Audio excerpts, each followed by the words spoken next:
Escape Attempt by Arkady Strugatsky and Boris Strugatsky.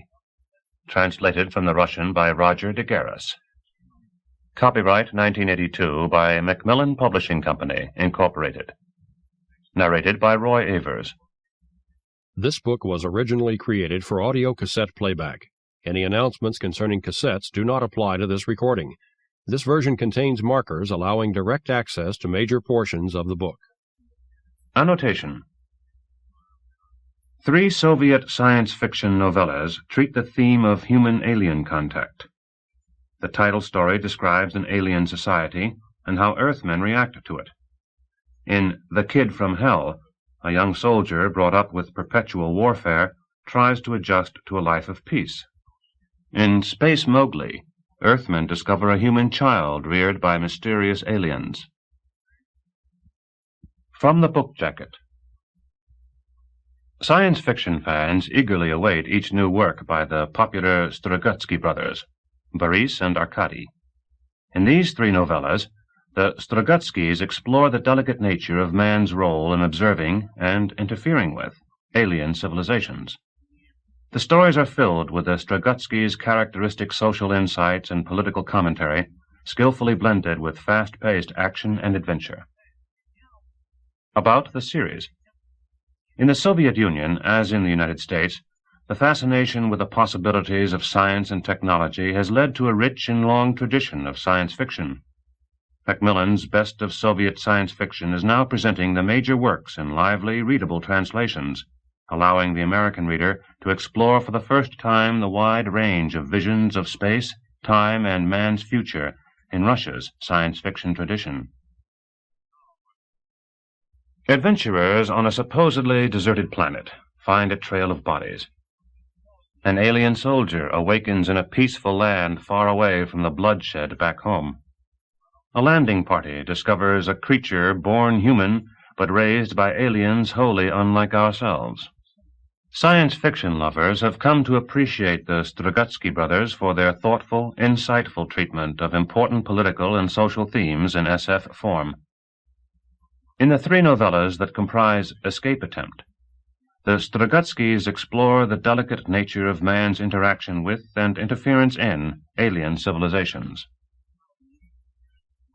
In the title story, 3 adventurers follow the bodies to a horrible site where slave laborers are routinely put to death by their oppressive masters. The 2 younger members of the party are puzzled by the discovery, but for the mysterious elder, a visitor from a distant planet and an earlier time, the scene is all too familiar. The Kid from Hell is an Alayan fighting cat, a perfect fascist soldier, born to fight for his glorious leader and incapable of seeing life in any other terms, who is brought to Earth. Suspicious of the peace he encounters, he constantly looks for the hidden enemy. Unable to recondition the alien, the psychologists return him to the one world for which he is fit. Space Mowgli opens as an expeditionary party finds a 12-year-old boy, the sole survivor of a spaceship crash, whose psychology and physiology have been modified by a mysterious alien race. The boy becomes the center of a struggle between the leader of the expedition, who sees the boy as a way to study and communicate with the aliens, and those who want to preserve the child's humanity. Touched with imaginative grace and imbued with political and philosophical overtones, these 3 absorbing and incisive stories form the Strugatskys' best work since the widely acclaimed Roadside Picnic. About the authors. Boris Strugatsky is an astrophysicist and computer expert who worked at the famous Pulkovo Observatory. Arkady Strugatsky is a specialist in Japanese literature and has translated works from Japanese into Russian. The Strugatsky brothers began writing science fiction in 1959 and quickly became the most popular Soviet writers of the genre. Other books by Arkady and Boris Strugatsky. Prisoners of Power. Definitely Maybe. Noon, 22nd Century. Far Rainbow, The Second Invasion from Mars. Space Apprentice. Table of Contents. Escape Attempt Side 1, Tone 2. The Kid from Hell, Side 3, Tone 1. Space Mowgli, Side 6, Tone 1. Escape Attempt. Chapter 1. "Today's going to be a great day," Vadim said aloud. He was standing in front of the wide open wall, slapping himself on his bare shoulders and looking out into the garden. It had rained during the night, and the grass was wet, the bushes were wet, and the roof of the neighboring house was wet. The sky was overcast, but puddles shone on the path. Vadim hitched up his shorts, hopped down onto the grass, and started running along the path. Inhaling the raw morning air deeply and noisily, he ran past the drenched chaise longues, past the wet boxes and packages, past his neighbor's wooden fence, where a half-disassembled hummingbird was flaunting its innards, through wet, luxuriant bushes between the trunks of wet pines. Without stopping, he plunged into the pond, swam across it, and clambered out on the opposite side, covered with sedge, and from there, flushed and very happy with himself, constantly increasing the tempo, he raced back, leaping over the enormous calm puddles and startling the small gray frogs, straight to the lawn in front of Anton's house, where the ship was standing. The ship was quite young, not yet 2 years old. Its dull black sides were completely dry and heaved barely noticeably, and its sharp-pointed nose was tilted at an extreme angle toward the point in the gray sky where the sun was hiding behind the clouds. Out of habit, the ship was collecting energy. The tall grass around it was covered with frost, withered and turning yellow. All the same, it was a decent, well-behaved starship of the tourist type. During the night, a passenger starship would have frozen the entire forest for 10 kilometers around. Vadim, sliding on the turns, ran around the ship and headed home. While he was drying himself off with a furry towel, groaning with pleasure, his neighbor, Uncle Sasha, came out of the dacha across the way with a scalpel in his hand. Vadim waved to him with the towel. His neighbor was 150 years old, and he spent all his time monkeying around with his helicopter. But it was all in vain. The hummingbird did not feel like flying. Uncle Sasha looked at Vadim thoughtfully. "Do you have any space bioelements?" he asked. "Why, did they burn out?" "I don't know. They show an abnormal curve." "I can contact Anton, Uncle Sasha," Vadim offered. "He's in the city now. Let him bring you a few." Uncle Sasha walked up to the helicopter and tapped it on the nose with a scalpel. "Why don't you fly, you fool?" he said angrily. Vadim started to get dressed. "Bioelements," Uncle Sasha grumbled, plunging the scalpel into the hummingbird's innards. "Who needs it? Living mechanisms, semi-living mechanisms, almost dead mechanisms. No mechanics, no electronics, just nerves. Excuse me, but I'm not a surgeon." The hummingbird had just had a spasm. "Take it easy, you animal. Stand still." He withdrew the scalpel and turned toward Vadim. "When all's said and done, it's just not humane," he declared. "The poor spoiled wreck is suffering. Maybe I'm old-fashioned, but I feel sorry for it. Do you understand?" "Me too," Vadim mumbled, pulling on his shirt. "What?" "I asked if I could help." Uncle Sasha kept looking from the helicopter to the scalpel and back. "No," he said decisively. "I don't want to give in to circumstances. I will get it to fly myself." Vadim sat down to breakfast.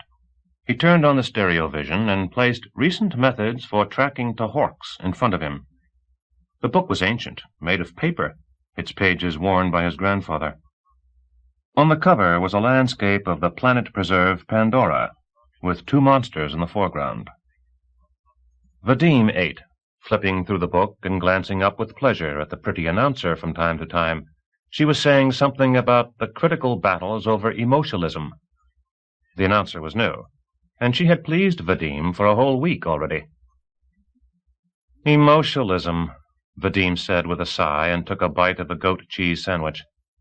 My lovely lass, the word itself is phonetically repulsive. Come along with us and leave emotionalism behind on Earth. It will have died out by the time we get back. You can be sure of it. Emotionalism as a movement is very promising, the announcer continued imperturbably, since it alone now provides real deep perspectives for a radical reduction in the entropy of emotional information in art. Since it alone— Vadim stood up, and, sandwich in hand, walked over to the open wall. Uncle Sasha, he called, does the word emotionalism mean anything to you? His neighbor, his hands behind his back, was standing in front of the disemboweled helicopter. The hummingbird was quivering like a tree in the wind. What? Uncle Sasha asked without turning around. The word emotionalism, Vadim repeated. In it I hear a funeral knell, see an elegant crematorium, smell the scent of faded flowers. You were always a tactful child, Vadim, the old man said with a sigh. But the word is really terrible. Completely illiterate, Vadim asserted. I'm glad you also feel it. Wait a minute, where's your scalpel? I dropped it inside. Vadim stared at the helicopter, which was quaking in torment. Do you know what you've done, Uncle Sasha? The scalpel turned on its digestive system. I'll get in touch with Anton right away. Have him bring you another scalpel. And this one? Vadim waved his hand with a sad smile. Look, he said, showing Uncle Sasha the sandwich. You see? He put the sandwich in his mouth, chewed and swallowed. So? Uncle Sasha asked curiously. That is a visual representation of your scalpel's fate. Uncle Sasha looked at the helicopter. It had stopped vibrating. That's it, Vadim said. Your scalpel is no more, but your hummingbird is now charged for about 30 hours of uninterrupted flight. Uncle Sasha walked around the helicopter, aimlessly touching it in various places. Vadim broke out laughing and returned to his table.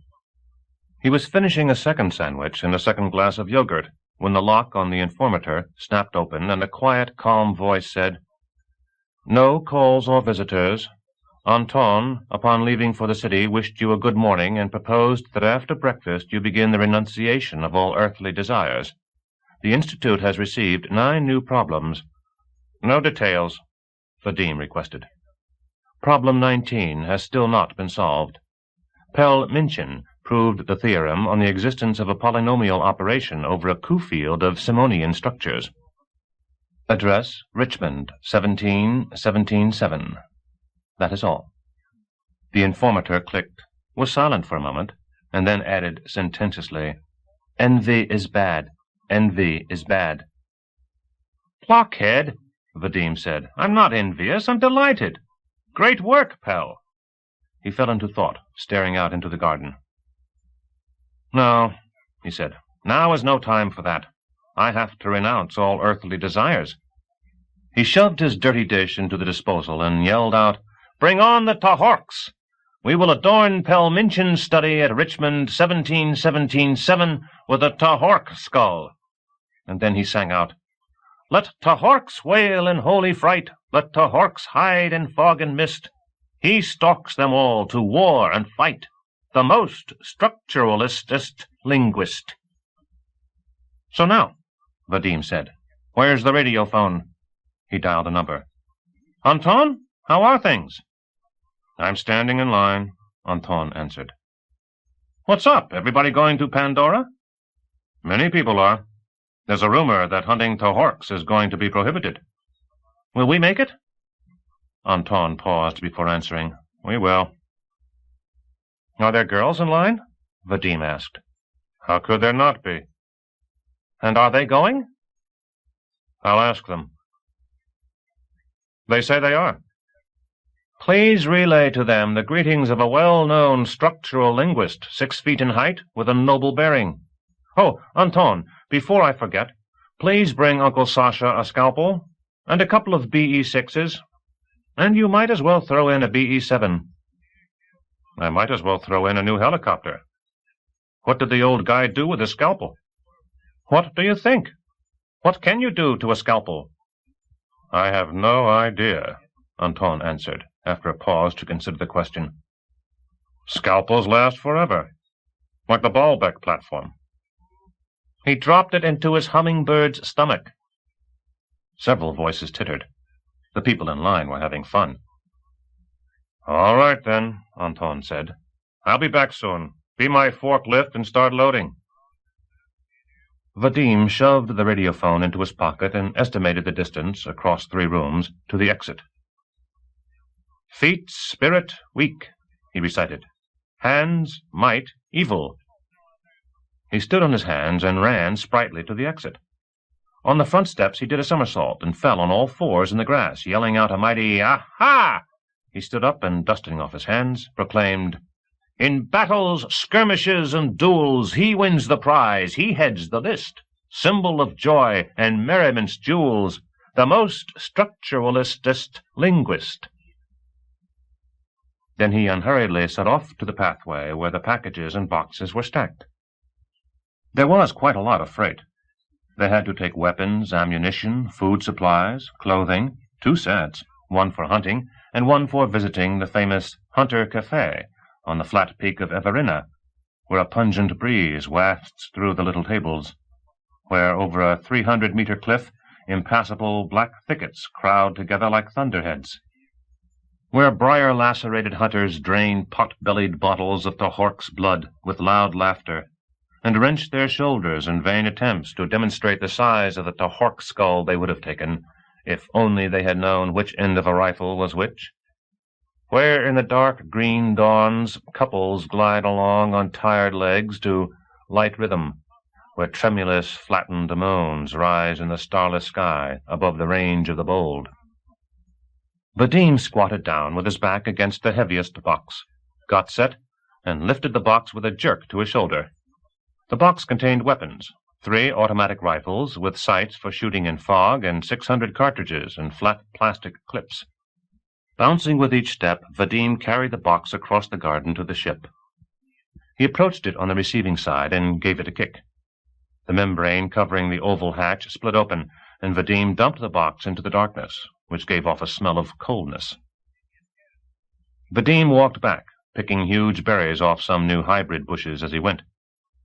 Each bush discharged a cold, heavy rain onto him. I've got to take no fewer than 5 Tohorks, he thought. 1 skull for Pell Minchin of Richmond. She should learn what a nice guy I am. 1 skull for Mama. She wouldn't take. She's a serious person. So then I can give it to the first girl who walks past me on the corner of Nevsky Prospect and Sadovaya Avenue after 10 o'clock in the morning. I'll hit Samson with the 3rd to moderate his skepticism. He acted strangely at Nellie's when I was telling her about my last trip to Pandora. The 4th goes to Nellie, so she believes me and not Samson. And the 5th I'll hang over the stereovision. He imagined with delight how marvelous the pretty announcer would look under the grinning skull of a Tohork. He carried 4 large boxes of living meat to the ship, 8 boxes with vegetables and fruit, 2 soft packages with clothing, and 1 big box with gifts for the Pandoran old-timers, with Case for Pandora clumsily written on it. Somewhere behind the clouds the sun rose higher and higher, and it grew hot. In the empty dachas the walls opened with a rustle. Uncle Sasha hung his hammock and sprawled out alongside his hummingbird with a newspaper. Vadim finished hauling the baggage and sat down near a gooseberry bush. "So you're leaving," Uncle Sasha said. "For Pandora?" "Yep." "The paper says that they're planning to close the preserve for several years." "It's okay, Uncle Sasha," Vadim said. "We'll make it in time." Uncle Sasha fell silent, then said softly, "I'll be bored here by myself." Vadim stopped chewing. "But we're coming back, Uncle Sasha, in a month." "Just the same. I'll go back to town for the month. What will I do all alone here with 5 dachas?" He looked at his helicopter. "With this idiot. Semi-live." In the sky there was a muffled snorting. "There's another one of them flying up there," Uncle Sasha said. Vadim threw his head back. A bright red Rhamphorhynchus was doing a figure 8 right over the gotchas. On its gaunt belly, a white number stood out clearly. "That I can do, too," Uncle Sasha said. "But, my beauty, if only you could do a spiral dive without tilting on your side and landing in the pond." The ram flew away. On the concrete road beyond the garden, they heard a car's gasping. "Our little village is getting lively," Uncle Sasha said. "Traffic like on Nevsky Prospect." "It's Anton." Vadim jumped to his feet and ran over to his friend. Anton raced the car into the garage. As he stepped out, he said, "Everything's in order, Vadim. I registered the navigator's log and got the okay." "But?" the perspicacious Vadim asked. "But what?" "I heard a but in your voice." Anton said with reluctance, "I stopped by Galka's. She's not going." "Because of me?" "No." Anton paused. "Because of me." "Well," Vadim said pensively. Anton asked, "How did you make out with the cargo, forklift?" "Everything's in order, Skipper. We can blast off." "And the house? Did you straighten up?" "No, Skipper. Sorry, Skipper. I just finished loading, Skipper." The red ram buzzed the dacha's roofs again. Anton looked up. "What's going on?" he said in amazement. "TS-268 again. I guess I'm the object of constant attention. That red ram has been chasing me all the way from Leningrad." "Perhaps there's a woman involved?" Vadim inquired. "I don't think so. So far, no woman has ever chased after me." "They can start any time," Vadim said, but then a new idea struck him. "Maybe it's a member of the secret society for the protection of Tohorks." The ram flew over their heads again, disappeared, and suddenly went silent. "Must be for Uncle Sasha," Vadim said. "Coming for spare organs. The poor ram." "By the way, did you bring them?" "I did," Anton said, looking right past Vadim. "No, structural forklift. It's not for Uncle Sasha." A tall, bony man appeared from behind the bushes, wearing a loose white blouse and white pants. He had a very dark face with bushy eyebrows and large ears. He was carrying a capacious briefcase. "It's the man in white," Anton said. "He was hanging around the line the whole time, and staring at everyone." "I will now explain to him the nature of Tohorks," Vadim said quickly, "and he will understand." The man in white walked straight up and carefully inspected both hunters. "Do you know that Tohorks attack humans and sometimes seriously injure them?" Vadim said. "Sometimes they maim them for life." "What's that?" the man in white said. "Tohorks? First time I've heard of them. But that's not my specialty. I have come to you with a request." "Hello." He touched 2 fingers to his forehead. "Hello," Anton said. "You're here to see me?" The stranger dropped the briefcase at his feet and wiped the perspiration off his forehead. Something in the briefcase made a muffled clang. It was a huge receptacle, jammed full, very worn, with an enormous number of straps and bronze clasps. The stranger uttered his answer slowly. "Yes, I'm here to see you." He squinted and once more ran his palm over his forehead. "Only please don't ask why I picked you. It's a matter of chance. I could have picked someone else." "We are unusually lucky," Vadim said brightly. "It's simply amazing how lucky we've been today." The stranger looked at him without smiling. "Are you the captain?" he asked. "I am the captain potentially," Vadim answered.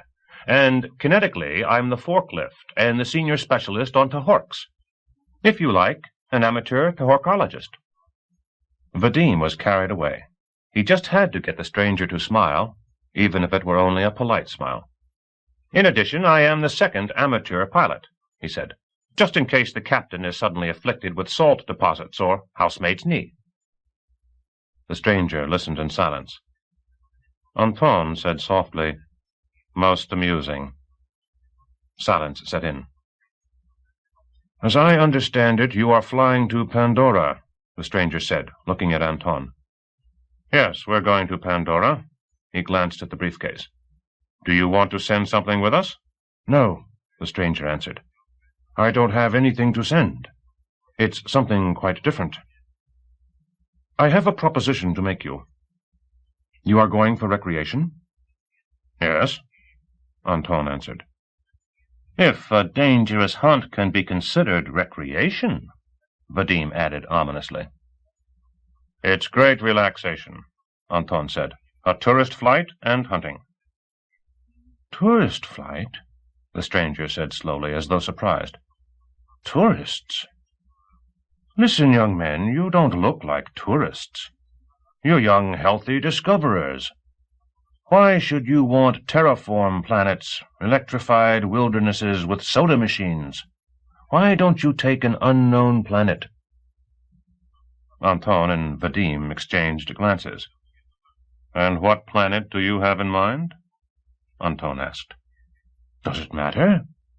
Any at all, where no man has ever been. The stranger suddenly opened his eyes wide. Or aren't there any more? He wasn't joking. It was completely obvious, and the two exchanged glances again. Of course there are, Anton said. As many as you want. But all winter we've been planning to hunt on Pandora. Personally, Vadim interjected, I have already made gifts of the skulls of my as-yet unkilled Tohorks. And then what would we do on a new planet? Anton said weakly. Perhaps you have something in mind? The stranger lowered his bushy eyebrows. I haven't anything at all in mind, he said curtly. It's just I need an unknown planet. And the question is, will you help me or not? Vadim started to fiddle with the zipper on his jacket. The stranger's tone of voice grated on his nerves. It was not the tone Vadim was used to. But nonetheless, the situation was serious. It's hard for a person traveling for pleasure to argue with a person traveling on business. Vadim had no arguments and was about to find fault with the man's manner when something strange took place. A dog barked on the other side of the trees. It was Uncle Sasha's German shepherd, Trofim, a decrepit, dumb dog with signs of aristocratic inbreeding and an exceptionally deep bark. He most likely barked because a bee was sitting on his nose and he didn't know what to do about it. But the stranger's face suddenly twisted in terror. He crouched down and leaped far to the side. After jumping, the stranger straightened up and with deliberately unhurried steps returned to where he had been standing. His forehead was covered with perspiration again. Vadim glanced over at Anton. Anton's face was thoughtfully calm. Well, now, he said soberly. In the second neighborhood there are many yellow dwarfs with respectable Earth-type planets. Let's try it. Take, say, EN 7031. I have been meaning to fly there, but have kept putting it off. It seems interesting. Volunteers don't like yellow dwarfs. Give them giants, or better yet, multiple stars. Will EN 7031 suit you? Yes, completely, the stranger answered. He had already regained control of himself. As long as it really is an uninhabited planet. It's not a planet, Anton politely corrected him. It's a star, a sun. But it has planets, in all likelihood uninhabited.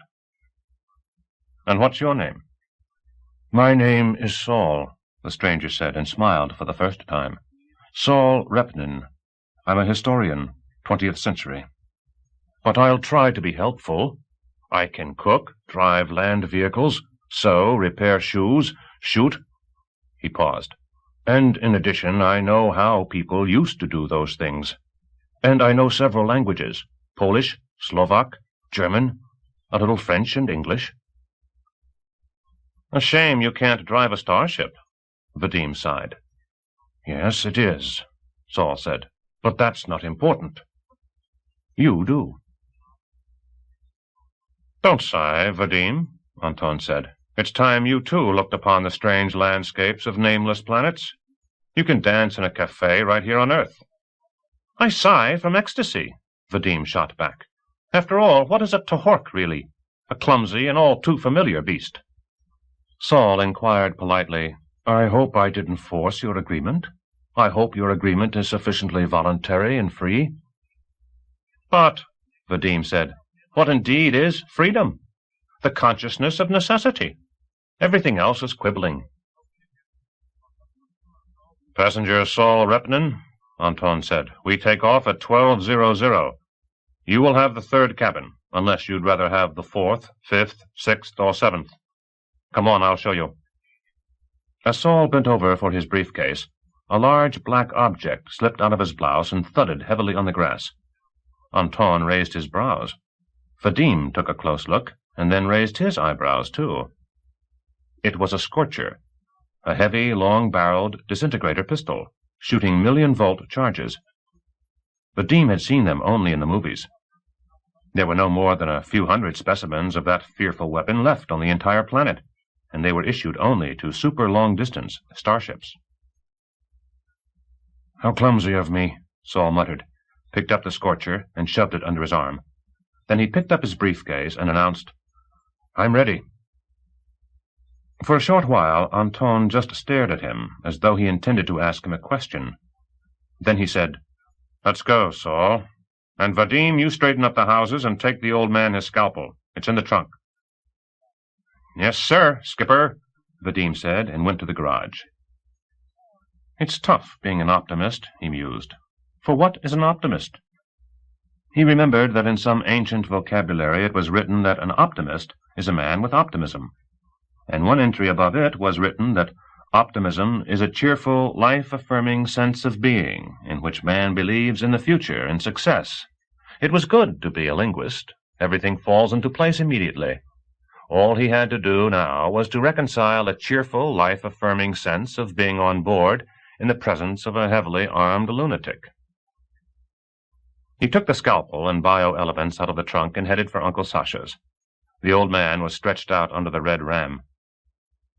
Uncle Sasha, he said, here's your new scalpel and— You shouldn't have bothered, Uncle Sasha said. He crawled out from under the ram. Thanks, I was just given this one here. He slapped the ram on its polished side. They say these are really hardy. It was given to you? Yes, by a young man dressed in white. So that's it, Vadim said. So he must have been sure that we'd take him. Or maybe he planned on fighting his way on board. What? Uncle Sasha asked. Uncle Sasha, do you know what a scorcher is? A scorcher? Of course I know. It's a micro-discharging assembly on weaving machines, although nowadays they don't use them. But I remember 70 years ago. So that man in white is a weaver, too? He might be a weaver, too, but the scorcher he has, Uncle Sasha, is no micro-discharger. Vadim, lost in thought, went back to his dacha. He threw the bedsheets into the disposal, turned the housekeeping unit to the absent mode, and on the front steps wrote a message in pencil on the door. Went away on vacation. Please do not occupy. Then he set off for Anton's. Straightening up the dacha, he continued his musing. After all, he thought, all is not lost. Tohorks, it must be admitted, are basically boring. Pandora, to be honest, is only a fashionable resort. I should be amazed that I have already sat out 3 seasons there. Indeed, there was a time when I would brag about a necklace of Tohork teeth and tell wild tales of Pandora. To hurl a Tohork's head at Samson? What childishness! Samson is worth more, so Samson will be immortalized. An unknown planet may be just an unknown planet, but on an unknown planet there are unknown animal species. The poor ignorant wretches still don't know their names, but I already know. There I will take the first ever odd-toed Samson, or, say, a complete-toothed, crest-rumped Samson. Clobbering Samson with a Samson's skull, that's something. When he returned to the glade, the ship was ready to take off. Its nose no longer followed the sun, and the frost on the grass had disappeared. Vadim sat himself down comfortably in the hatch, dangling his legs over the edge. Yes, friend Samson, my odd-toed brother, he thought vengefully. Maybe Samsons are okay against biblical lions, but you're no match for a structural linguist. But the amusing thing is that it would never have occurred to me to go relax on an unknown planet if it hadn't been for the old guy in white. How slow-witted we are, even the best of structural linguists, always drawn to domesticated planets. Trofim, Uncle Sasha's dog, stepped out into the glade. He winked his tearing eyes at Vadim, yawned, sat down, and started scratching behind an ear with his hind foot. Life is beautiful and full of surprises, Vadim thought. Take Trofim. He's old, dumb, good-natured, but just beware, he can still throw a scare into someone. Maybe lunatics fear dog sparks? But really, why have I decided that Saul Repnin is a lunatic, or whatever you want to call it? Why such an artificial proposal? It's simpler to suppose that the historian Saul is no historian, but just some humanoid race's spy on Earth, like Benny Durov on Tagora. That would be just great, a whole month of unknown planets and mysterious strangers, and that would explain everything. He can't get off Earth by himself. He's afraid of dogs, and he needs to go to an unknown planet, so that they can send a ship to pick him up there, on neutral soil, so to speak. He'll go home and say, this happened and that. They're okay people, full of optimism, and they will enter into normal humanoid relations with us. Vadim came out of his trance and yelled down the corridor, Anton, I'm on board! Finally, Anton yelled back. I was just about ready to believe you had deserted. Insolently wagging its tail, the lean red ram flew out from behind the trees and, whining unnaturally, began to describe the circle of honor around the ship. Uncle Sasha threw the door open and waved something white. Vadim waved in answer. Take off, Anton warned. The ship trembled, and with a gentle leap upward, Vadim managed to push off from the ground with his leg, began to ascend into the sky. Vadim, Anton yelled. Close the hatch. There's a draft. Vadim waved to Uncle Sasha for a last time, stood up, and drew the door shut. Chapter 2. Anton let the cyber navigator take control, and folding his hands over his stomach, stared pensively at the view-screen. The ship was traveling north along the meridian. All around was the thick violet sky of the stratosphere, and far below a turbid white shroud of clouds floated by. The shroud looked smooth and level, and only now and then was there a hint of the gaps of gigantic funnels over the macro-weather stations. The weathermen, having drenched northern Europe with rain, were rounding up the clouds in traps. Anton was reflecting on human foibles. He remembered the strange people he had known. Yakov Ossinovsky, the captain of the Hercules, couldn't stand bald men. He simply despised them. And don't try to convince me, he would say. Just show me a bald man who is a real man. Most likely some unpleasant association linked all bald men in his mind, but he would never say what it was. He didn't even change his mind when he himself went billiard ball bald during the Sarandak catastrophe. He would only exclaim with marked bitterness, The only one. Take note, the only one. Walter Schmidt of the Materia base behaved just as strangely toward doctors. Doctors, he would spit out with an indecent scorn. Medicine men they were, medicine men they remain. Before there was dusty spiderweb and rotten snake's blood. Now there are psychodynamical fields about which no one knows anything.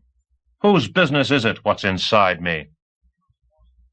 Volkov was called Dreadnought, and he was content.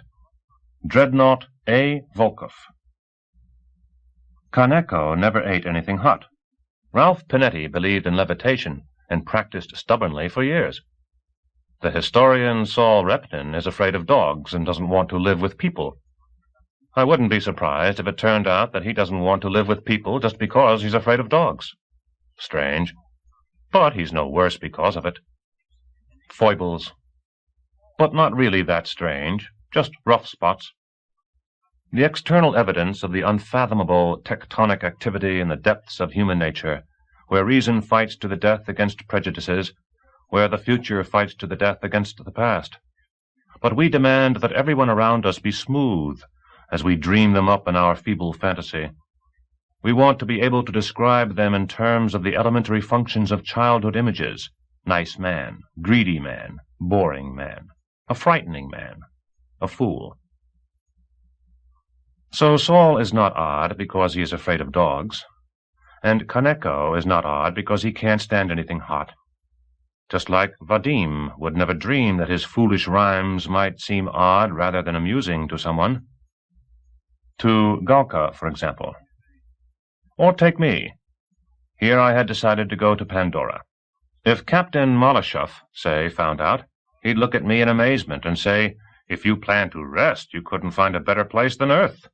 And if you plan to work, take the black system, EN 8742, which is next in our plan, or EN 6124.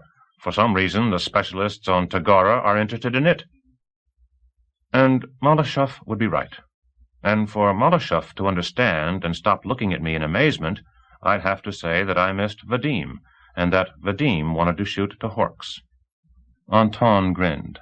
Why so complicated? Just about everyone is going to Pandora now, and once Galka said that she would like to, too. And that's how flights are arranged. And that's how easily plans are changed. But could I admit to Malashov that the whole thing is Galka? Why can't men ever learn to live simply? From somewhere in the bottomless patriarchal depths, vanity, pride, wounded self-esteem keep crawling to the surface, and for some reason there is always something to hide, and always something to be ashamed of. Anton looked at the bouquet of carnations lying in front of the screen.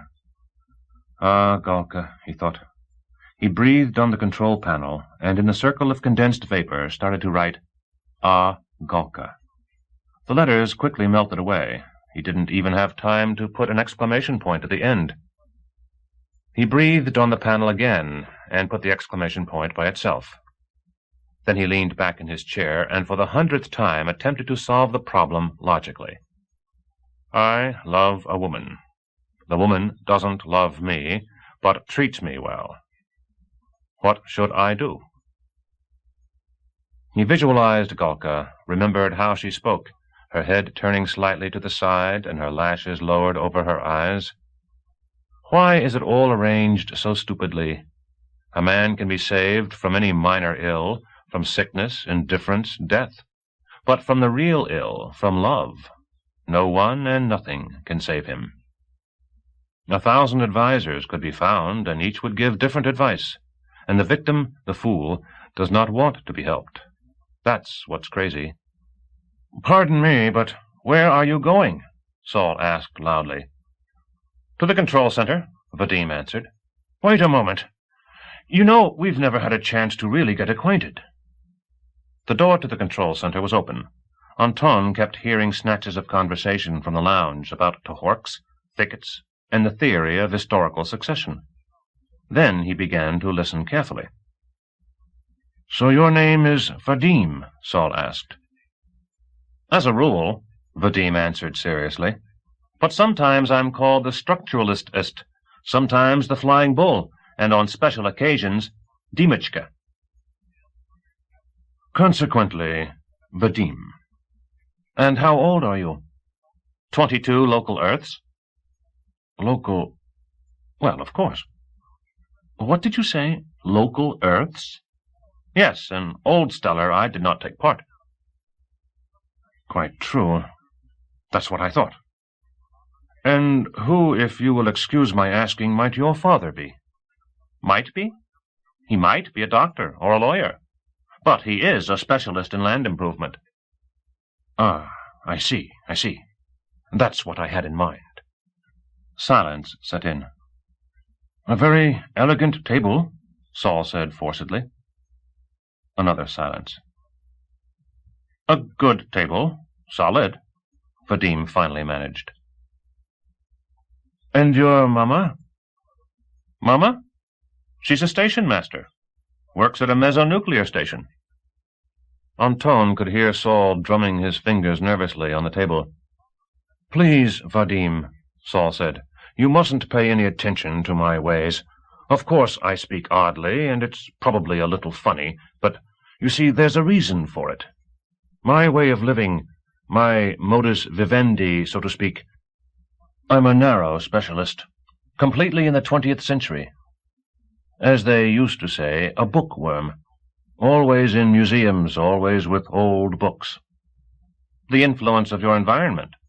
Yes, that's precisely it. I only rarely see people, but now I have to. Do you know Professor Arne Uthoff? No, a major specialist, my scholarly enemy. He asked me to verify several aspects of his new theory. I couldn't refuse, could I? So I had to be weaned. But let's not just talk about me. You, it seems, are a structural linguist. Yes. Interesting work. Is there any uninteresting work? Yes, of course there is. And what are you occupied with? Structural analysis. The packing of disconnected structures. Why is it needed? What do you mean, why? I mean, who will find it useful? Anyone who's interested in it. For example, a universal translator is now being planned. A universal translator must be able to pack disconnected structures. Tell me, Vadim, can you listen to music here on the ship? Of course. What would you like? Scher's trills? The ship runs marvelously to that music. How about Bach? Oh, Bach. I think we have some Bach, too. Listen, Saul, I really think it would be a great pleasure to listen to music with you. Why? I can't say exactly. It's always a pleasure to listen to music with a person who knows it well. Do you like Mendelssohn? You know Mendelssohn?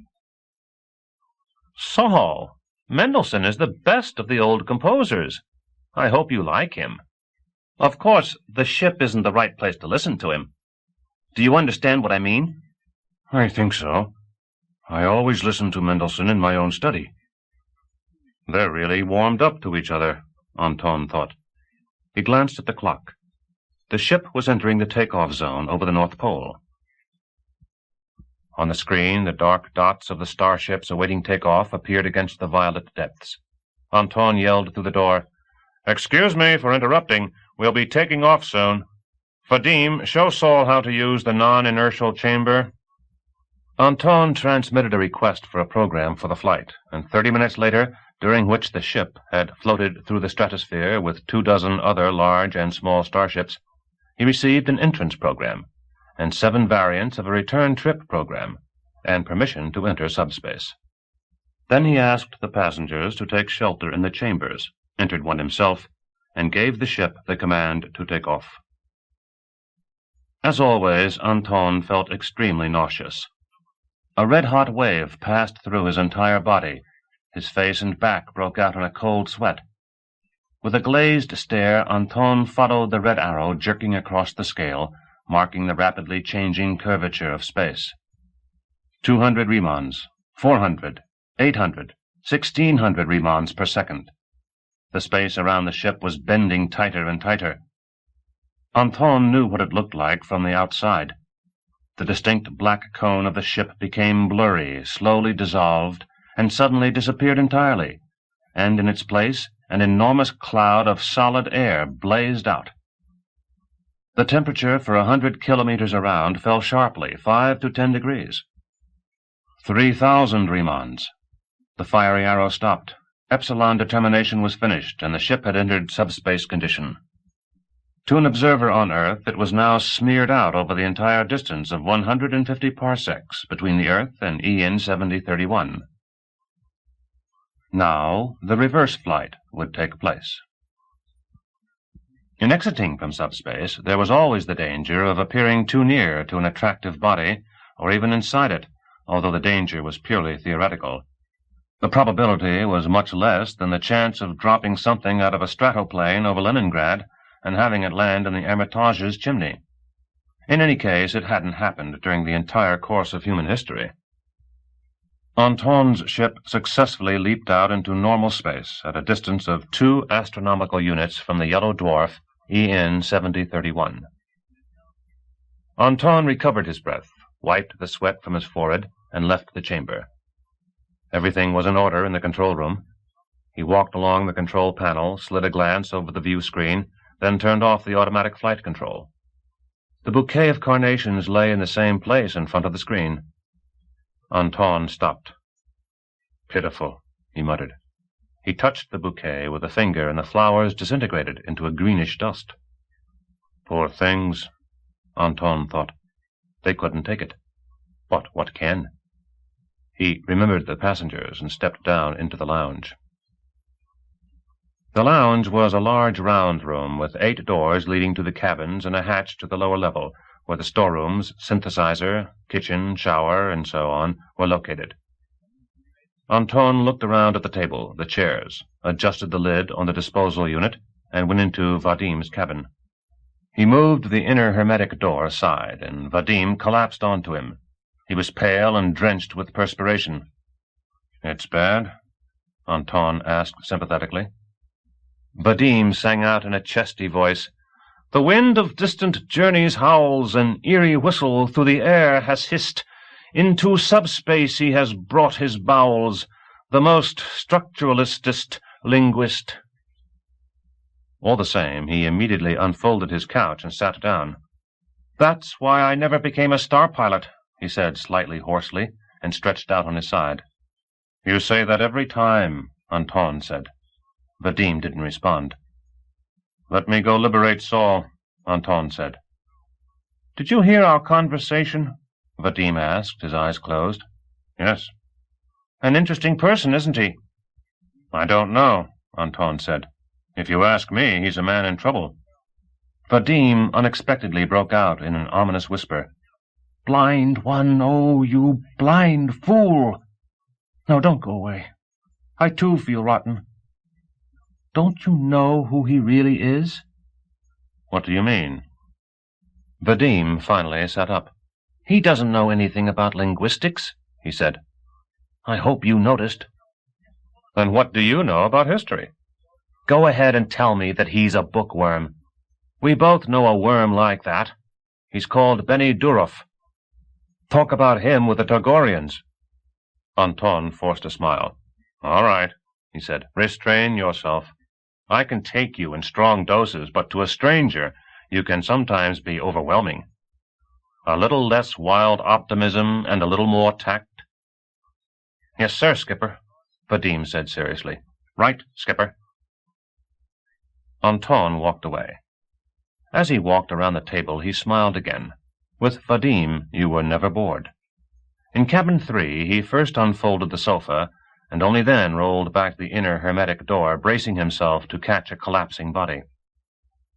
Instead, a deep blue smoke came billowing out of the chamber. Anton recoiled.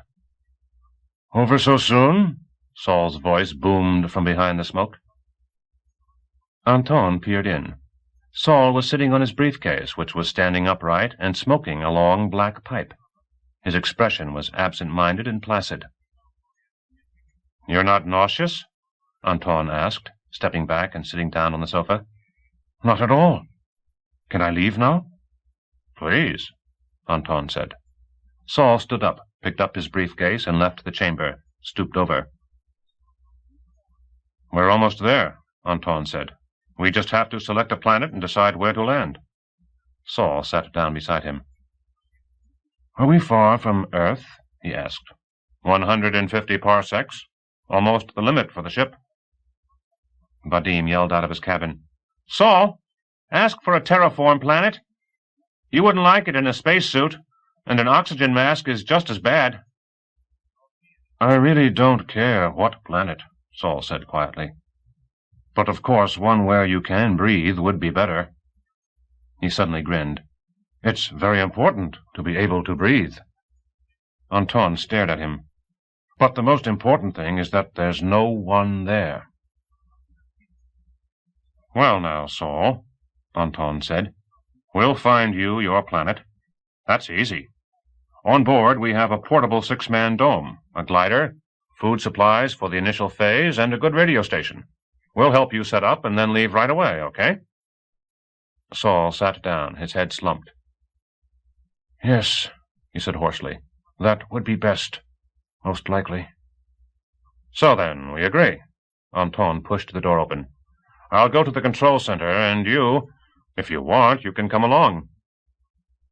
In the control center, Anton turned on the ship catalog and checked the data on EN 7031. The data were not particularly interesting. 4 planets and 2 asteroid belts circled the yellow dwarf. The second planet seemed most appropriate. It was terraform and located at a distance of 1 1/2 astronomical units from its sun. Anton gave its coordinates to the Cyber navigator. Anton could hear voices from the lounge. How did you hold up under the passage, Saul? What passage? I didn't notice any. That's what I thought. What? That you wouldn't notice. Do you want to take a shower? No. Will it be long now? Most likely not. Do you feel it? The ship was quavering and the floor floating out from under their feet. That's him setting his course. Shall we go to the control center? We won't be in the way. Of course not. We're not tourists. In an exploratory or passenger starship, they wouldn't permit it. Why are you carrying your briefcase? It's dear to me. Then make sure you don't set it down near the disposal unit. Anton was carefully inspecting the image of the planet on the view screen. It was light blue, like the Earth, covered with a white veil of clouds, but the outline of the continents was unfamiliar. One large continent stretched out along the equator. Another, smaller, seemed attracted to the pole. There's your planet, Saul, Anton said, and took a sheet of paper that was falling out of the antenna analyzer unit. A beautiful planet. Normal pressure. The day is 28 hours, gravity 1 1/10. No poisonous gases. A lot of oxygen. A little short on the carbon dioxide, but nothing to worry about. He glanced at Saul. Saul was looking at his planet with a very strange expression. His bushy eyebrows were raised in arcs, and it seemed to Anton that he was about to break out crying. Anton was touched. Comrades, Vadim said suddenly, let us name this planet Sola. Let it be named Sola, Anton said. He bent the microphone of the ship's log in front of him and dictated. Julian day 2542-967. The second planet of the EN 7031 system is named Sola, after a member of the crew, the historian Saul Repnin. Saul was unusually moved. He muttered, thank you, friends, and shook Vadim's hand. It was very touching. Meanwhile, the planet had been growing larger. When the continent sprawling along the equator filled the screen, Anton asked, So where should we set down, Saul? Saul pointed to the middle of the continent. It appeared to Anton that he squinted as he did so.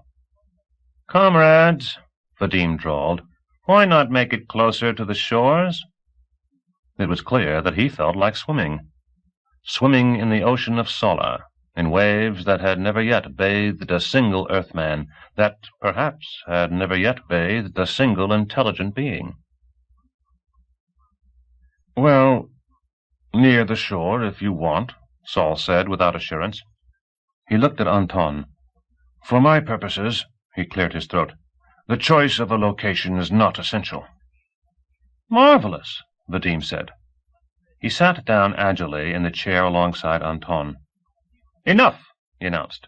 The captain has been seized by paralysis and has been taken away to his cabin in serious condition. The broad-shouldered and well-proportioned second pilot has taken command. He put his fingers on the biocontrol contacts, and the ship immediately hurled down into the abyss. The continent on the screen began to spin giddily. Vadim proclaimed, From terror everyone gyrates like a quavering asp begins to twist. He now commands their fates, the most structuralistist linguist. Vadim, at least tell me where you're aiming, Anton requested. There, Vadim answered cryptically, where the blue waves caress the sands. The ship tilted to the right. Gently, gently, Anton said. Less emotion. You won't hit the continent. Perhaps I shall. Brakes! Can't you see the drift? I see all and know all. Oh, he'll crash us, Anton said. Most likely I shall, Vadim said. The screen turned muddy. The ship had entered the atmosphere. A rainbow flared up through the clouds of dense air, then vanished. Black and white spots blinked fleetingly. Deep breath, Anton advised. I know. Ugh, you're toppling and going crooked, Vadim said rapidly. If you take over control, you're no friend of mine. Vadim, really, don't miss, Saul said tentatively. The carousel on the screen came to a stop. A white field approached rapidly. Then the screen went dark. The ship shuddered. That's it, Vadim said. He stretched his arms, cracking his fingers. That's it? Saul asked. It's broken? We've landed, Anton said. Welcome to Sola. Nonetheless, you're a dashing pilot, Saul said to Vadim. Quite dashing, Anton agreed. Do you know how much you missed by, Vadim? 200 kilometers. But you did manage to turn off the screen. Force of habit, Vadim said casually. Anton stood up. By the way, what's a quavering asp? Vadim stood up too. That, Anton, is a murky question. It's an archaic figure of speech. When an asp is approached, it trembles all over, even though it's one of the most dangerous snakes. Saul suddenly broke out in a fit of laughter.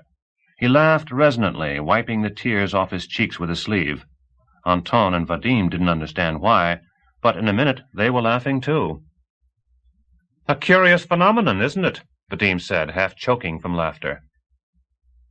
Really, Saul, what are you laughing at? Anton asked. Oh, Saul said, I'm happy that I've finally reached my planet. Vadim stopped laughing. After all, I'm not a historical linguist, he said with forced dignity. My specialty is structural linguistics. Enough, Anton said. Let's go outside. They all left the control center. Vadim, walking at Saul's side, said, It's not my idea. It's the most widely accepted interpretation. It doesn't matter, Saul answered quickly. Your interpretation is so far from the truth that I couldn't help it. I didn't mean to offend you. And what is your view? Vadim asked. Saul, with evident annoyance, said, The quavering asp is not the snake, but the quavering aspen, the tree. But how could a tree be afraid? And where does the term asp for aspen come from? It's preposterous. Anton unsealed the hatch membrane. A blast of freezing air surged into the ship. Saul pushed Vadim aside and shouted, Wait! Let me go first, please! Anton, who already had one leg over the side, stopped. Saul, holding his scorcher high, squeezed his way forward. You want to be the first to set foot on your planet? Anton asked, with a smile. Yes, Saul mumbled. Better let me go first. He crawled through the narrow hatch, and then stopped, blocking the way. Anton, crawling behind him, rammed him with his head. Forward, Saul, he said. Saul seemed petrified. Vadim impatiently rapped on Anton's bent back. Let us pass, Saul, Anton requested. Saul finally moved aside, and Anton stepped outside. All around there was snow, and more snow was falling in huge flakes. The ship was standing in the midst of monotonous round hills, barely noticeable against the white plain. At Anton's feet, short, pale green grass protruded from the snow, along with many tiny blue and red flowers, and 10 paces from the hatch, lightly sprinkled with the powdery snow, a man was lying. Chapter 3. Vadim was the last to crawl out of the ship and immediately turned to Saul. The simplest thing would be to check in the ancient dictionaries, but on board... At that point he noticed that Saul was not listening to him. Saul was holding his scorcher in firing position, the barrel across his bent elbow, and his expression was troubled. His eyes were roaming over the entire area. Vadim looked around and saw the man. Well, I'll be damned, he said in dismay. Anton walked up to the man, while Saul remained where he was. "Is it possible that I killed him in landing the ship?" Vadim thought in horror. Everything inside him cringed from the thought. He dashed after Anton and also bent over the body. He took just one glance, then immediately straightened up and looked away. All around there stretched the gloomy hills, snow-covered and identical. The sky was clouded over, and the pale outline of a mountain range could be divined on the horizon. What a sad planet, he thought. The fields and mountains. Softly the snow stole everything. All at once, emptiness. Anton dropped to his knees and felt the hand of the body. The hand was narrow, white, with thin porcelain fingers and long nails that glittered gold. "Well?" Vadim said, and swallowed hard. Anton stood up and carefully wiped the snow from his bare knees. "He froze to death several days ago, and he is very emaciated." "It's hopeless?" "Yes, he's already like a rock." "Rock?" Vadim repeated. "How can it be? Look, he's just a kid." He forced himself to look the dead man in the face. "Look, he resembles Valery. Do you remember Valery?" Anton put his hand on Vadim's shoulder. "Yes, a close resemblance." "I was really scared. I thought I had killed him in landing." "No, he's been lying here several days already. He collapsed from exhaustion and froze." "Listen, Anton, why is he wearing just a shirt?" "I don't know. Let's go back to the ship." Vadim didn't budge. "I don't understand. So we're not the first?" He glanced around, looking for Saul. Saul was gone. "Anton, maybe you're wrong. Maybe we can still do something?" "Let's go, Vadim." "But how could—" "How should I know? Let's go." They spotted Saul. He was slowly descending a slope, sliding on the damp snow. They stood and waited until he reached them. His expression was gloomy, and large snowflakes were melting on his cheeks. His knees were covered with snow. He walked up, took his extinguished pipe from his mouth, and said, "Things are bad, my young friends. There are 4 more over there." He looked at the dead man, also without coats. "What do you intend to do?" "Let's go inside the ship," Anton said. "We can think everything over there." Back in the lounge, they sat down in the chairs and were silent for a while. Vadim shivered all over and for some reason felt like talking. "What a planet!" he said. "Never heard of anything like it. Can't understand a thing. Where are they from? What are they doing down here? After all, we were supposed to be the first ones. And most important, it's a kid. How did a kid turn up here?"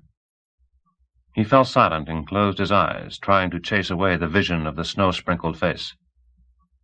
Anton stood up and started to pace around the table, his head hanging. Saul packed his pipe. "Mind if I smoke?" he asked. "Go ahead, please," Anton said distractedly. He stopped his pacing. "Here's what we'll do now," he said decisively. "We have the glider. We'll take food and clothing and conduct a spiral search around the ship. There might be some people still alive in the hills." His voice was hard, the tone unfamiliar to Vadim. Vadim glanced at him with curiosity, and Anton noticed. "Look here, friends," he said more amiably. "The tourist flight is over. The situation, in my opinion, is highly unusual. It is up to me as captain to take command, and up to you to follow orders." He looked at Saul and shrugged his shoulders. "You see, Saul, there's nothing that can be done." "Yes," Saul said. "Yes, of course. I'm ready. Go ahead and give orders." "You've already figured everything out?" Vadim asked. "We'll discuss it later," Anton said. "Right now we have to grow the glider. Let's go, Vadim." Saul set his pipe down and also stood up, adjusting the scorcher strap over his shoulder. "Thanks, Saul, but we'll manage by ourselves," Anton said. "I'd like to come along," Saul said. "I won't get in the way, Captain." They carried the egg outside and set it down on a hilltop a short distance from the ship. The snow was coming down heavier. The flakes tickled their cheeks, and Vadim angrily smeared them across his face. A wind was blowing, and it was cold standing there watching Anton unhurriedly and efficiently fastening the activators onto the smooth surface of the mechano-embryo. The wind burned their bare arms and legs, and Vadim suddenly thought that perhaps somewhere beyond the hills, at that very moment, barefooted people in long gray shirts were wandering, collapsing in the snowdrifts. Anton straightened up and blew on his reddened hands. "I think that does it," he said. "Check it, Vadim." Vadim inspected the emplacement of the activators. Everything was in order. They headed back to the ship. On the way, Vadim picked several flowers and lamented how pathetic and pale they were. "The living and the dead. Softly the snow stole everything. All at once, emptiness." The snow was coming down heavier and heavier, and as they approached the ship, Saul said, "Soon everything will be buried. It might be good to do an autopsy." "Why?" Anton said. "He's dead beyond hope." "That's precisely why. We should determine the cause of their death." "They froze," Anton said, "and we don't need an autopsy." "It seemed to me—" Saul started, but immediately broke off and crawled through the hatch.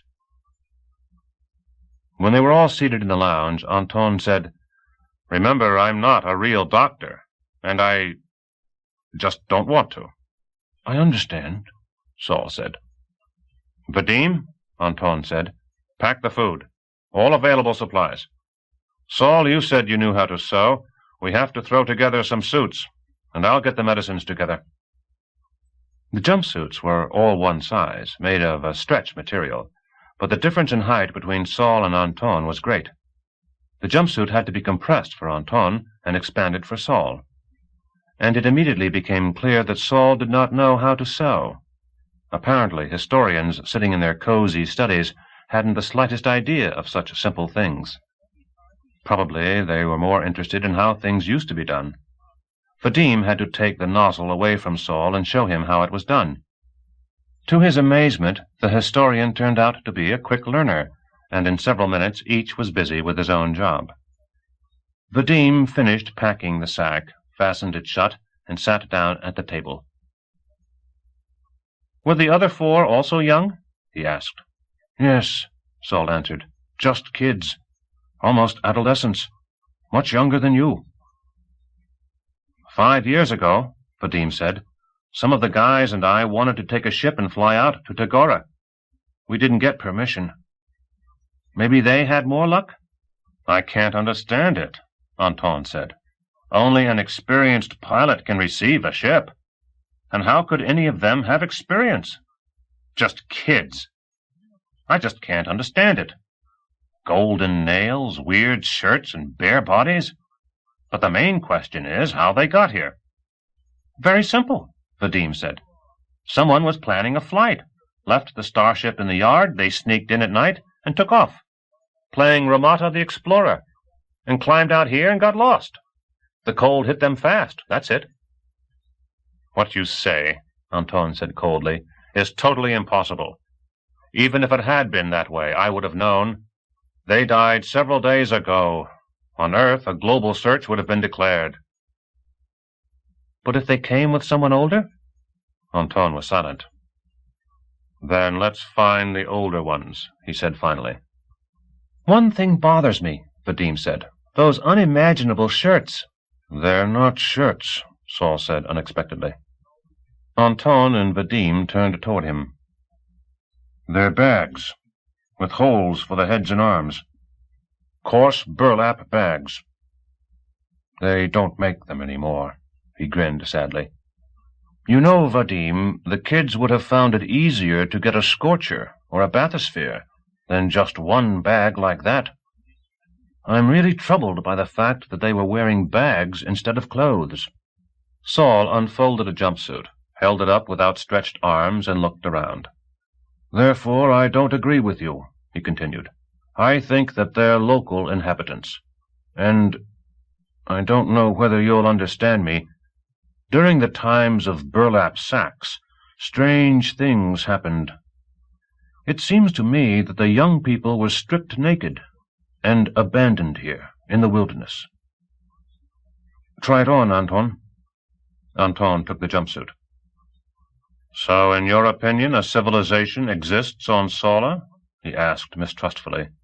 And this is the era of burlap bags? How could I know, Captain? I'm only inferring from what I see. I see burlap bags. I know that burlap bags don't exist on Earth in our time. Therefore, they are not Earthlings. Maybe they were pillaged. Maybe they're pilgrims, fanatics. They vowed to worship the holy power, walking in accordance with their vow in sackcloth, strayed from the road, ended up in a blizzard. Who knows? Vadim was unfavorably impressed by all this. All those words, pilgrim, holy power, vow, were familiar to him. They were somehow connected with religious rites, but they did not have any real significance for him. For a flash, he thought with respect that apparently Saul was a real specialist. But that wasn't what impressed him most. "Excuse me," he said. "Consequently, a civilization? So we've gone out for a stroll and just happened to discover a civilization? I don't believe it," he announced. "Incidentally," Anton said thoughtfully, "EN 7031 was listed in planned explorations, but the expedition never took place. And meanwhile, EN 7031 is on the list of stars lying on the hypothetical path of the Wanderers." "Never heard of such a list," Vadim said. "It exists. The Garbovsky-Badr list. So there was a chance of finding a civilization, Vadim. Or maybe Saul is right. They are local kids. And whatever connection they have to the Wanderers is a separate question." Vadim was sitting at the table, leaning on his elbows with his head in his hands. Some civilization, he thought. All right, suppose they are the victims of pillaging. But it's all absurd. Healthy 16-year-olds allowing themselves to be undressed without resistance and freezing submissively. But they're not fanatics. He imagined a fanatic. A bald, emaciated old man with wild eyes, an enormous rusty chain over his shoulder. No, he thought. Those are no fanatics. Maybe it's the Wanderers themselves. Yes, in burlap bags. The thought of the Cyclopean structures that the Wanderers had left on Vladislava, and sadness, seized him. A similar sadness avalanched down on him whenever he took on a problem beyond his grasp. "Anton," he said, "how's the glider?" Anton glanced at the clock. "It's time," he said. "Let's go. Dress carefully, and everyone take a sack each." "Excuse me, but I'd like to determine more exactly," Saul said, "what we'll be looking for." It seemed to Vadim that Anton was wavering. "We'll be looking for disaster victims." Saul buttoned up his jumpsuit. "And suppose that no one else here is a victim. I have in mind the hypothesis with brigands." "With that variant I would not be concerned," Vadim muttered. "In any variant," Anton said, enunciating distinctly, "I ask you to do absolutely nothing without an order from me." He walked to the door. "You're not taking weapons?" Saul asked. "We will have no need for weapons," Anton answered. "There are enough corpses here already," Vadim said. They left the ship and immediately plunged into deep snow. The glider was barely visible behind the white curtain. It was an anti-grav Cricket, a reliable 6-passenger vehicle, very popular with landing parties and trackers. It was standing in the middle of a thawed, clear pit, from which thick steam arose, and its smooth sides were still warm. Inside the cockpit it was even hot. They dumped the sacks into the trunk and clambered into the glider under the smooth, transparent canopy. "Damn it," Anton said suddenly. "Vadim, won't you need the analyzer for translating?" "What translating?" Saul asked. Vadim rubbed his chin. "Not only the analyzer," he said slowly. "Without the Nemo crystals, you can't manage at all. Someone has to return to the ship." "Ugh," Anton said, and climbed out of the glider. "How many do you need?" "A pair would be enough. Only get the ones with rubber suckers so I don't have to hold them in my hands all the time." Anton ran across the snow toward the ship. "What were you talking about?" Saul inquired.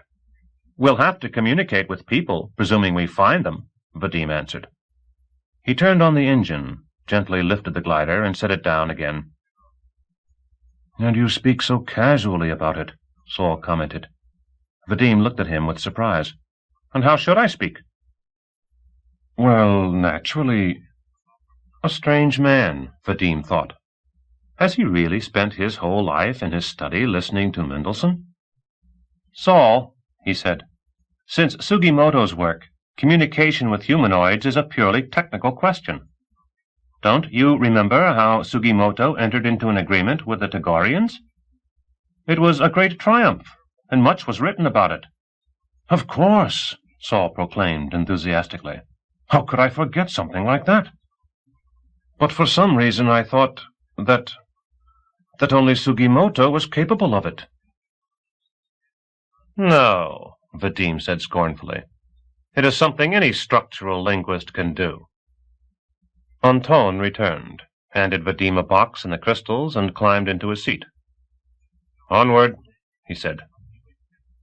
Listen, Vadim said, looking at the barely perceptible mound of snow near the ship. It's not right to leave them that way. Maybe we could bury them first? No, Anton said. Frankly, we don't have the right to do even that. Vadim understood. They're not our dead, and it's not for us to bury them according to our customs. He took the handle of the steering mechanism and turned on the engine. The glider lifted smoothly over the drifts and rushed into the white haze. Vadim was sitting round-shouldered as usual and barely moving the steering mechanism, just enough to test its stability. Snow rushed at him. He saw only a white, thousand-tailed star, the center of which floated slowly before his eyes. He turned on the search locators. The glider leaped out of the blizzard. It skimmed over the snow-covered hilly plain. Vadim gradually increased the speed. The motor hissed deeply, and rounded hilltops whirled by under the fuselage. Low above the horizon to their right, a blinding dot showed, EN 7031, and to the north the outline of mountains became visible. The blinding dot slowly shifted to the right and backward. The glider was circling the ship at a distance of 10 kilometers, and ahead and to the right and to the left there were hills, more hills, and still more hills. Anton suddenly said, Look, a herd! Vadim applied the brakes and swung the glider around. It hung motionless. In a ravine between two hills, a group of some sort of animals was moving rapidly. They were medium-sized quadrupeds, similar to hornless deer, and leaped along, constantly floundering in the snow, straining with all their might, raising their black-muzzled heads high. Their thin legs stuck in the drifts, and they fell, raising clouds of snow, and once again leaped up, curving their bodies with each leap. Behind them stretched a furrow of plowed-over snow.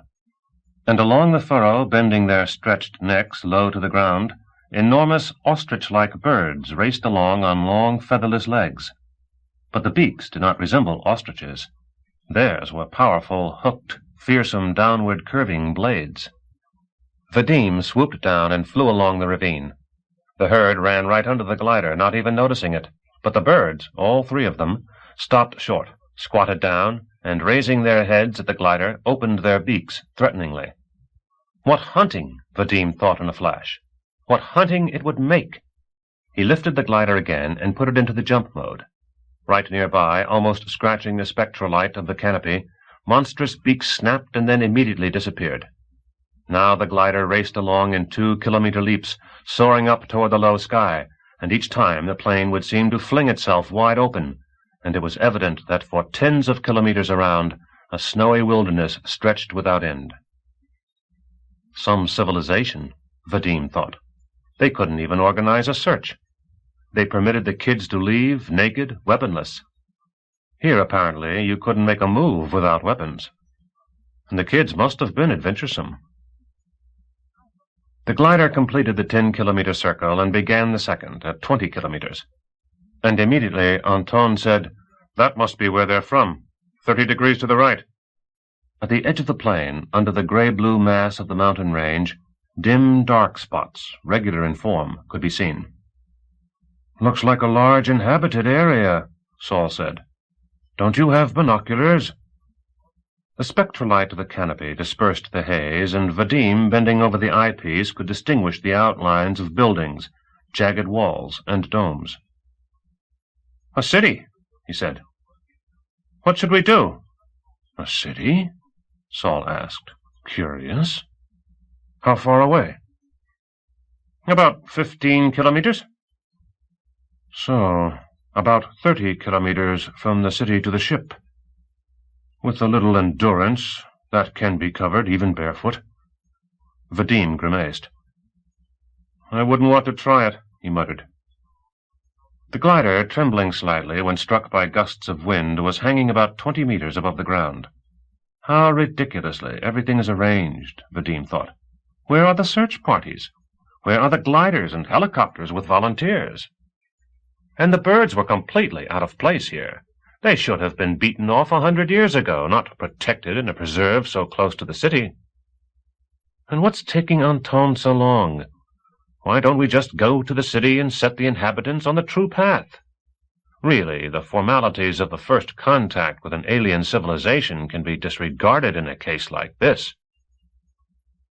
He glanced at Anton. Anton was taking his time. He was sitting bolt upright, squinting his eyes narrowly and biting his lips. The expression on his face looked like he was solving, mentally, a navigating problem. "What now, Skipper?" Vadim said. Anton's face resumed its usual expression. "To be frank," he said, "we should return to the ship. But onward. Stop at the outskirts, and stay higher." The glider covered the distance to the city in 3 leaps, and by the end of the second, Vadim understood that it was not a city. At any rate, he understood why no one was concerned about the fate of the missing kids. "A terrible explosion happened here," Saul murmured behind his back. The glider hovered over the edge of a gigantic crater, similar to that of an active volcano. The crater, a half-kilometer wide, was filled to the brim with a dense, swirling smoke. The smoke was a delicate blue-gray, and it floated lazily in layers and swayed gently. It was evidently much denser than the air, because not even a single spray extended above the edge. From the side it seemed that it was not smoke, but a liquid. At the edge of the crater there clung snow-laden ruins. The gnawed clean remains of many-colored walls, tilting towers, twisting metallic constructions, and pierced domes protruded from the snowdrifts. Vadim, stunned, looked below. Saul mumbled indistinctly, "So very familiar. A bomber attack. Blew up the ammunition dumps. And not long ago. The smoke still hasn't dispersed. Something is still burning." Vadim shook his head. "It's impossible to live in a city like that. Of course people ran off wherever they could. It's surprising we found only 5. "The others are in there," Saul said, looking at the crater.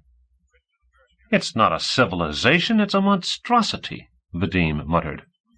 "What empty-headedness! Who would conduct such experiments in a city?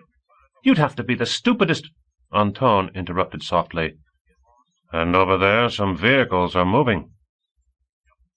From the north, the narrow, barely noticeable ribbon of a road ran up to the crater. Along it, black dots crawled densely and unhurriedly. "Aha!" Vadim thought. "All is not lost." He turned the glider and flew over the crater. They caught sight of a superb road reaching right into the smoke, and on the road an endless column of vehicles. The vehicles filled the road's entire length. They drove in a solid mass from the north. There were flat green ones, similar to passenger atom cars, but without any windshield. Small white and blue ones, dragging a long tail of empty flatbeds behind them. Orange ones, similar to field synthesizers. Huge black towers on caterpillar treads, and little ones with broad, spread-open wings. And all of them rolled invincibly down the road, row after row, in perfect order, maintaining absolutely precise intervals, and then disappeared, row by row, into the blue-gray smoke. "They're only robots," Vadim said. "Yes," Anton said. "Therefore someone is sending them. most probably to restore production. And we will find people at the other end of the road. Vadim hesitated. Listen, Saul, he continued. Were there similar machines in the burlap bag era? Saul did not respond. As though enchanted, he stared at the ground, and his face expressed delight and reverence. He raised his wide-open eyes to Vadim. His bushy eyebrows were halfway up his forehead. "What technology!" he exclaimed. "The magnitude of it! What grandeur! There's no end to it!" Vadim was surprised and also looked down. "So what?" he asked. "The magnitude? An ugly magnitude. To restore production, a few dozen cybers would be enough." "I happen to like it," Saul said. "It's actually beautiful." "You mean you really can't see that it's beautiful?" "Vadim," Anton said, "try along the road. Let's see what we can figure out." Vadim set the glider in motion. The stream of vehicles below melted into a many-colored strip. "Now it's beautiful," Vadim said. "But you didn't answer me, Saul. Are burlap bags compatible with that technology?" "Why not? The people fled the destroyed cities without taking anything with them." "You're really hung up on those burlap bags. Burlap bags were used for several centuries. They were cheap and convenient. For carrying kindling, for example." "Kindling?" "To start fires, to light a stove." Vadim recalled their previous dispute on word history and fell silent. Neither the end of the road nor the end of the column was visible. On both sides of the road, the plain, its snow undisturbed, stretched to the horizon. Vadim accelerated. A senseless undertaking, he mused. The vehicles disappeared into the smoke as into an abyss. He estimated the dimensions of the crater and the quantity of vehicles falling into it. The result was crazy. But I'm no engineer. Your average humanoid on Tagora, they were all engineers, would decide that the road was a rather large conveyor belt, carrying parts of some medium-sized machine that is assembled underground. But then your simple bucolic Leonidian would be convinced that it was a herd of animals being driven from pasture to slaughterhouse. "Anton," he called out, "can you imagine Leonidians in our place?" Anton answered, "A stupid Leonidian would think that everything was clear. An intelligent person would say that there is insufficient information." Yes, the information was insufficient. All the vehicles were moving south, and not one was returning. If in actuality they were restoring the city, they were doing it with themselves as raw material. And indeed, why not? "You know," Saul said suddenly, "I feel somehow frightened. How far have we traveled? 40 kilometers? And they keep coming." "They should have applied all this technology to finding the survivors." "You're wrong there," Saul objected. "In a mess like this, there's no time to worry about individuals." "What do you mean, no time to worry about individuals? Then who are they rebuilding the city for? Those kids are beyond needing a city." Saul waved his hand scornfully. "In the blast, tens of thousands of kids like that most likely died. It's sad, of course, but there's no time for them." Vadim became enraged. The glider yawed to the side. "You, Saul, will excuse me, but your cozy study and study of history have had a strange effect on you. You think like no one I know. Next you'll be telling us that the end justifies the means." "Well, now," Saul agreed coolly, "sometimes it does." Vadim restrained himself. A paperweight fossil, he thought. But just leave him without his pants in the snow, and he'd be insulted if the entire technology of the planet did not hasten to his aid. Right then, Vadim saw a side road and jammed on the brakes. The road left the main road and headed east, looping between the hills. "It's the first side road," Vadim stated. "Should we turn off?" "Not worth it," Saul said. "What could we find interesting?" Anton hesitated. Why does he keep vacillating? Vadim thought with irritation. It is as though another person had taken his place. "Well, now, what to do?" he said. "I'm for following the main road." "Me too," Saul said. We can always come back, can't we, Vadim? All right, fly straight ahead, Anton said indecisively. Fly straight ahead. Although, keep in mind... All right, fly straight ahead. Vadim raced the glider along the main road again. What's the matter with you today, Anton? Vadim inquired. Ahead, look ahead, Anton answered calmly. Vadim shrugged his shoulders and started to stare ahead with a deliberate exaggeration. 5 minutes later, he saw a gray spot. Another pit with smoke, he said. It was an identical crater. Its edges were powdered with snow. In it, the identical blue-gray smoke swayed, and out of the smoke, vehicles emerged in a ceaseless stream. I expected something like this, Anton said. But there aren't any people here, Vadim said in dismay. Again, we're not going to find out anything. A strange thought struck him. He glanced at the compass and leaned over to the eyepiece. There were no ruins around the edge of the crater. It was a different crater. Amazing, Saul said. They arise out of smoke and disappear into smoke. Let's turn around, Vadim said impatiently. He fixed his eyes on Anton. Again that disgusting indecision was written all over Anton's face. A shame, Saul said, to pass by such a marvelous phenomenon. What's so marvelous? Vadim screamed out. Why are you so thrilled? Some mediocre engineer is throwing machines around through subspace. Really picked a great spot for null transport. Wrecked a city, the talentless idiot. Anton, what are you thinking about so quietly? Somehow it's gotten noisy in here, Anton said, staring to the side. But what's the matter? What's with you? Don't tell me you're interested in the local manufacturing techniques. Of course not, Anton said weakly. What concern is it of mine?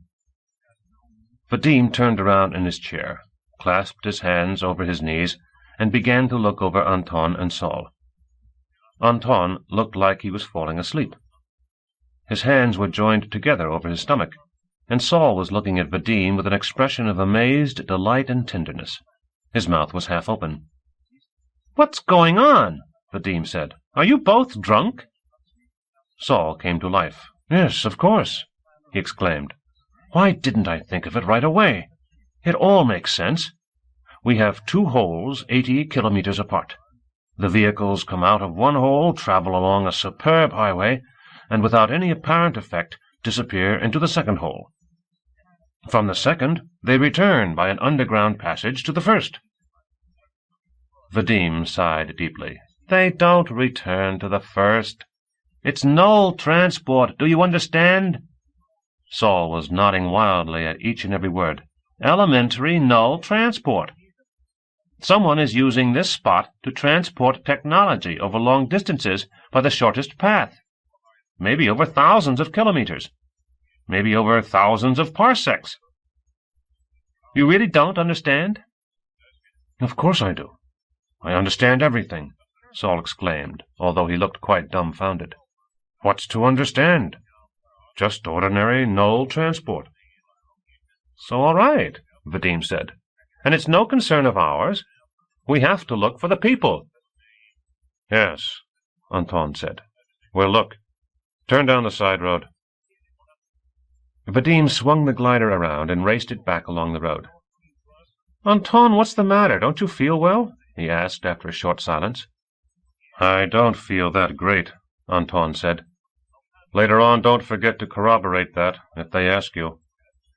"Who will ask?" "They will," Anton said. "There will be people interested." Vadim did not pursue his questioning. It was clear that it was all senseless. He looked at the vehicles below, then at the speedometer. "Primitive robots," he grumbled. "Constant speed, constant intervals. As though it were worth curving space for them." They reached the side road. "How should I set the course?" Vadim asked. "Over the road or on a straight line?" "Over the road," Anton answered. "And get lower." Vadim, with pleasure, lowered the glider practically to the ground and flew exactly over the road. He liked immensely fast flights with sharp turns. "Look, more birds," Saul said angrily. Ahead, on the road itself, several of the legged monsters were tramping along. They were shoveling snow away from drifts with their talon-covered feet and groping around in the loosened snow. As the glider approached, they all sat down at once, raised their heads, and opened their black beaks wide. Something resembling rags hung from their beaks. "What miserable beasts!" Saul said with disgust. He turned around in his seat and looked back. "What is it they're digging up?" Vadim suddenly realized what they were digging up, but it was so horrible that he couldn't believe it. "You've never seen Tohorks, Saul," he said with a strained liveliness.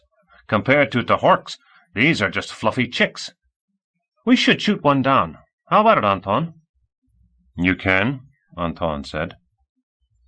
Saul stopped looking behind.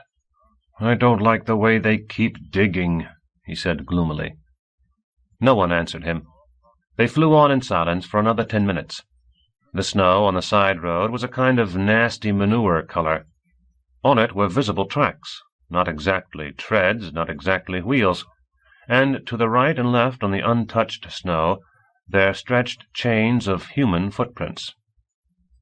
"Another one," Saul said. The bird was standing on a hilltop. As soon as it caught sight of the glider, it rushed to head it off. It ran, lifting its legs high, extending its little wings, stretching its sinewy neck forward, its beak bent down to the snow. Its little fiery eyes were fixed on the glider. "Too late," Vadim said regretfully. But the bird was not too late. "Oh!" Vadim groaned with pleasure. The glider shuddered. A stretched-out taloned foot flashed in the air. Anton and Saul turned around immediately. "It's still running," Saul reported. "An unusually nasty bird." "Ugh!" he exclaimed in amazement. Vadim flicked on the rear-view screen. The tousled bird was already on its feet and limping slightly, chasing the glider again. It looked infuriated. Soon it fell behind and was lost beyond a curve. "If we meet people," Vadim said, "I'll propose wiping out that monstrosity from the whole plain. If they're not up to it. What do you think, Anton?" "We'll see," Anton answered. Chapter 4. The hills became lower, and suddenly ahead there appeared a high swell of snow. Anton immediately noticed tiny black figures swarming on its crest. "Well, it's started," he thought, and then said, "Stop." "Why?" Vadim retorted. "Can't you see? There are people there." "I told you, stop." "All right," Vadim said, dissatisfied, but he obeyed. Now he'll turn around and look at me disapprovingly, Anton thought. It's very, very hard. He did find it hard. The chance of conflict with an unknown civilization was exceptionally small, but real, and every star pilot knew the instructions of the Commission on Contacts that forbade independent contact with unknown civilizations. It would be silly to withdraw now, he thought. We should have left the planet as soon as we saw the bodies. We should have... Only no one would. But all the same, there are the instructions, and they were formulated for just such a case, when you have one person in your crew who is just dying to take action, and the other wants the devil knows what, and you yourself are torn by contradictions.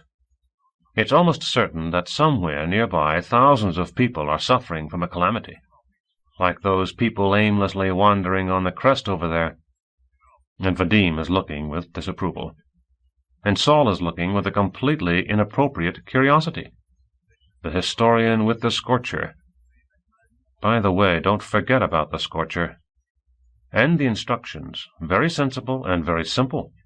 No independent contact with aboriginals. Very simple. I got out, looked around, noticed signs of a living civilization. It is urgent to leave the planet immediately, carefully destroying all traces of your presence. And I'm leaving an enormous hole from the glider, and alongside the pit 5 corpses. "What's the matter?" Vadim asked. "A fit of melancholy?" It went without saying that structural linguists and historians hadn't the slightest idea of the instructions. Explain it to them and they'll see it as a personal affront. We're not children. We ourselves know what's good and what's bad. At that point, Anton discovered that the glider was crawling slowly in the direction of the slope, and he decided. "Fly up to the crest," he said. "Set down at a distance from the people. And listen close, comrades, I beg you. Don't try any brotherhood between civilizations business." "We're not children," Vadim said, and accelerated. The glider soared up to the crest. Vadim slid back the canopy, stuck his head out, and whistled in amazement. At the bottom of the snowbank stretched an enormous hollow, filled with men and vehicles. But Anton was not looking down. He was looking with horror and pity at a hunched-over man, blue from the cold, wearing a torn burlap sack, who was walking straight toward the glider, slowly, each step requiring enormous effort. His face was a patchwork of scabs, and his naked arms and legs were covered with red blotches. The man slid an indifferent glance over the glider, walked around it, and moved on along the crest. He stumbled and groaned pitiably, but as though it were a regular occurrence. "That's not a man," Anton thought.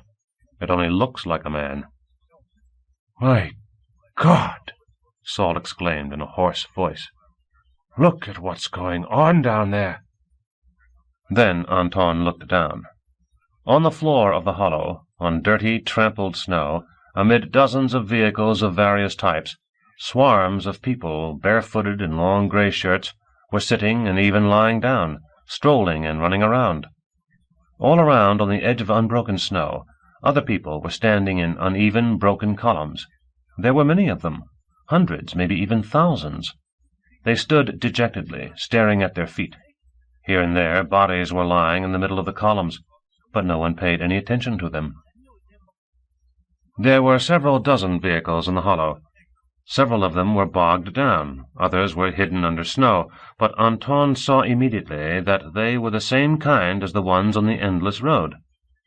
Several vehicles jerked convulsively, splattering clumps of mud and snow, without any signs of order or purpose. It suddenly dawned on Anton that it was strangely silent. Thousands of people were there, but only the muffled grumbling of the vehicles and an occasional mournful shout could be heard. And coughing. From time to time someone somewhere would start coughing hoarsely, hacking, gasping, and wheezing, so that your own throat began to tickle. The cough would be taken up by dozens of throats, and within several seconds the hollow would be filled with the shattering dry sounds. The movement of the people would stop for a while, then mournful shouts and sharp blows like gunshots would resound, and the coughing would stop. Anton was 26, and had already worked for years as a star pilot. He had seen a lot. He had had to see how a person becomes crippled, how friends are lost, how one loses faith in oneself, how one dies. He himself had lost friends, and he himself had died a little, alone with indifferent silence. But this was something else. This was a dark misery, an anguish and complete hopelessness. Here you felt an indifferent despair, when no one hopes for anything, when a man falling down knows that no one will help him up, when ahead there is absolutely nothing but death, alone in an apathetic crowd. "It can't be," he thought. "It's just a terrible calamity. I've just never seen anything like it." "We'll never be able to help them," Vadim muttered. "Thousands of people, and they have nothing." Anton came to. 24 freight starships, he thought. Clothing, 5,000 units. Food, dozens of field synthesizers. A hospital, 60 buildings. Or was that too little? Maybe this wasn't all? Maybe it wasn't just here. It would have been a fine thing if I had ordered a return to the ship, he thought with satisfaction. They were standing in silence, not leaving the glider. What the people in the hollow were doing was incomprehensible. They were fussing around with the vehicles. Most likely the vehicles were their only hope. Maybe they wanted to use them to escape the snowy wilderness. Vadim sat down and turned on the motor. "Hold on," Anton said. "Where are you going?" "To Earth," Vadim answered. "We can't handle it." "Turn off the engine." "Watch out, our nerves are acting up." "What do nerves have to do with it? You can't feed them with what we have." Anton picked up the bag with medicine and threw it over the side. Then he picked up the bag with food. "Take it," he said to Saul. "Vadim, get your translator ready. You will translate." "Why?" Vadim said. "Why make things so complicated? We're just losing time. They're dying every minute." Anton tossed the food sack over the side. "We'll find out how many there are. We'll find out what they need. We'll find out everything. Do you plan to go back to Earth without information?" Vadim, without saying a word, jumped down into the snow and hoisted the sack with medicines to his shoulder. Anton looked at Saul expectantly. Saul took his pipe out of his mouth. "You're right about everything," he said. "But don't take the food." "Why? We can feed the weakest right away." "Don't do anything so stupid. They'll see the food. They'll see the clothing. They'll trample you and your sacks to pieces." "It's not for everyone," Anton said instructively. "We'll explain that it's for the weakest." For several seconds Saul, with a strange expression of pity, stared at him. Then he asked, "Do you know what a crowd is?" "Take the sack," Anton said softly. "We can discuss what a crowd is later." With a deep breath, Saul raised the sack to his shoulder and leaned over for his scorcher lying on a seat. "No, leave that behind," Anton asked. "No, I'm taking it," Saul objected. Breathing heavily, he stuck his head through the scorcher strap. "Please, Saul. You're afraid and might shoot." "Of course I'm afraid. I'm afraid for you." "I understand that it's not for yourself," Anton said patiently. Saul, grinning, climbed down to the ground. "Saul Repnin," Anton said in a steely tone, "give me your weapon." Saul sat down on the edge of the glider. "You don't know how to shoot," he declared. "I do," Anton said, staring him in the eyes. "Each time it's the same thing," he thought with annoyance. "Every time, at the most critical moment, someone comes down with nerves, and you have to bring them around instead of getting on with business." Saul handed over the scorcher. Anton shoved it inside his shirt and jumped down into the snow next to Vadim. Vadim was standing with a sack on his shoulder, his head bent, watching the skipper's actions while adjusting the Nemo crystals on his temples. "So I'll take the third sack," Saul said, as though nothing had happened. "Yes, please," Anton said courteously. They began the descent into the hollow. "If something happens," Saul said, "fire in the air. They'll all scatter." Anton didn't answer. He was thinking what to do next. "Vadim," he called, "will you be able to negotiate with him?" "I'll manage. The main thing is you. If you were a real doctor, I wouldn't be worried about a thing." Yes, Anton thought, if I were a real doctor. Of course they're humanoids, and their anatomy shouldn't differ very much from our own. But their physiology. He remembered the disastrous consequences caused by the use of codeine on the humanoids on Tagora. "It would be good to figure out how their vehicles work," Vadim said anxiously. "We could transport them away from here." "Maybe. That's all they need. Only why isn't anyone helping them?" "What a ridiculous planet! I wouldn't be surprised if all their cities had blown up at exactly the same time." They had descended halfway down the slope when Saul said, "Wait a moment." They all stopped. "What's up?" Anton asked. "Tired?" "No," Saul said. "I never get tired."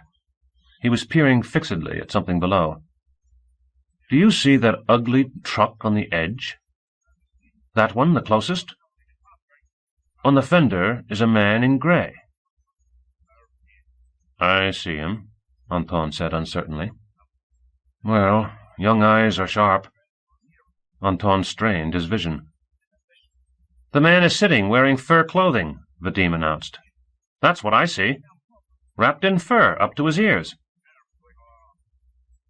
I can't understand it, Anton said. Perhaps he's a sick patient? Perhaps, Saul said. And over there are 2 more patients. I've been watching them for a while, only it's far away. On the opposite side, 2 black shadowy figures stood out against the whitish sky. They were standing absolutely motionless, their legs spread well apart, holding long, thin poles in their lowered hands. What are they holding? Vadim asked. Antennas? Antennas? Saul repeated, taking a careful look. I think I know what kind of antennas those are. A shrill shout filled the hollow. Anton shuddered. Somewhere a motor let out a deafening roar. A many-voiced, mournful wailing resounded, and they saw one of the vehicles, cumbersome, similar to a deep-water tank, spin in place with a gnashing sound and then suddenly start to crawl, constantly picking up speed and knocking other vehicles aside, straight at the column of people. Several human figures clambered out of its depths and hurled themselves headlong into the trampled snow. The column did not budge. Anton held a hand over his mouth to avoid crying out. Above the thunder and roar, a high-pitched, mournful voice rang out, and the column suddenly closed ranks to form a dense crowd, and then advanced to meet the tank. Anton couldn't take it. He closed his eyes. It seemed to him that through the roar he heard a horrible, wet crunching.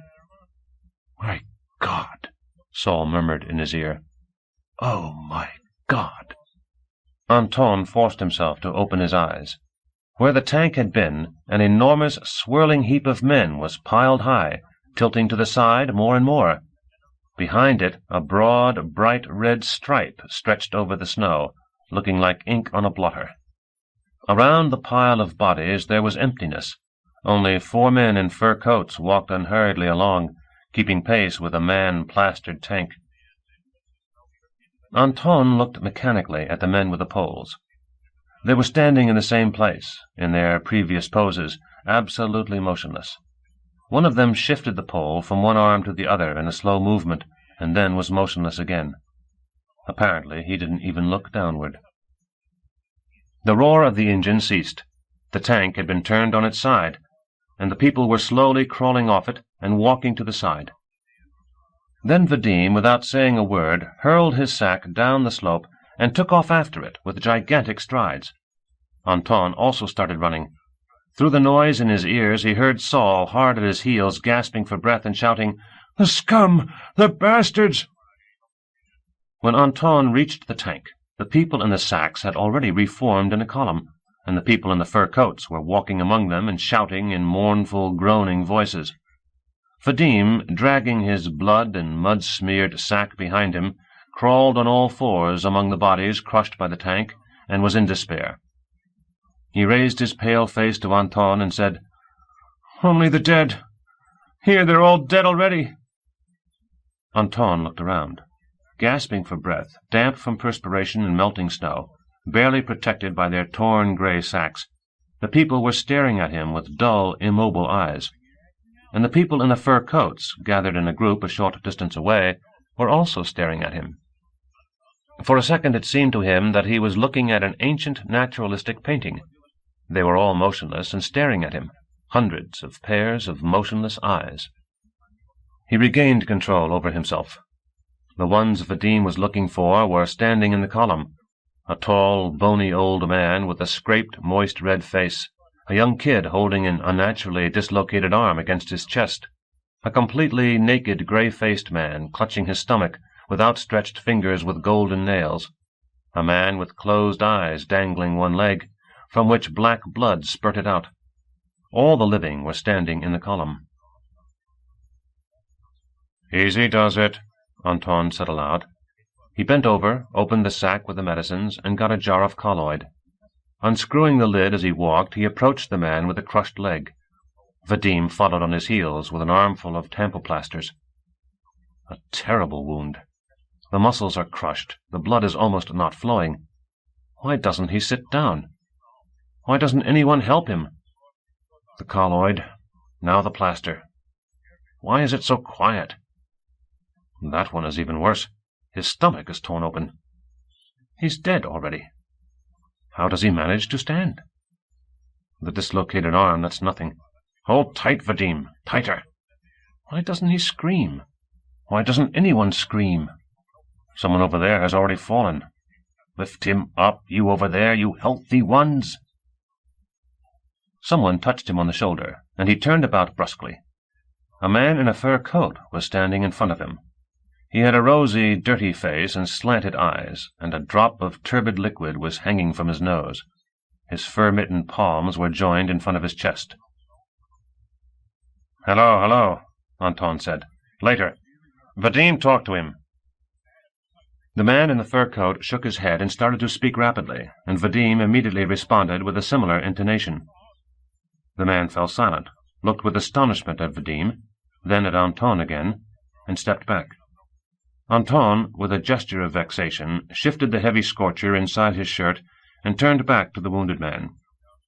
The wounded man was standing, hiding his face behind his hands, and all the people on both sides of Anton were standing with their hands hiding their faces, all except the dead man with the gray face, who was still clutching his stomach.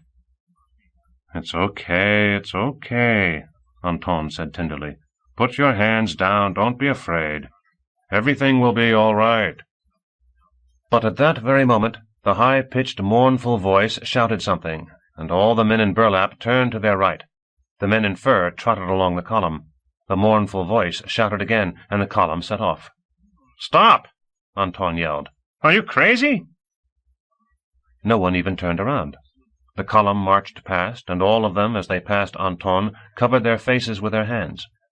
Only the man with the ripped-open stomach remained standing, and then someone bumped into him, and he fell over noiselessly into the snow.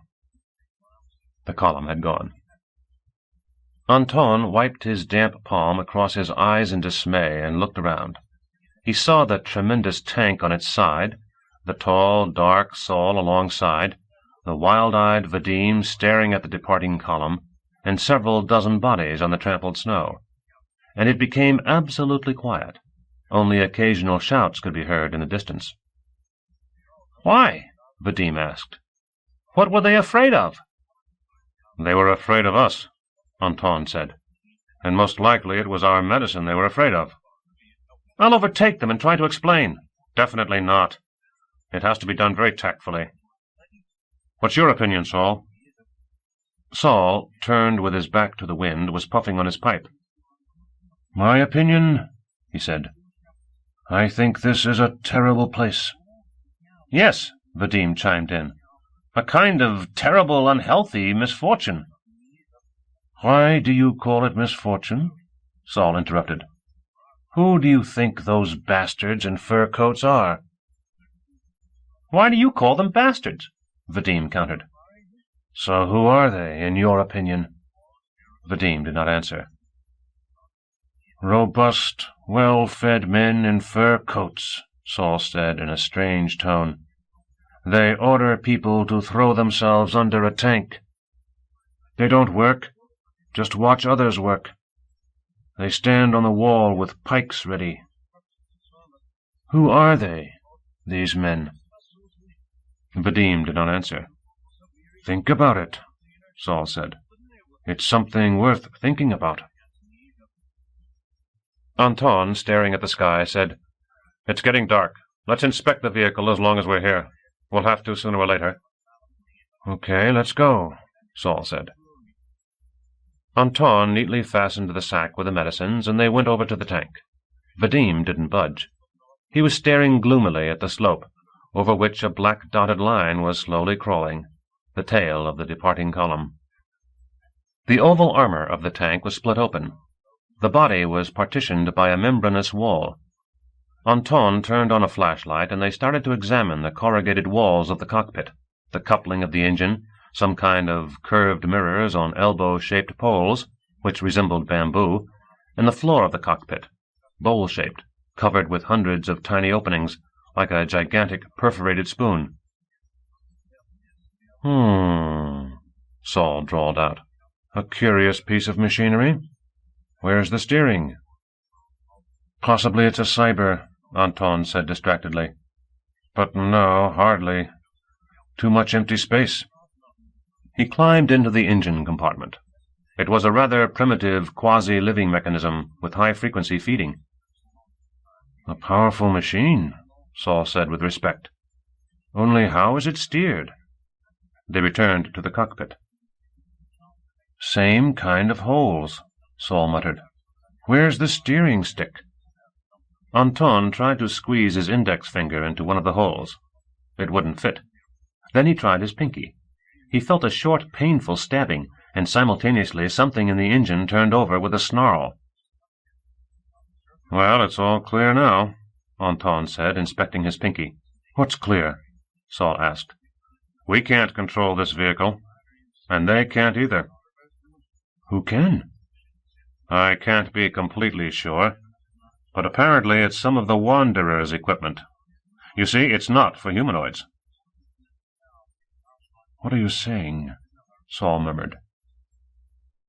For a short while they stood silently in front of the cockpit, trying to imagine the creature that felt as comfortable in that perforated spoon as they themselves did in the pilot's seat in front of a control panel and screens. "For some reason I expected it," Saul declared. "It's too much of a paradox. Burlap bags and null transport." "Vadim!" Anton called out.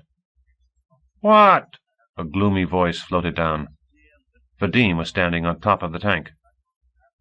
"Did you hear what we said?" "I did." "So much the worse for them." Vadim thudded into the snow. "It's time to get back," he said. "It's getting dark." He hoisted the sacks onto his shoulders, and they began to walk up the slope. What a mess, Anton thought. Machines left by non-humanoids. Humanoids who had lost their human nature and were trying desperately to figure the machines out. They must have been trying to figure them out. That must be, in their eyes, the only hope for salvation. But of course nothing comes of it. And those strange men in fur. "Saul," he said, "what are pikes?" "Spears," Saul answered, clearing his throat. "Spears?" "Long wooden poles," Saul said with irritation. "On the end a sharp steel point, often toothed. It is used to perforate your neighbor." Saul paused, breathing heavily. "Maybe I should explain to you what a sword is." "We know what a sword is," Vadim said without turning around. "Well, then, each of those bastards in the fur coats had a sword," Saul said. "Listen, my young friends, let's stop and catch our breath." They sat down on the sacks. "You smoke too much," Anton said. "It's very unhealthy." It had become quite dark. The hollow was filled with twilight shadows. The sky had cleared, and stars were coming out. On their left, the greenish shimmering of the sunset melted on the horizon. Anton's ears were frozen, and with a shudder he thought of the unfortunate people now wandering barefoot over the crackling snow. Where were they headed? Maybe somewhere nearby there was a shelter?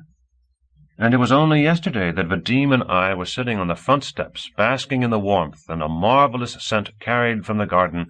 The cicadas were shouting, and Uncle Sasha was calling to us from his dacha to come have a fruit drink he had just prepared. Why is it Saul is so set against those men in the fur coats? Saul stood up with a grunt and said, "Let's get moving." They plunged into the glider, slid the canopy closed, and Vadim immediately turned on the heat full blast. Anton unbuttoned his jacket, pulled out the warm scorcher, and threw it on the seat next to Saul. Saul was angrily breathing on his hands. The frost on his bushy eyebrows was melting. "So, Vadim," he said, "what have you thought up?" Vadim sat down in the pilot's seat. "We'll think later," he declared. "Now it's time to act. People need help and—" "Why have you drawn the conclusion that the people need help?" "I hope you're joking," Vadim said. "I'm not up to jokes now," Saul said.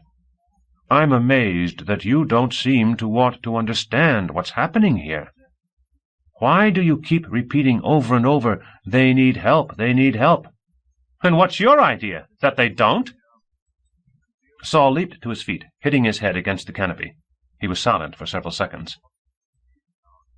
"I will again point out to you," he said finally, "the extremely important fact that in the hollow by no means all of the people needed clothing and other things. That in the hollow we saw healthy, satisfied, and armed people. And for those people the situation did not seem as hopeless as it does to you. You want to help the victims of a calamity. Very praiseworthy. Love your stranger, so to speak. But doesn't it seem to you that in doing so you would enter into conflict with the established order?" He fell silent, staring fixedly at Anton. "It doesn't seem that way," Vadim said. "I don't want to consider the people any worse than myself. I have no basis for believing myself better than others. Yes, down there in the hollow there is inequality, and the fur coats seem really out of place. But I'm totally convinced that there is a very human reason for all of it, and help by earthmen will never be harmful." He paused to catch his breath. "And as for the pikes and swords, why, somebody has to protect the victims. I hope you haven't forgotten the friendly birds back there on the plain?" Anton nodded his head thoughtfully. That was the way it was on the Flower, he thought. We sat for 2 weeks on half rations of oxygen and didn't eat or drink. The engineers were repairing the synthesizers, and we gave them everything we had. And our appearance at the end of the second week would have hardly been any better than these people's. Saul bent his head down and cracked his knuckles. "Platitudes, platitudes," he muttered. "Always the same platitudes, just like thousands of years ago." Anton and Vadim waited for him to continue. "You're tremendous people," Saul said softly. "But looking at you now, I don't know whether to laugh or cry. You don't notice what is completely obvious to me, and I can't blame you for it. But listen to one short parable. In days long gone by, some aliens, possibly those wanderers of yours, left behind on Earth some kind of automatic apparatus. It consisted of 2 parts, an automatic robot and an apparatus for controlling the robot from a distance. The robot could be controlled only with the aid of thought. These things disappeared somewhere in Arabia for several millennia. And then the control unit was found by an Arabian boy named Aladdin. You most likely know the story of Aladdin. He thought the unit was a lamp. He rubbed it, and with a terrible clap of thunder, a black and maybe even fire-breathing robot came running up from out of nowhere. He caught the simple thoughts in which Aladdin's simple desires were expressed, and he destroyed cities and built palaces. You have to imagine a poor, dirty, ignorant Arabian boy. His world is a world of spirits and magicians, and the robot to him is, of course, a jinn, the slave of the unit that resembled a lamp. If someone had attempted to explain to him that the jinn was the work of human hands, the boy would battle to his last breath defending his world, striving to remain within the limits of his conceptions. And you are acting the same way. You are defending the integrity of your view of the world, striving to maintain the dignity of reason. And you just don't want to understand that here we are not dealing with an accident, a natural or technological calamity, but with a definite order of things, with the system, my young friends. And it's very natural. Only 2½ centuries ago, half of mankind was convinced that a leopard could never change his spots, and that man had always been an animal, and an animal he would always remain. And there were sufficient grounds for such a belief. At this point Saul gnashed his teeth. I don't want you to get mixed up in this. Here they will kill you. You have to return to Earth and forget about all this. He looked at Anton. But I am staying. Why? Anton asked. I have to, Saul said slowly. I did something stupid, and I have to pay the consequences. Anton thought feverishly, what can I say to this strange man? You, of course, can remain, he said finally, but it's no longer just a question of you. We will stay too, and for the time being, let's stick together." "They'll kill you," Saul said hopelessly. "You just don't know how to shoot people." Vadim slapped his thigh and, full of emotion, said, "We understand you, Saul. But the historian in you is speaking, and you, too, cannot get beyond your preconceptions. No one is going to kill us. Let's keep it simple. We don't need any clever complications. We're people, so let's act like people." "Let's," Saul said wearily. "And let's eat. There's no way of knowing what's ahead." Anton didn't feel like eating, but he felt even less like arguing. Saul was right, and Vadim was right, and, as always, the Commission on Contacts was right. And now, more than anything else, he needed information. Vadim was digging reluctantly into a can of food with a spoon. Saul ate with great relish, mumbling indistinctly, "Eat, eat. The basis of each and every undertaking is a full stomach." Anton considered the plan for action. Natural calamity or social calamity, it didn't matter, and intervention was inevitable. But they shouldn't dash back to Earth in a frenzy without looking around, with a cry of help. Nor should they, in a frenzy, plunge into the thick of events, waving their meager amount of supplies.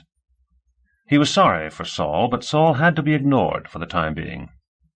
So, above all, information. He said, "Now we'll fly along the trail of the column. I think there's a village somewhere nearby." Saul nodded in agreement. "We'll find someone with a head on his shoulders," Anton continued. "And you, Vadim, will find out everything from him. And then we'll see."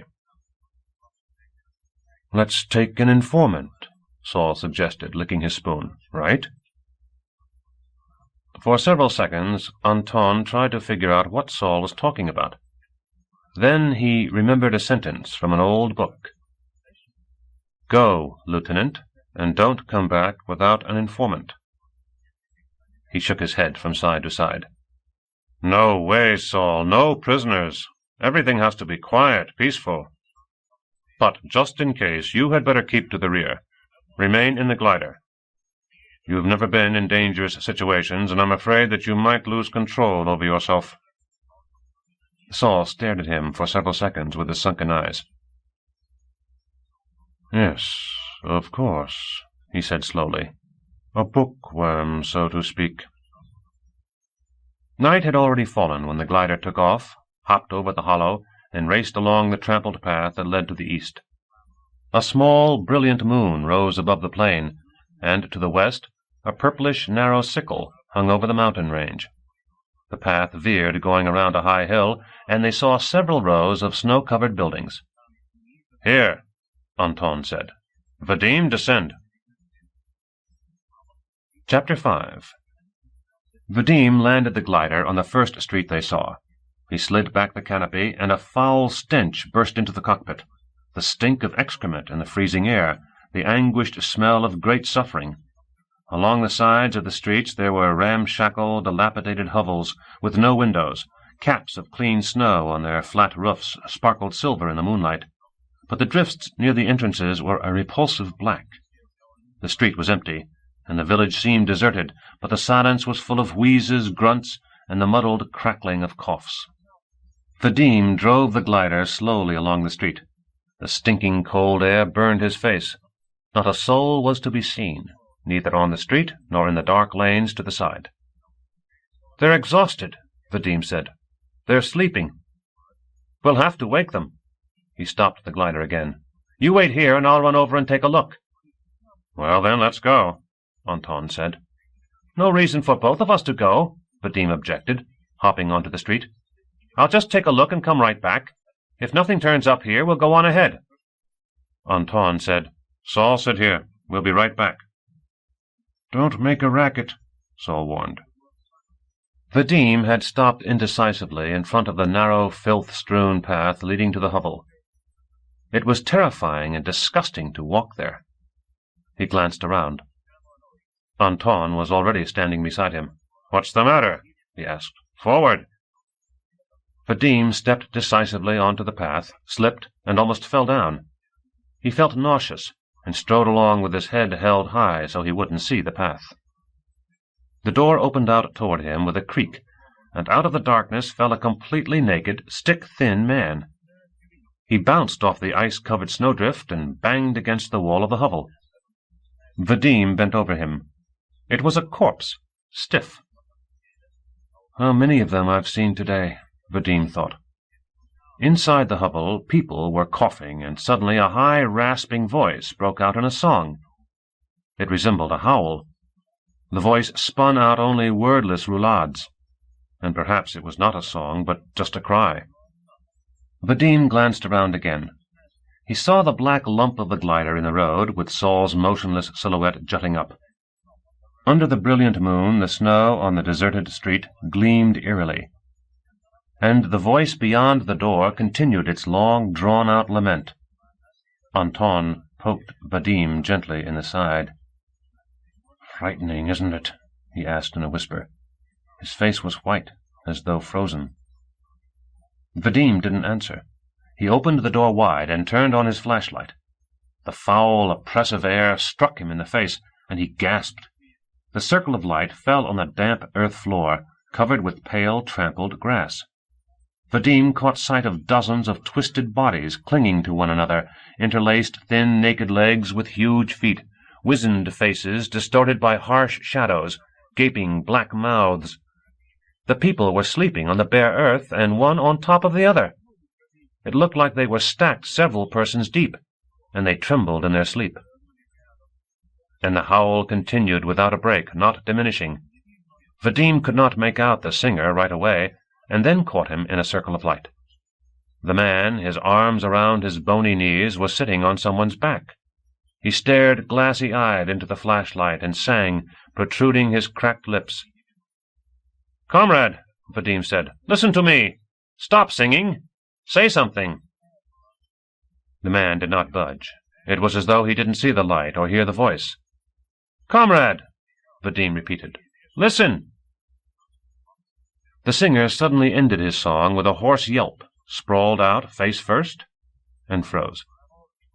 He was immediately mixed up with the sleepers, and Vadim would have been unable to find him.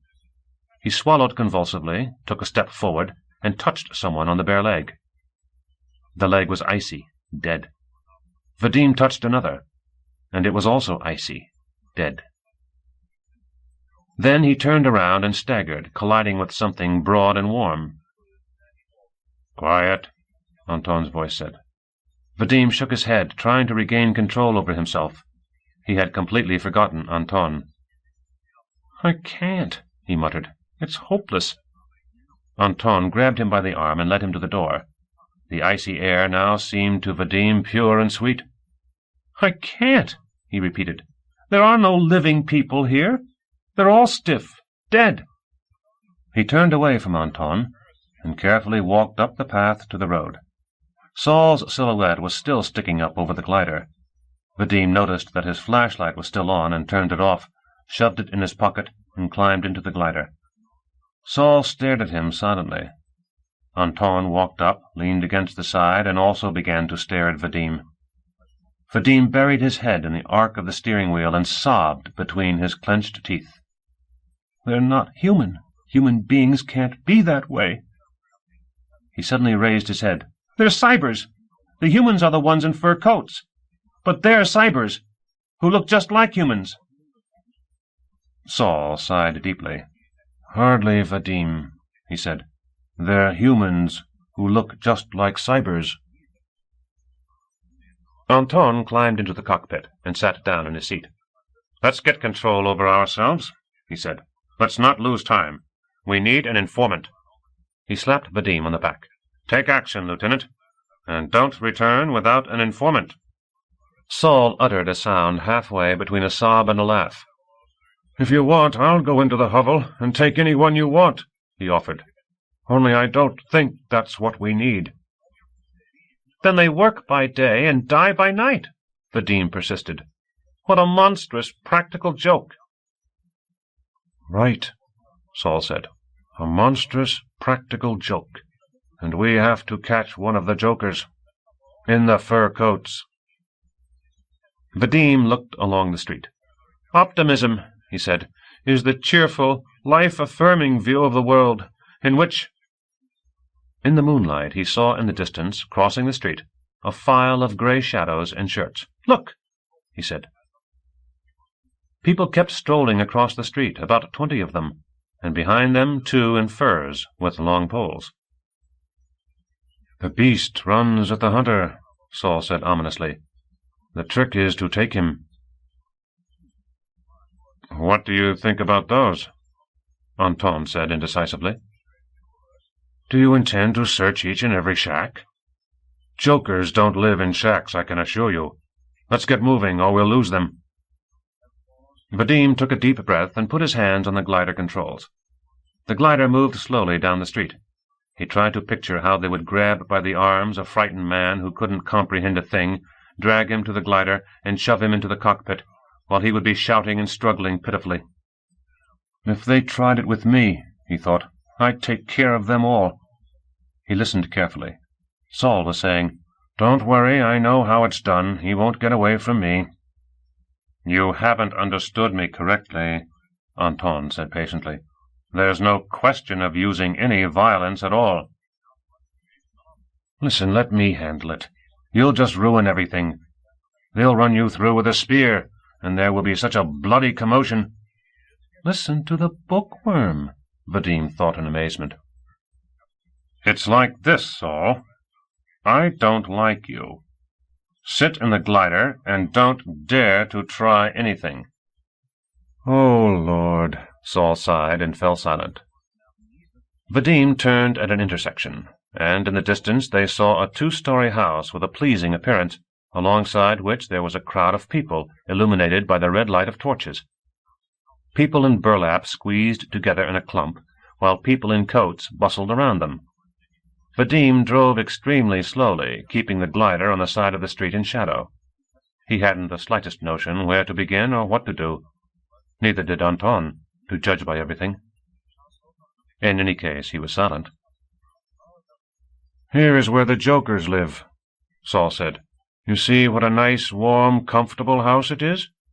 And somewhere nearby there's an outhouse. That's the best place. Capture the informant near the outhouse. By the way, have you noticed that there's not a single woman here? The door to the house opened, and 2 men stepped out onto the porch and halted. A long, drawn-out, mournful yell resounded. The crowd of people in burlap set in motion, formed ranks, and suddenly set off straight toward the glider. Several voices were screaming near the porch. Vadim quickly put on the brakes and landed the glider. He strained his vision but couldn't understand a thing. Anton was breathing heavily at his side. The people in burlap approached and then, in a rapid pace, marched right by. Vadim cried out in surprise. 24 barefooted people were harnessed to a clumsy, heavy sleigh, in which a man in a fur coat and conical hat was lounging under fur robes. In his hands he held vertically a long spear with a fearsome, toothed blade. The faces of the harnessed men expressed joy, and they yelled out loudly and triumphantly. Vadim glanced at Saul. Saul followed with his gaze the strange team, and his mouth was agape. Enough of these riddles, Anton said suddenly. Drive up to the house.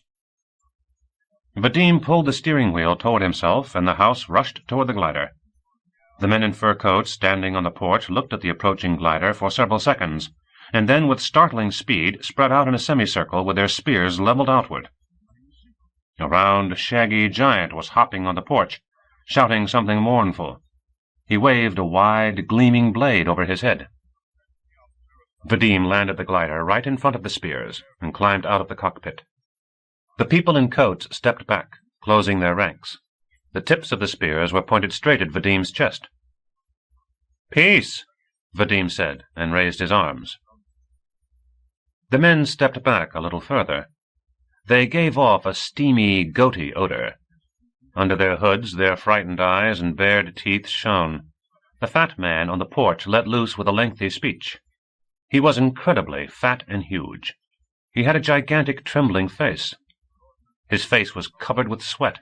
He squatted down and then straightened up again, and even stood on tiptoes, thrust his sword at his feet, then at the sky, and squealed in an unnaturally high female voice. Vadim listened, his head lowered. The Nemo crystals on his temples fixed the unknown words and intonations, analyzed them, and was already giving the first provisional translation variants. It was about some threat or other, about something enormous and strong, about cruel punishments. The fat man suddenly fell silent, wiped his sweaty face with his sleeve, and, straining, squealed out something short and abrupt. His voice expressed suffering. The men with the spears suddenly bent over and moved at Vadim very slowly. "So, now you see," Saul said. "Should we begin?" He rested the barrel of the scorcher on the side of the glider. "Stop it, Saul," Anton said. "Vadim, into the cockpit." "What are you dreaming about?" Saul said angrily. "They're scum! SS scum!" The men kept moving forward with short little steps. When the broad, glimmering blades were almost touching his chest, Vadim stepped away and, turning his back, climbed into the glider. "A typical route-isolating language," he reported, taking a seat. "Very limited vocabulary. They don't want peace, that's clear." "At least throw some fear into them," Saul said. "One blast in the area, and they'll shit in their pants." Anton slammed the canopy closed. The men returned to the porch and raised their spears.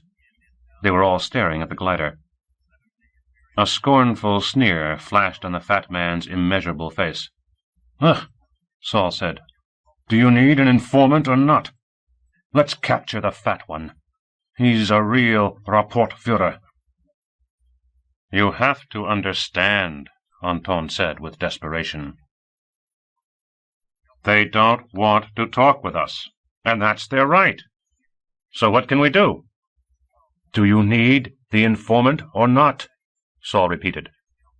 "We've already lost the advantage of surprise. We won't get away without a battle. But there's still that bastard who drove away in the sleigh." "Oh, what a vocabulary he has," Vadim thought with respect. "Real 20th century. What a remarkable specialist." He glanced at Anton. Anton looked pale and confused. Vadim had never seen him that way. "Either one or the other," Saul continued. "Either we want to know what's going on here, or we fly back to Earth and let them send someone more decisive. And we have to decide quickly, while we have only spears aimed at us." "We're dawdling," Vadim thought. "We keep dawdling. And in the hovels they're dying." "Anton," he said, "let's catch up with the sleigh. There was only one man with a spear. It will be easier. Take away his spear and invite him to the ship." "They're sneering at us, the scum," Saul said, looking through the spectrolite. He threatened the fat man with his fist. The fat man shook his jowls and no less expressively waved his sword. "Did you see," Saul said with a joyful rage, "how we understand each other?" "I'll try again," Anton said, and threw open the canopy. The fat man screamed. One of the spearmen wound up, having pushed the sleeve of his coat over his shoulder, and with a great strain hurled the heavy spear. The steel tip screeched against the spectrolite. Saul ducked down. "So, 7-8, he said incomprehensibly, but exceptionally energetically. Anton managed to grab his arm. His eyes were like black slits. "All right now," he said ominously, and took a deep breath. "Vadim, turn away." Vadim turned the glider. "After the sleigh," Anton ordered, and slumped back in his chair. "We're not going to find out anything here," he muttered. "What impenetrable dumbness!" "One blast over their heads," Saul said scornfully, "and you can take them bare-handed." Anton was silent. The glider sped along the deserted street and in several minutes flew out into a field. "I'll say just one thing," Anton said suddenly. "Later on, we'll all be very ashamed." "But what can we do?" Vadim asked. "People are dying." If only I knew what to do, Anton said. The commission never dreamed of a situation like this. Vadim wanted to ask what commission, but Saul spoke first. Knock off the timidity. If you want to do good, let it be an active good. Good must be more active than evil, otherwise everything will come to a stop. Good, good, good, Anton muttered. Who wants to be an obliging fool? Precisely, Saul said. But a fool's conscience is at peace. They overtook the sleigh about 5 kilometers from the settlement. The men were running through open country, stumbling and getting stuck in drifts, and the man in the sleigh would every once in a while poke a laggard with a spear. I'm descending, Vadim said. Sit down in front of the team, Anton ordered, and talk with him. Saul, hand over the scorcher, and stay in the glider. He's not a bastard, but a human. All right, Saul said. Here's the scorcher. But suppose he gets it into his head to spear Vadim, instead of discussing things. Vadim said, In that case, I'll take the spear away from him. We'll have to cut the men loose from the harness and hand out food and clothing. Right, Anton said. The glider plopped into the snow right in front of the team, and the human horses stopped as though they were rooted to the ground. Vadim jumped out. The men in burlap were standing with their hands covering their faces. They were breathing heavily, whimpering. Running past them, Vadim shouted out happily, It's over, friends! Now you can go home! He headed for the sleigh, thinking as he ran about the best way to take away the spear. The man in the fur coat was on his knees and staring at him in amazement and terror. He was holding the spear horizontally. Let's go, Vadim suggested, and grabbed the shaft. The man immediately let go of the spear and pulled a sword out of nowhere. He was now standing up. That's not necessary, Vadim said, tossing the spear aside. The man suddenly yelled a slow and mournful cry. Vadim took him by the arm holding the sword and pulled the man toward him. He felt awkward. The man was struggling to free himself. Vadim tightened his grip. Hey, take it easy. Everything's going to be okay. Everything's going to be fine, he said persuasively, unclasping the man's sweaty fist. The sword dropped into the snow. Vadim put his arm around the man's shoulders and led him to the glider. He murmured soothing words, trying to give his voice the local intonations. Then Saul let out a warning shout, and Vadim felt someone trying to knock him over. Someone's hands grabbed at his face. Someone was hanging on to his neck. Several hands clasped his legs, weak, trembling hands. What's the matter with you? Have you gone crazy? Saul yelled as though he were offended. Anton, stop them! The man in the fur coat was struggling furiously again. Someone threw a stinking bag over Vadim's head, and he could not see a thing. He could hardly keep his feet in the cluster of swarming bodies, pressing the man in the fur coat against himself as hard as he could. Then he felt a sharp blow to his side, and pain. He let his informant go, moved his shoulders, and freeing himself, tore the stinking bag from his head. He saw the men floundering in the snow, and Anton, who was making his way toward him, stepping over bodies. He turned around. A naked man with a sword stood before him, up to his knees in the snow. Why? Vadim asked. The man swung full force, but the sword turned in his hand and landed flat against Vadim's shoulder. Vadim pushed the man in the chest, and he fell into the snow and remained motionless. Vadim picked up the sword and hurled it far away to the side. He felt something hot and wet crawling down his thigh. He looked around. The men in the snow were lying stock still, as though they were dead. The man in the fur coat was not among them. Are you alive? Anton shouted, gasping for breath. 100%, Vadim said. But where's our informant? He caught sight of Saul striding along, dragging the man in the fur coat behind him by the scruff of the neck. He took it into his head to run away, Saul declared. That's the way these bastards are. Let's get out of here, Anton said. They walked to the glider, carefully stepping over the motionless bodies. Saul jerked the man to his feet and led him away, pushing him between the shoulder blades. Move, you son of a bitch! Move, you fat pig! He stinks terribly, Saul announced. Probably hasn't washed in a year. When they reached the glider, Anton took the informant by his furry shoulder and pointed to the cockpit. The man whirled his head desperately, and his hat fell off. Then he sat down in the snow. "Let's not play games," Saul yelled. He lifted the man up by his coat and pushed him into the glider. The man fell noisily to the floor of the cockpit and was quiet. "Pfui," Anton said. "What a job." He took 2 sacks standing alongside the glider and dragged them to the team. He unpacked the sacks, got out the clothing, and spread it on the snow. He did the same with the food. The men seemed lifeless, but drew in their legs as Anton walked past. Vadim was leaning exhaustedly against the warm side of the glider and looking at the plowed-up snow, at the overturned sleigh, at the bodies lying contorted in the moonlight. He heard Anton say sadly, "Commission on contact, where are you?" Vadim felt his side. It was still bleeding. He felt faint and weak, and climbed into the cockpit. Nothing was right. Everything turned out bad. The prisoner was lying face down, his head shielded by his arms. To all appearances he was awaiting death, and maybe torture. Saul was sitting over him, not taking his fierce eyes off him. Anton walked up and also climbed into the cockpit. "What's the matter?" he asked. Vadim answered with great effort, "You know, Anton, they wounded me. I feel helpless now." Anton looked at him for a second. "Well, then, undress," he demanded. "Ugh!" Saul cried out in annoyance. Vadim pulled off his jacket. He felt sick, and everything went black before his eyes. He saw Anton's concentrated expression and Saul's face wrinkled with pity. Then he felt cool fingers on his side. "A knife," Saul said. It was as though his voice were coming from behind the walls.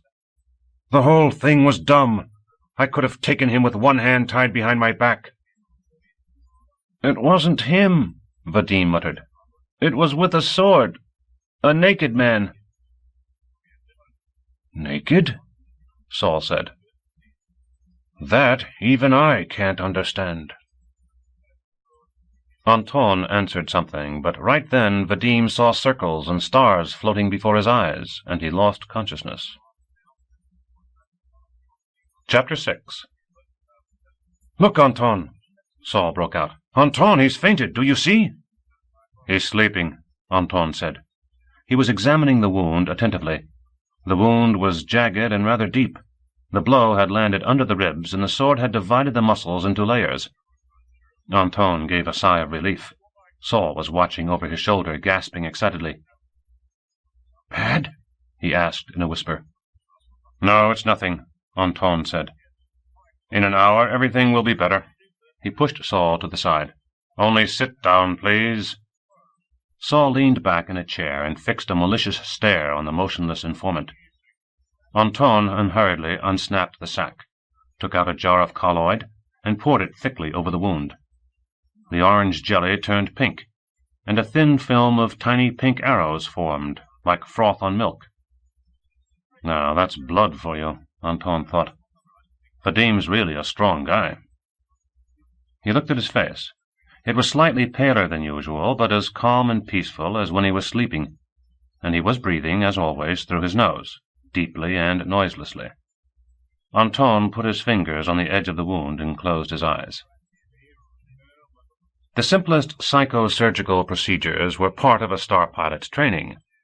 Every pilot knew enough to open and close living tissue using psychodynamical resonance. It required great effort and concentration. In medical installations, neurogenerators were used, but in the field one had to do it a la shaman, and every time Anton felt pity for shamans. As though in a dream, Anton heard Saul breathing heavily and fidgeting behind him, and the prisoner mumbling and whining. An unpleasant, sour smell from the prisoner had filled the cockpit. Anton opened his eyes. The wound had grown together, pushing out the colloid, and now it was just a pink scar. "I hope that does it," Anton thought. "Otherwise I won't be able to fly the glider." He was damp all over. "Well, that's it," he said, taking a breath. Saul sat up and looked at the wound. "Damn it, anyway," he grumbled. "How do you do that?" Anton looked around and shuddered. Terrifying faces, emaciated, with sunken cheeks and bared teeth, were pressed up against the canopy. There was a primeval terror in it, as though ghouls were peeking into your house. A shiver ran over Anton's skin. Saul raised his bushy eyebrows and threatened them with his fist. The bony fists knocked quietly against the spectrolite. "Go home! Go home!" Saul said loudly.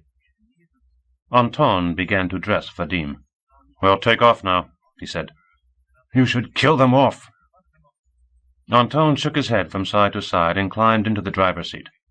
The glider trembled and began to ascend slowly. The faces on the canopy disappeared. A long, bony hand with torn fingernails slid along the spectrolite and also disappeared. Turning the glider to the ship's beacon, Anton went full speed. He was in a hurry. It was already midnight. "What do they see in him?" Saul muttered. "An SS officer? An animal? I saw myself how he stuck them with the spear, driving them along." Anton was silent. "Oh, Lord," Saul said. "Look at all the filth on him. Just crawling." "What's crawling?" "Something like fleas. We'll have to wash him down and disinfect everything." Something else to do, Anton thought. Saul, as though reading his mind, added, "Never mind, I'll take care of it, as long as he doesn't kick off because of the shock." Anton drove the glider at top speed, staying 100 meters above the ground. The small, brilliant moon had almost reached the zenith. The red sickle had set long ago, and a third moon, pink and flattened, was rising from beyond the white horizon. Vadim tossed in his sleep, yawned loudly, and after muttering, "You healed me," went back to sleep. "What's the informant doing?" Anton asked. He was so tired he didn't even want to turn around. "He's lying here stinking. It's been a long time since I smelled anything like that." A long time, Anton thought, and I've never smelled anything like it. I don't want to. Saul's right. It was dumb to have gotten ourselves involved. Saul's a bright guy. It really is the system. A slave-owning culture. Slaves and masters. Although I used to think that loyal slaves were found only in bad novels. A loyal slave. What a rotten thing. All right, it's over and done with, and it's too late to back out now. And too stupid. At least we'll find out everything for sure. But that's not what's essential. Even if I suddenly figured everything out, I still couldn't turn my back on it. On the hollow where tanks crush people, on the filth-strewn barracks. It will be interesting to find out whether the World Council will tolerate the existence of a planet with a slave-owning social system. He suddenly felt the full enormity of the problem. Never before had there been such a choice. To intervene in the fate of an alien planet, or not to intervene. The inhabitants of Leonida and Tagora were too distant from human beings. Leonidian psychology is a riddle to this day, and no one can say what their social structure is. And the humanoids on Tagora need so little from nature that it's incomprehensible that they matured to the point where they could create their technology. But here, on Sola, it was completely different. Nowhere else had social relationships acquired such an ugly and, at the same time, apparently necessary form. Mankind's own brother, very youthful, very immature, and very cruel. And on top of everything else, those crazy alien vehicles. Far ahead in a light blue plane, a small black dot appeared. The ship, Anton thought. And alongside, under the snow, the bodies. How strange. Only one day has passed, and I'm already used to it. Just as though I had spent my whole life amid naked corpses in the snow. Man gets used to things so easily. Psychological accommodation. Strange. Perhaps it's because they are, after all, strangers. Perhaps on Earth I would have gone mad from all this. No, I've just sunk into a torpor. Reducing speed, he circled the ship. The ship looked welcoming, the familiar black cone over the blue hills, and two sharply defined shadows, a short black one and a long pinkish one. The glider set down in front of the entrance. The snow around the ship had frozen over into a solid, icy field. Anton slapped Vadim on the knee. "What is it? What is it?" Vadim asked sleepily. "Rise and shine." "Come off it." "Get up, Vadim. We're going on board the ship." "Right away," Vadim said and smacked his lips. "Just one more minute." "Tickle him," Saul proposed, matter-of-factly. Vadim immediately opened his eyes and stood up. "Oh, it's the ship. I understand." They climbed out onto the hard, slippery ice. The icy air took their breath away. Anton could hear Vadim's teeth chattering. Saul held on to the prisoner by the scruff of the neck. "You go straight up to the lounge," Saul said, "and I'll take him straight to the showers." They entered the ship and drew the hatch shut, and Anton, urging Vadim onward, went up to the lounge. Vadim, his teeth chattering, was dozing off. Below, the prisoner let out a terrible shout. Vadim roused himself.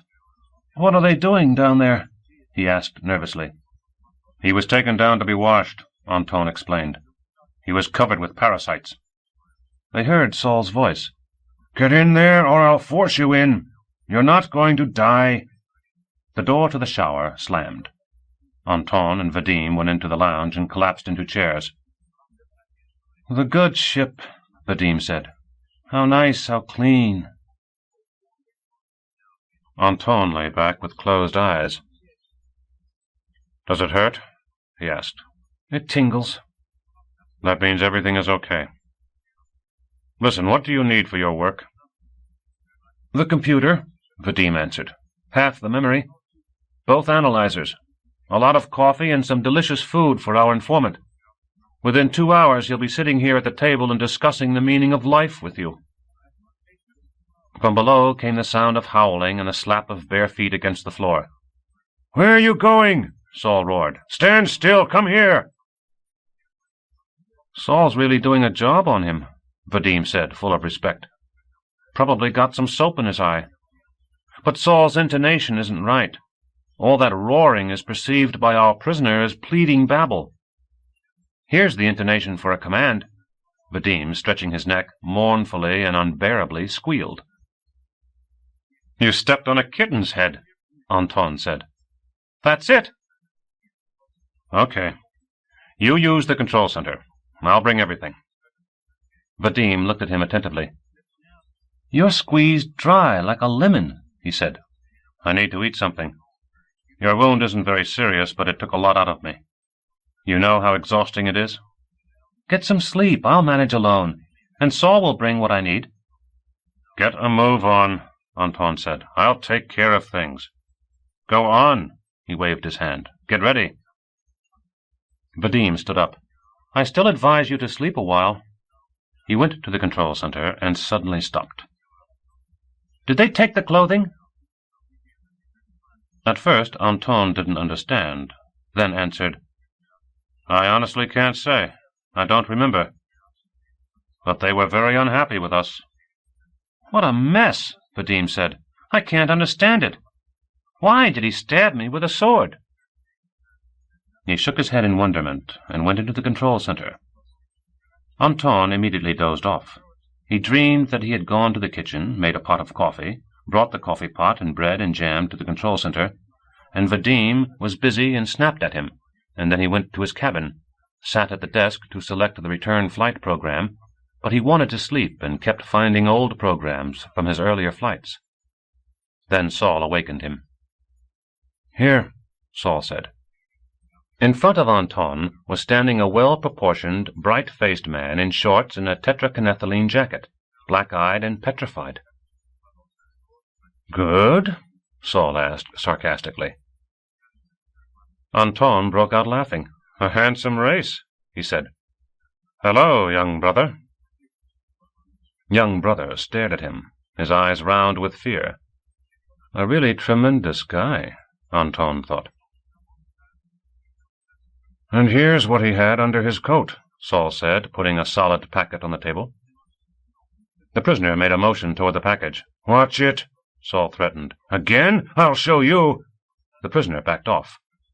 Apparently he had already caught on to Saul's intonation. Anton took the package, looked it over, and opened it. Inside the envelope of superbly crafted leather lay an intricately folded sheet of paper, a sketch of something, and several pieces of bloody tampoplaster. "You understand?" Saul said. "They tore off the tampoplasters you put on the wounded man." Anton recalled the mutilated men in the column and ground his teeth. "It's most likely a report," he said after a brief silence, "on our arrival. Vadim!" he called. The prisoner suddenly started talking. He spoke rapidly, striking his chest with his palm, his face expressing horror and despair, and that conflicted strangely with the harsh and even sarcastic intonations of his voice. Vadim came down to the lounge and stood behind the prisoner, eavesdropping. The prisoner fell silent and covered his face with his hands. "Take a look, Vadim," Anton said, handing over the sheet of paper. "Oh," Vadim said, "a letter! A real delight! It cuts the work in half." He took the prisoner by the arm and led him into the control center, looking at the paper as he went. The prisoner followed, submissively. Saul was studying the drawing. "I'm not a specialist," he said, "but I think it's an exact representation of the inside of that tank. Remember, in the hollow?" He tossed the drawing over to Anton. The drawing had been done in dark blue paint, very accurately, but there were many traces of dirty fingers on the paper. It was a blueprint of the perforated spoon cockpit, apparently an exact one. Several openings were marked with crudely drawn X's, several simply blacked out. Anton yawned and wiped his eyes. So now, he thought tiredly, excellent blueprints, drawn by slave owners. "Listen, Captain," Saul said. "Go to sleep. It doesn't make any difference. Until our linguist finishes, you're not needed here."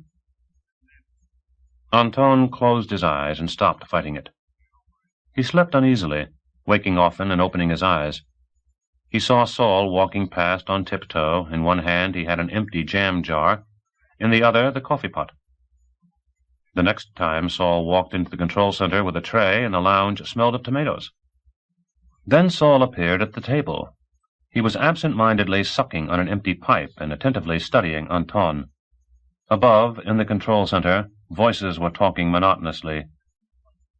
"Su-mu-bu," Vadim would say, and a mechanical voice would repeat, "Su-mu-bu, work, karo-su-u, worker, karo-bu, became a worker, karo-mu-u." Sleep floated the words back and forth. Vadim's voice pontificated incomprehensibly, "Shining, great and mighty cliff, ide kikari, tika udo," and the prisoner's squeaky voice would correct him. "Tiko o, udo o." Vadim would yell, "Saul, coffee!" "The third pot," Saul grumbled discontentedly. Then Anton woke up and felt he didn't want to sleep any more. Saul wasn't in the lounge. Vadim's hoarse voice was pronouncing carefully, "Sorenakabu, Torinakabi, Saponuri su." The prisoner answered something in a bass voice. Anton looked at his watch. It was 3 a.m, local time. "Oh, you most structuralist," Anton thought with respect. Suddenly he was seized by impatience. "Vadim," he shouted, "how's it going?" "You woke up?" Vadim answered. "We were waiting for you. We'll be right down." Saul's head appeared in his cabin door. "Already?" he asked. Through his half-open door, smoke poured out. "Come on in, Saul," Anton said. "We're just beginning." Saul sat down in an easy chair and tossed the drawing on the table. The prisoner stepped down from the control center, walking unsteadily. His cheeks were smeared with jam. Without paying attention to anyone, he stood still and started to stare at the ceiling with an expression of dog-like respectfulness in his eyes. Vadim also stepped down into the lounge, holding in his embrace a large, shining box, the portable analyzer. He walked up to the table set the analyzer down, and plopped into a chair. His face was triumphant. "I'm a genius," he announced hoarsely. "I am one bright guy. The great and mighty Cliff. Kikari tiko'o udo'o." At these words, the prisoner stopped licking his fingers and folded his hands respectfully over his chest. "Huh?" Vadim shouted, holding out his hand to him. Then he announced, "On board the ship in outer space, if you should need a specialist, the great and mighty, with his mace, the most structuralistest linguist." Anton looked at him with satisfaction. The little yellow horns of the Nemo crystals were protruding from Vadim's temples. The prisoner also had little yellow horns protruding from his temples. They both looked a little like good-natured young demons, although the prisoner had a greater resemblance to a calf. Saul was also smiling, sucking on his pipe. "I warn you," Vadim announced, "that you shouldn't ask him abstract questions. He's an incredible blockhead. Second-grade education." He stood up and handed a pair of Nemo crystals to both Anton and Saul. "He thinks only in concrete terms." He turned to the prisoner and said, "Ringa hosimu?" Anton understood. "Do you want jam?" The prisoner smiled ingratiatingly, and once again folded his arms in front of his chest. "You see," Vadim said, "he wants more jam. But he'll have to wait. Let's get down to business." Anton suddenly felt confused.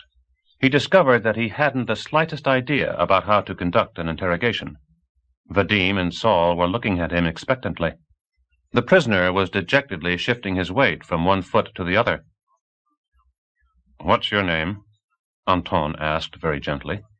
He was unhappy that the prisoner was still feeling ill at ease and undoubtedly experiencing fear. The prisoner looked at him in bewilderment.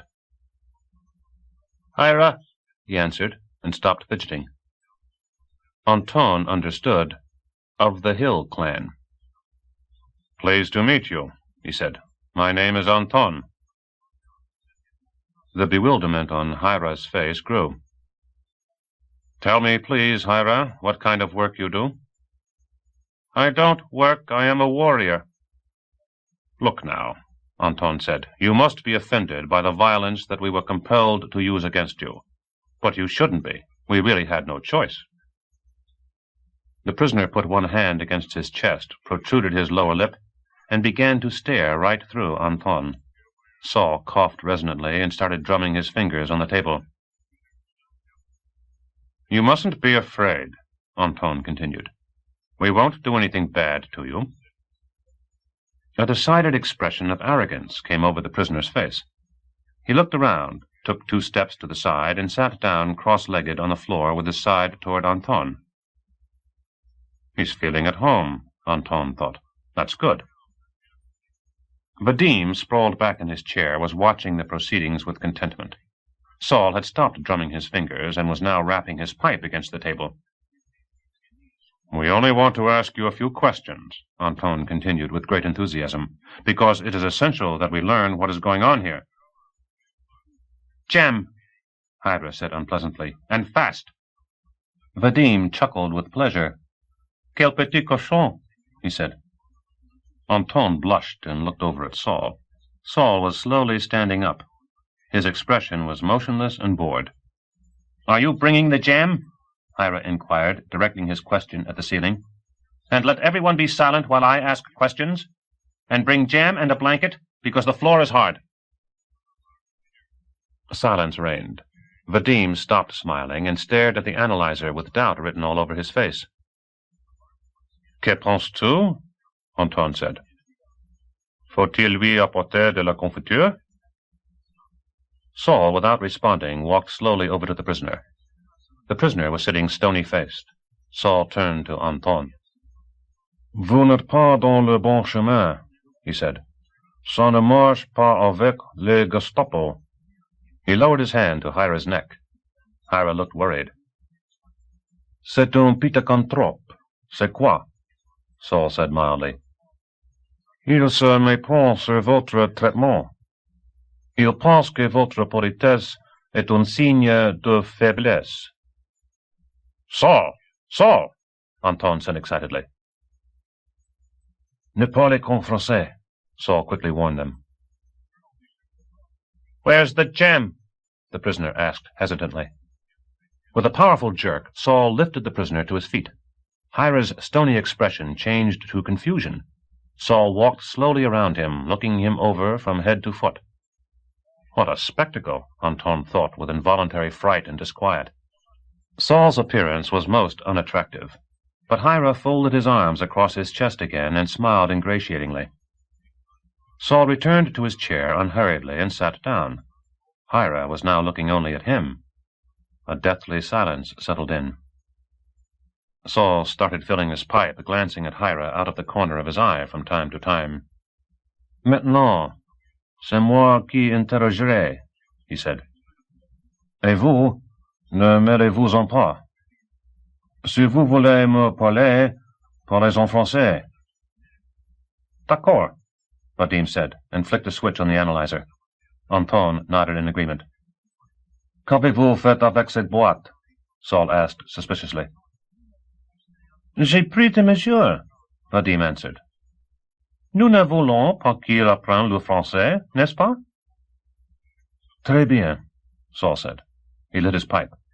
Hira looked at him in terror, bending his body away from the clouds of smoke. Name? Saul asked sullenly. The prisoner trembled and bowed his head. Hira. Your rank?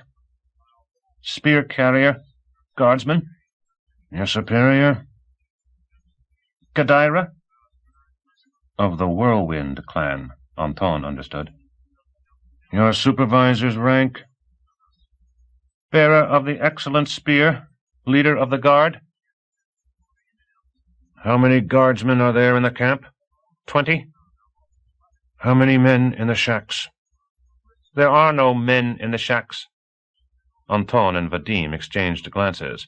Saul continued impassively. Who lives in the shacks? Criminals. Aren't criminals men? A look of genuine puzzlement appeared on Hira's face. Instead of answering, he smiled indecisively. All right. How many criminals are there in the camp? A lot. No one counts them. Who sent the criminals here? The prisoner spoke at length and inspiredly, but Anton caught only, They were sent by the great and mighty cliff, shining in battle, with one foot in heaven, until the machines disappear. Uh-huh, Saul said. They know the word machine. No, Vadim chimed in. It's me who knows the word. He has in mind the vehicles in the hollow and on the road, and the great and so forth. That's most likely the local king. The prisoner listened to the conversation with an expression of dull despair. Well, all right, Saul said. Let's continue. What are the criminals guilty of? There are criminals who want to replace the cliff. There are criminals who take others' belongings. There are criminals who have killed people. There are criminals who want strange things. I understand. Who sent the guards here? The great and mighty cliff, with one foot on the earth. Why? The prisoner was silent. He even closed his eyes. Saul glared at the prisoner. So, what do the prisoners do here? The prisoner, his eyes shut tight, began to shake his head. Talk! Saul snapped so violently that Anton shuddered. Commission on contacts, he thought sorrowfully. Where are you now? The prisoner started groaning pitiably. They'll kill me if I tell you. We'll kill you if you don't, Saul promised. He took his penknife out of his pocket and opened it. The prisoner quivered. Saul, Anton said, cesse-le. Saul began to clean his pipe with a knife. C'est quoi? He inquired. The criminals make the machines move, Hira uttered, barely audibly. The guards watch. What do they watch? How the vehicles move. Saul took the diagram and shoved it in the prisoner's face. Tell me everything, he demanded. Hira spoke lengthily, but inconsistently, getting many things mixed up. Saul kept after him and corrected him. Apparently, it was a matter of the local authorities attempting to gain control over the vehicles. The methods they used to accomplish this were barbaric to the extreme.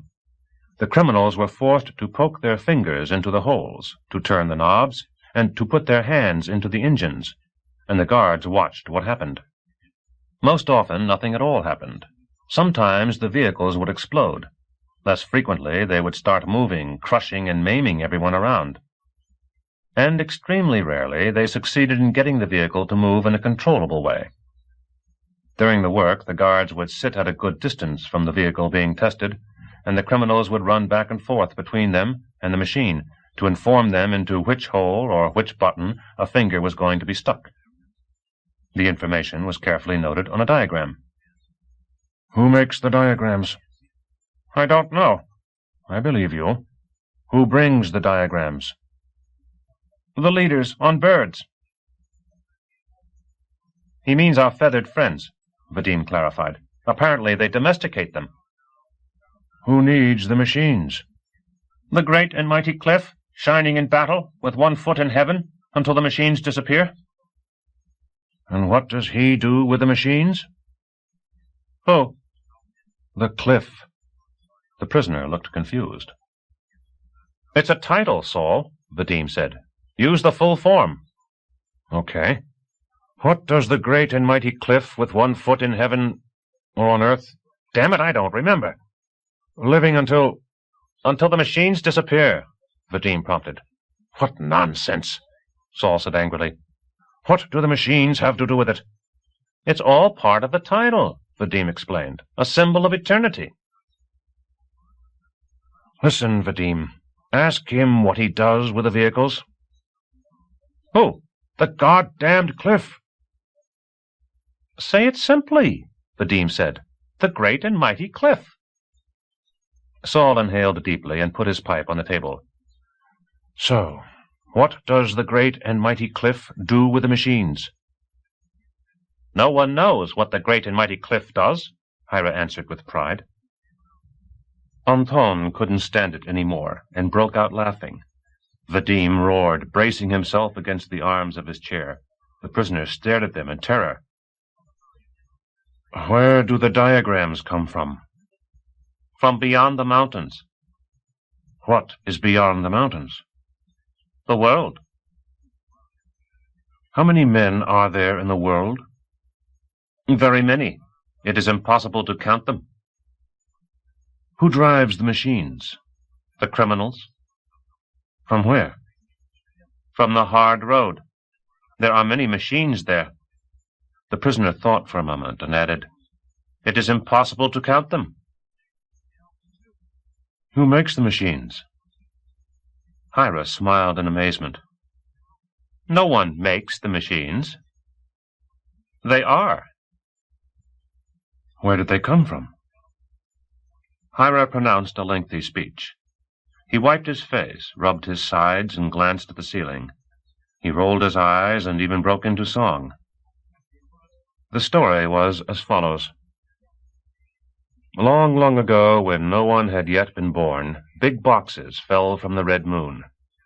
In the boxes there was water, thick and sticky, like jam. And it was dark red, like jam. First, the water made a city. Then it made 2 holes in the ground and filled them with the smoke of death. Then the water turned into a hard road between the holes, and the machines were born out of the smoke. Since that time, one smoke gives birth to the machines. The other smoke swallows them up, and thus shall it ever be. "That we already know," Saul said. "And if the criminals don't want to move the vehicles?" "They are killed." "Who kills them?" "The guards." "Have you killed any?" "I have killed 3, Hira said proudly. Anton closed his eyes. A kid, he thought. An attractive, likable kid. And yet he talks about it with pride. "How did you kill them?" "One I killed with my sword. I proved to my superior that I could cut a body in 2 with 1 blow. He knows now that I can. Another I killed with my fist. The third one I ordered thrown on my spear. Whom did you order?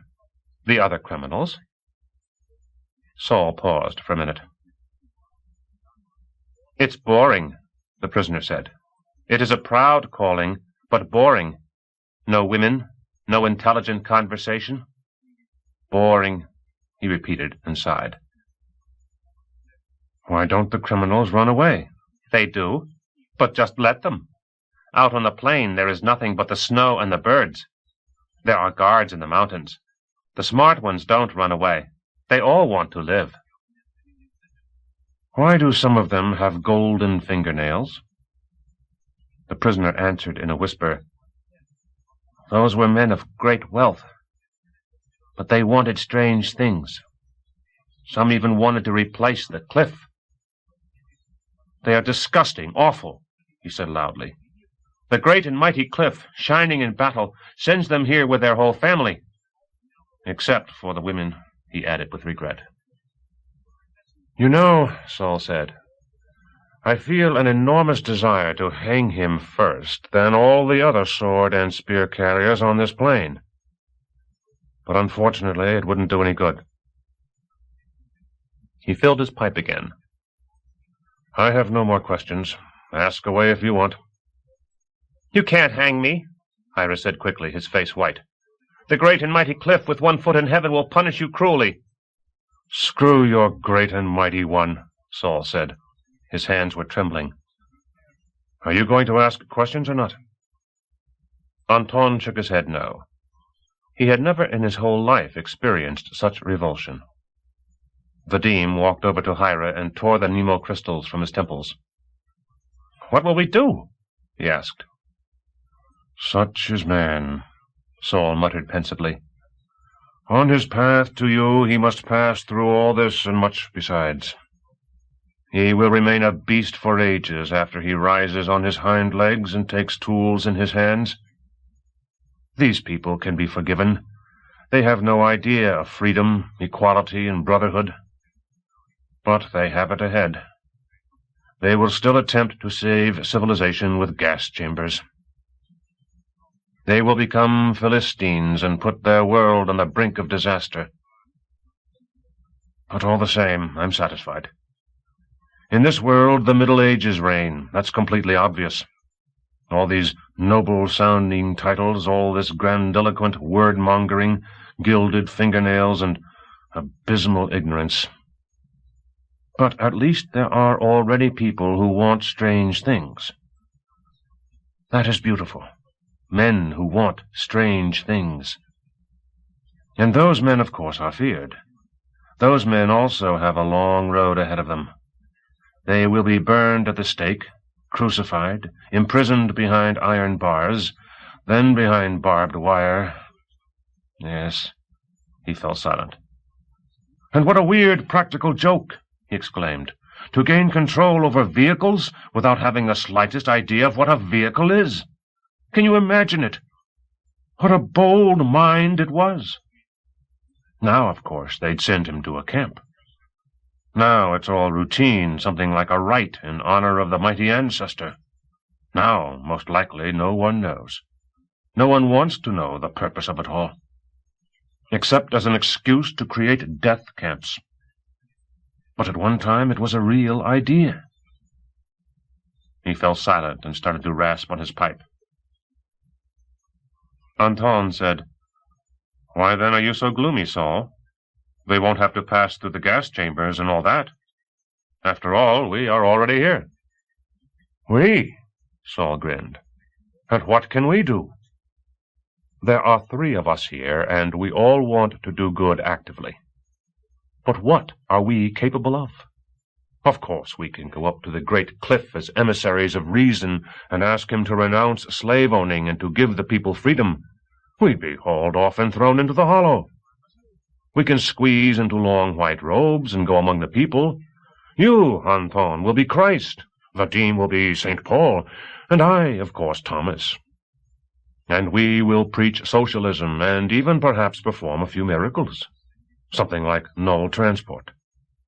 The local Pharisees will impale us on the stake, and the people we wanted to save will cast excrement on us, whooping for joy." He stood up and paced around the table. "True, we do have the scorcher. We can, for example, kill off the guards, line the naked up in columns and break through the mountains, burn the sovereign and vassals with their castles and pompous titles, and then the Pharisees' cities will smolder, and we'll be caught by spears, or more likely hacked down from behind, and chaos will reign throughout the country, and some Sadducees will manage to survive it. That's what we can do." He sat down. Anton and Vadim were smiling. "There are not just 3 of us," Anton said. "There are, my dear Saul, 20 billion of us. Probably 20 times the number of people on this planet." "So what?" Saul said. "Do you understand what you're trying to do? You're trying to break the natural course of history. And do you know what history is? It's humanity itself. And you can't break the backbone of history, and you can't break the backbone of humanity." "No one is intending to break backbones," Vadim objected. "There were times in the course of history when whole nations and peoples leaped straight from feudalism to socialism, and no backbones were broken. Are you afraid of war? There won't be any war. 2 million volunteers, a beautiful, well-designed city, its gates open wide, that there will be. And you will have doctors and teachers and engineers, scholars and actors. Do you want it to be like Earth? Of course, and so do we. A pack of stinking feudals against a colony? No problem. Of course, it won't happen immediately. We'll have to work for at least 5 years. 5? Saul said, throwing his hands in the air. Why not 555? What great educators! It's a whole planet, remember, not a tribe or a people or even a country. A whole planet. A planet covered with ignorance, a quagmire. Actors. Scholars. And what will you do when you have to shoot? Because you will have to shoot, Vadim, when some filthy monks are crucifying some school-teacher friend of yours. And you will have to shoot, Anton, when your doctor friend is being beaten to death by a club-wielding, rusty-helmeted gang. And then you will become animals yourselves, and your colonists will turn into colonialists. Pessimism, Vadim said, is a gloomy sense of the world in which man is inclined to see the bad side of everything.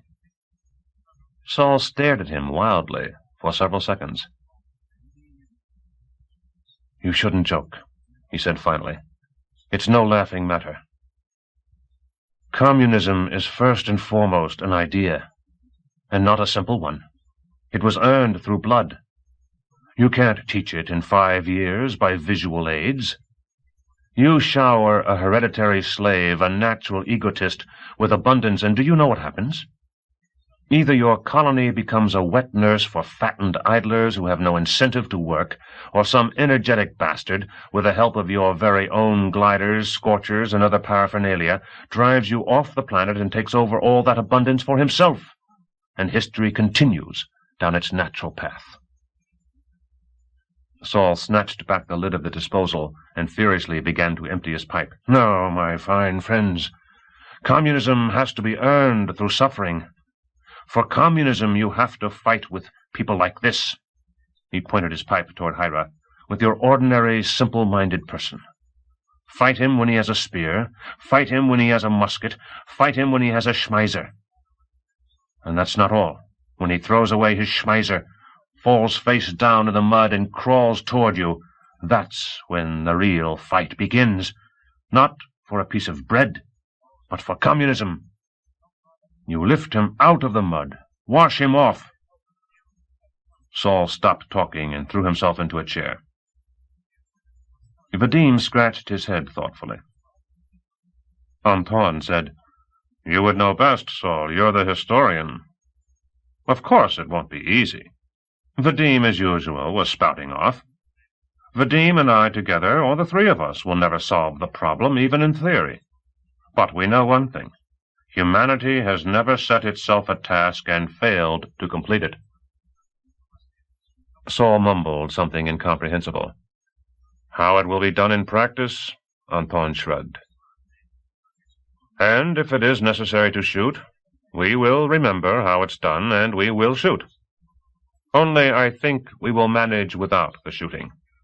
We will invite those men who want strange things to Earth. We'll begin with them. They would probably want to get away from here. Saul glanced upward, and then lowered his gaze. No, he said, that's not the way. A real man will not want to leave.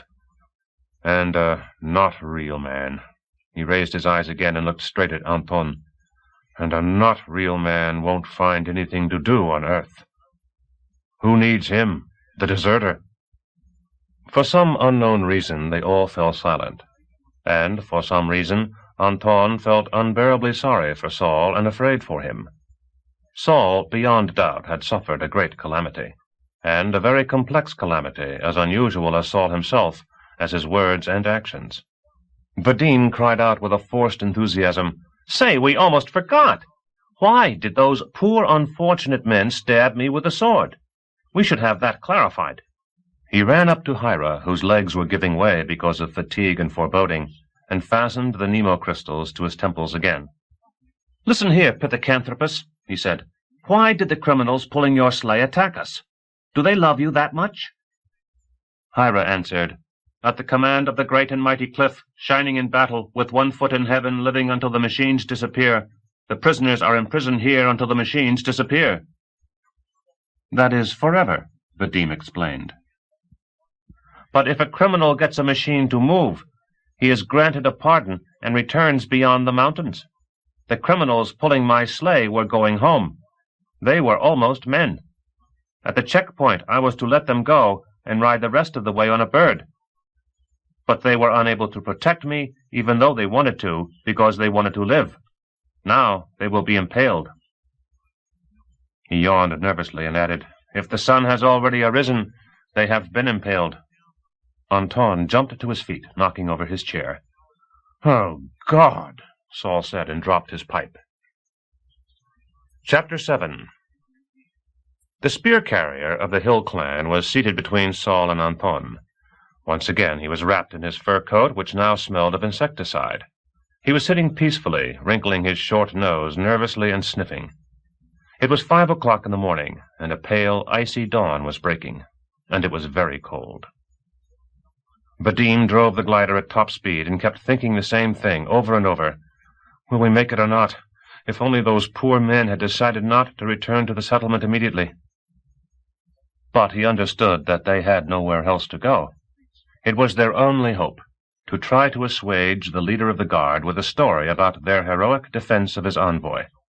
That vicious beast would have them killed immediately, Vadim thought bitterly, if we don't make it in time. He imagined how he would stand Hira in front of the fat bearer of the excellent sword, and how he, Vadim, would say, "Karami saranatamu karosika. Here's your man," and how he would shriek, "Tatimata ne korosu. Don't dare to kill these free men." He kept repeating these sentences in his mind, and finally they lost all meaning. It was just not that simple. Perhaps it would be necessary to conduct a lengthy discussion, and it was not very likely that the bearer of the sword would agree of his own free will to fasten the Nemo crystals to his unwashed, overbearing head. Anton asked, "What was in the message?" Vadim took a crumpled sheet of paper out of his pocket and, without turning around, held it back over his shoulder. "I edited it a little," he said. "The translation is written in pencil between the lines." Anton took it and began to read it in a low voice. "To the radiant wheel in golden furs, the bearer of the fearsome arrow, the servant under the very seat of the great and mighty cliff, shining in battle with 1 foot in heaven, living until the machines disappear. At your feet I deposit this report, the miserable guardsman of the Whirlwind clan, the bearer of the excellent sword. I report first. A large machine of the warrior dome type was set in motion by a finger in opening 5 and a finger in opening 47, and the motion was invincible, rapid, and straight. Now report second. 3 persons, not knowing speech, appeared in an unheard-of machine. They were not bearing arms and did not understand regulations and wanted strange things. Not knowing their nature, I await orders from on high. Now report third.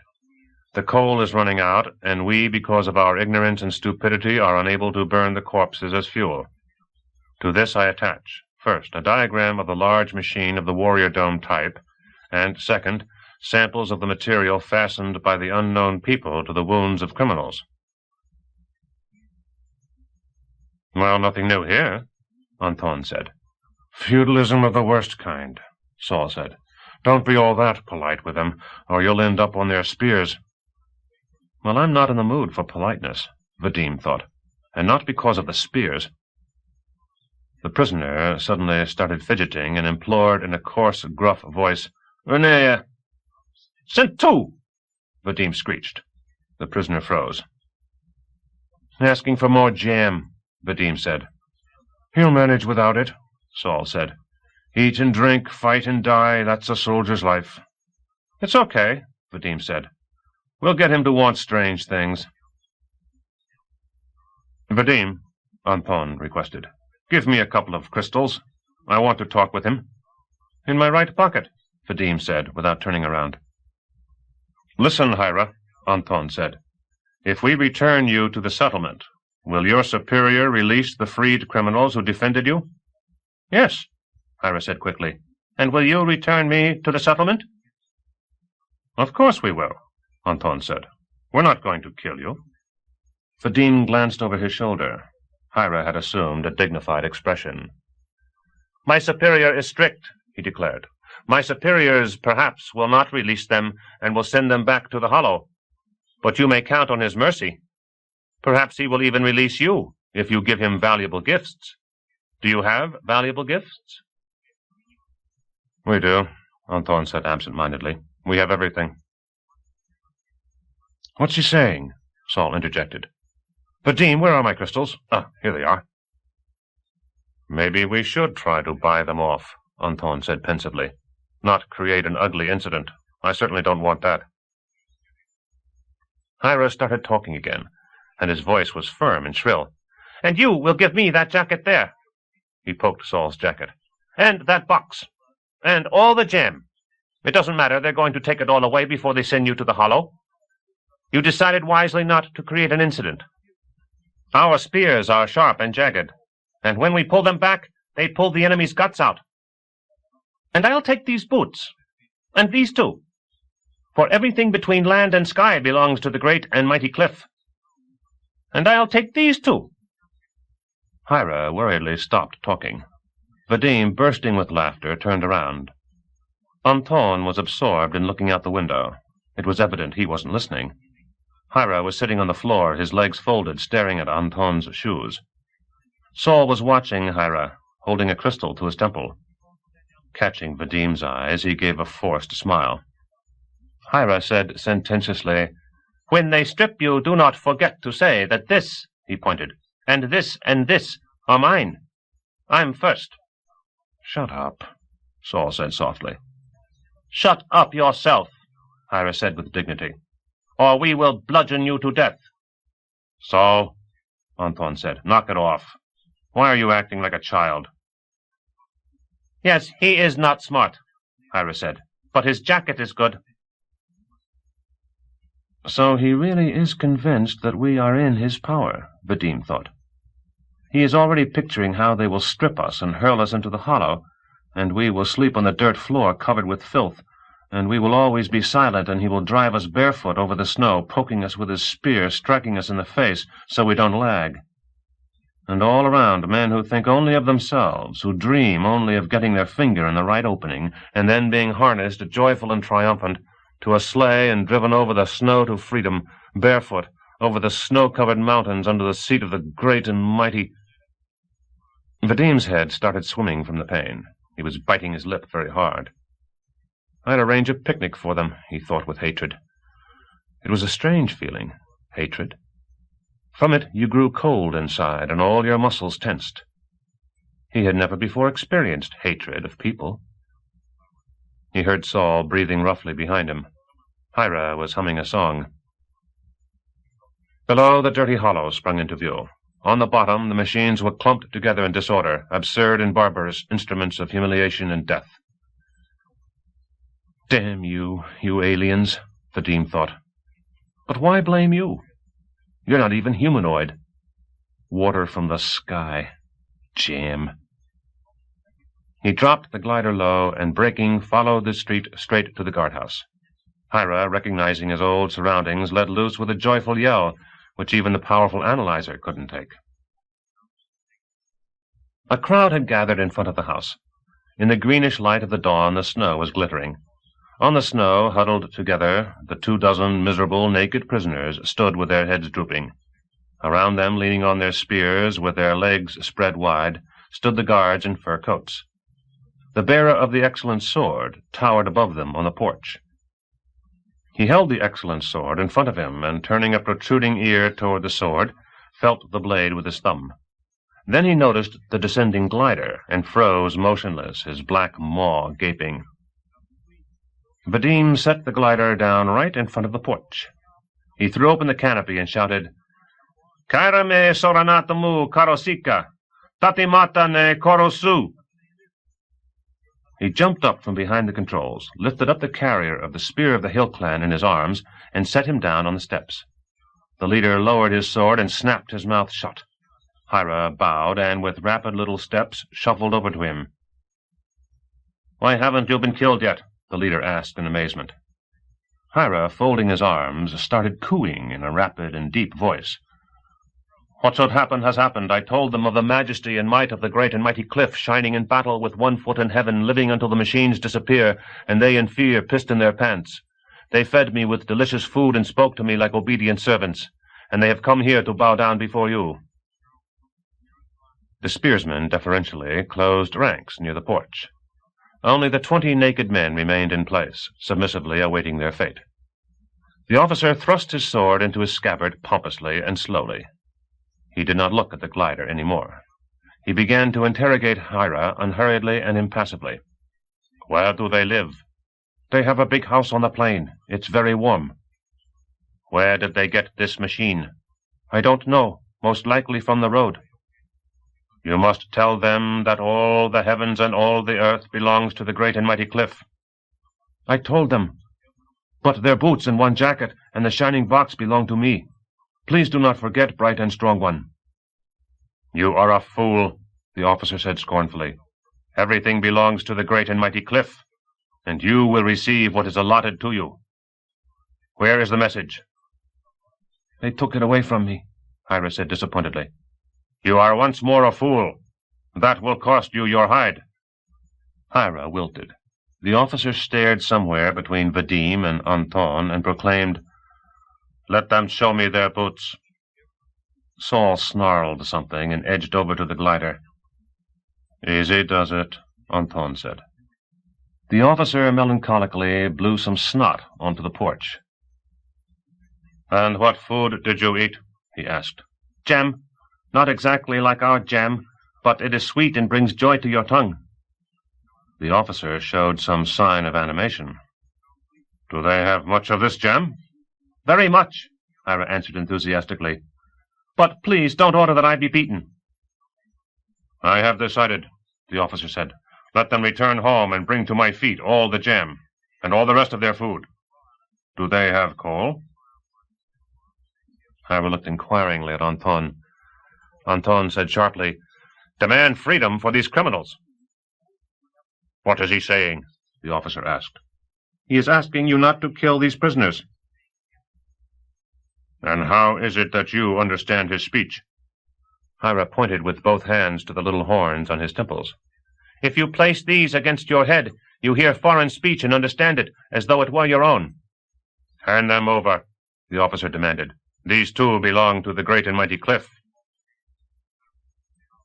He took the Nemo crystals from Hira, and after several unsuccessful attempts, fastened them to his forehead. Anton said immediately, "Let these people go immediately. They have earned freedom." The officer looked at him with amazement. You cannot speak that way, he said. I forgive you because you are an abject slave and do not know words. Come here, and bring the letter and the diagram. He turned to the spearsmen, who were listening to him respectfully, and yelled out, Why are you just standing there, you corpse lovers? There's no need for you to sniff their pants. The pants of all who speak with me stink alike. Get to work. Drive that carrion to the hollow. Hup, hup. The spearsmen let out a cackle and ran down the street at a trot, driving the formerly freed slaves before them. The officer amiably slapped Hira on the side of the head and ordered him to clear out. Hira, reeling from the blow, disappeared through the door in a flash. Alone now, the officer looked at the sky, looked at the barracks, yawned an enormous yawn, accompanied by a whimpering sound, looked at the glider, lazily cleared his throat, and, looking aside, said in a bored tone, Do what I have commanded. Return to your house and bring me all the jam and all the other food, and go to the hollow if you want to live. Vadim looked at the enormous, filthy figure and felt a strange weakness in all his limbs. He felt as though he were in a dream, trying to climb a slippery, steep wall. Alongside him, Anton mumbled, Watch out, Vadim, watch out. This is no kid like Hira. I can't take it, Saul said in a strange, lifeless tone. I'll crush him right now. Not under any conditions, Anton said. The officer barked a command through the open doorway. Roast me some meat, Hira, you carrion lover. And warm my bed. I'm feeling good today. Then he stood sideways to the glider and, looking at the mountains, began to speak, pointing his filthy index finger in the air. Now you are still unintelligent and are petrified with fear. But you must know that in the future, when you speak with me, you must bow at the waist and place your hands on your chest. And do not look at me, for you are abject slaves and your eyes are impure. Today I forgive you, but tomorrow I will have you beaten with spear shafts. And you must also remember that the greatest virtue consists in obedience and silence. He poked his index finger into his mouth and began picking his teeth. His words became indistinguishable. When you return here with the jam, the letter, and the diagram, you will undress and leave everything on the porch. I will not come out to see you. You then go to the barracks and take shirts from the corpses. You must not take two, he broke out in a loud laugh, or else you'll sweat too much at work. You can take shirts from the living, too, but only from the ones with golden fingernails. Hira leaned out the half-open door. Everything is ready, bright and strong one, he said. The officer continued. Your fate will be easy. The great and mighty Cliff needs men who can move the machines. For at long last there will be war for the world that belongs to him. And the great and mighty Cliff, he raised his index finger, shining in battle with 1 foot in heaven and 1 foot on earth, living until the machines disappear. Bastard! Saul bellowed deafeningly. The blue steel barrel of the scorcher gleamed dully. Don't! Anton screamed. Saul pushed Vadim away and grabbed the controls. Don't! He shouted. What am I supposed to do? Endure and wait until the machines disappear? A powerful jerk shot Vadim sprawling between the sheets. Without closing the canopy, Saul threw the glider into the air. Something snapped, and a split beam flew over the cockpit. An icy wind howled in their ears, and the glider listed steeply. Vadim managed to catch sight of the officer on all fours on the porch, his immense rear end raised high in the air, and the roof of the house, whirling and disintegrating, falling on the middle of the street. Vadim tried to close the canopy, but the pressure was too strong. Saul! Vadim shouted. Lower your speed! Saul didn't answer. He raced the glider over the street, along which chains of prisoners were already walking straight toward the hollow. He hunched over, shielding his face behind the small windshield. The scorcher lay on his knees. The glider flew along in uneven spurts, and the headwind was trying to turn it over. Vadim kept trying to close the canopy with one hand, while with the other he was holding on to the analyzer box, which had fallen on his lap. Saul was saying through clenched jaws, The bastards! The sons of bitches! Torturers! You want machines? You'll get them. You want to conquer other lands? You'll get your other lands. Vadim finally managed to climb up onto the seat. He looked around. The glider was racing straight for the hollow. Anton, clasping onto the armrests and squinting from the wind, stared in silence at the back of Saul's head. You want jam? Saul snarled. "I'll show you jam, sweets, carrion lovers." The glider soared over the hollow. Saul stopped talking and, leaning out of the glider, fired the scorcher straight down. Vadim recoiled from the blast.